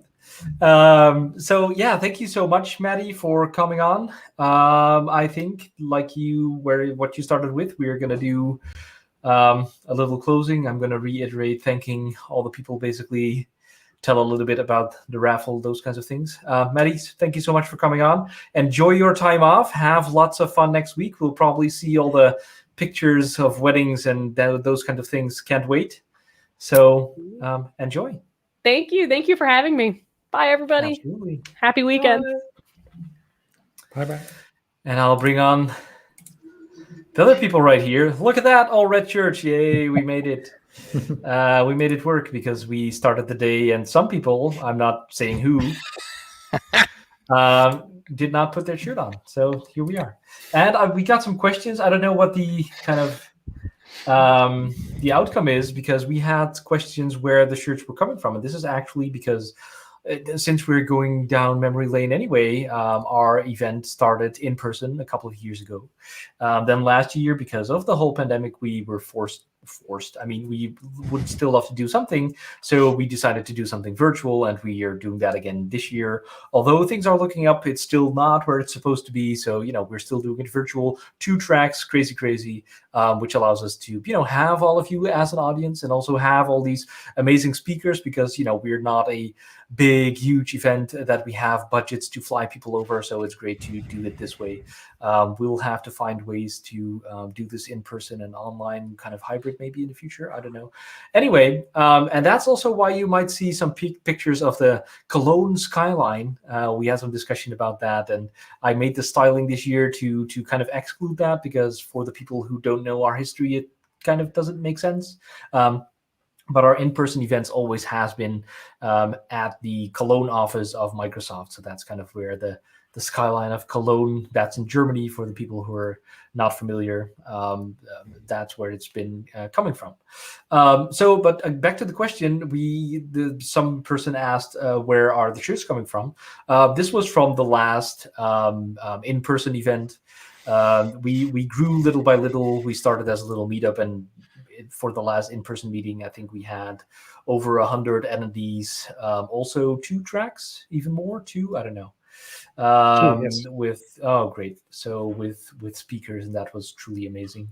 So really thankful, just as today, for all the speakers, all the people watching, all of our sponsors, of course, which have very generously sponsored all kinds of prizes that we're going to raffle away. I'll give you all the details in just a little bit. What was the conclusion, guys? Are we raffling away some shirts as well? We had some left over. Now we have to, now that I bring it up, right? Yep. Now that you bring it up. We'll see what we'll do. It's going to be a surprise. Maybe we'll add some extra things here. See? I still found these from the event. See, there they are. These were the attendee shirts. Right. We still have some left. We still have some left. So maybe we'll put in some surprise here or there. Keep your eyes on the email and on the Twitter account. We'll come up with something to make that work.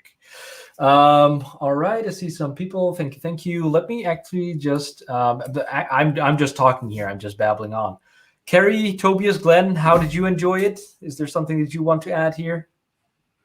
It was amazing.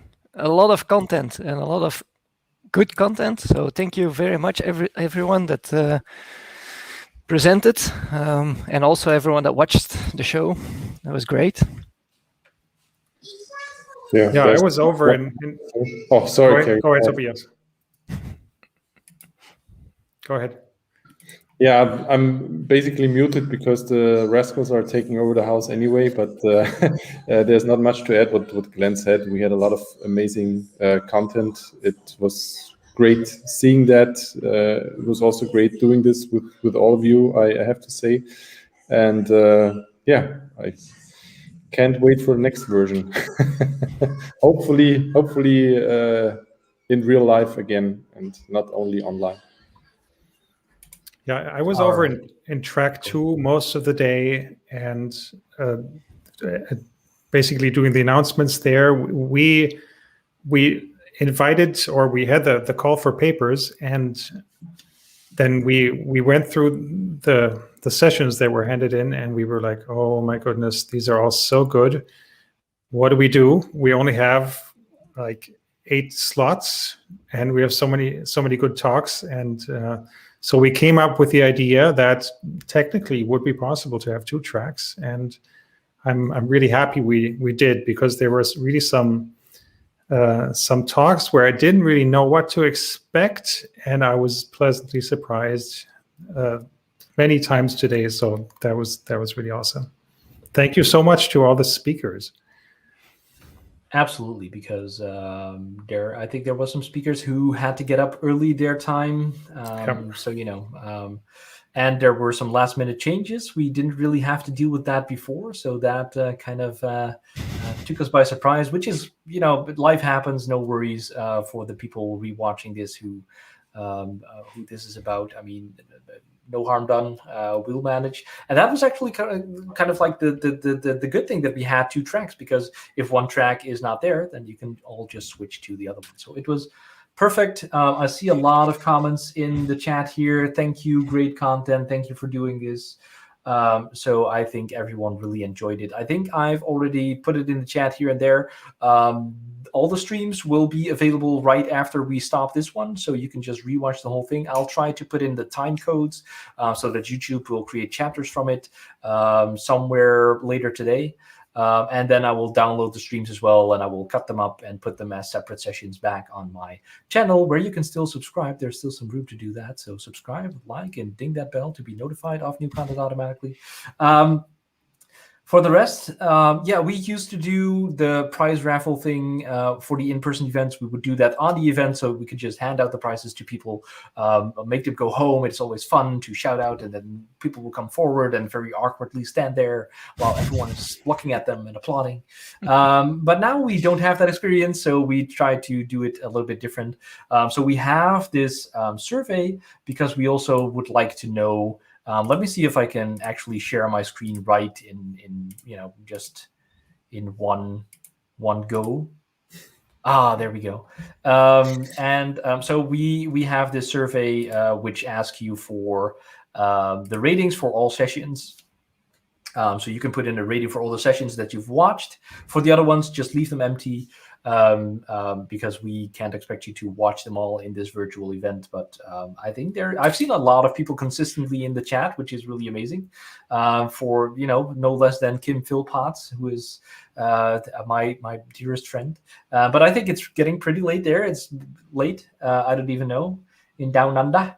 But here is the link to get to the survey. You can also scan the QR code if that's more of your thing. So just do that. Go over here, rate some of the sessions, rate the event entirely. Put in the little note box what you thought, what your favorite thing was, whatever you want to share with us. And then I think the last box is your email address. So put in that there if you want to enter the raffle. If we don't have your email address, you can't win anything, because we don't know how to reach you. So that's that. We are going to have the results by Monday. So be sure to keep your eye on your inbox and on our Twitter account, because we will let you know whenever we've announced all the prizes. And if there's nothing in your inbox, then too bad. Try again next year. If there's something there, then yay you. So for the prizes, we have these lovely sponsors. You've seen Telerik, because Sam was here with his great session about MVVM, MVU, and they sponsored a Oculus Quest number 2, which is a VR headset. Really amazing if you're into that kind of stuff. So we're going to give away one of that, JetBrains, which has a lot of developer productivity tooling, a full IDE JetBrains writer. I think Tobias is a big fan of that. So if you have any questions, please ask him. And they also have ReSharper with all kinds of refactor tools, the tips and tricks that you will get inside of the code. It has all these amazing things. We're going to give away 3 licenses to JetBrains full suite. Manning is giving away 3 ebooks of your choice. So whenever you get to win that one, you can just go into their library and pick a book that you like. And we also have 35% discount on all books. I will put the code up for that in a little bit as well. And it's also in our Twitter account, so go find that. MSG, the actual company, where Tobias is working is giving away 2 one-year licenses to Pluralsight. So that's a lot of learning content, and you can go watch video courses there by a lot of great people. Also about Xamarin, I don't know if .NET MAUI is in there yet. It will probably make its way at some point.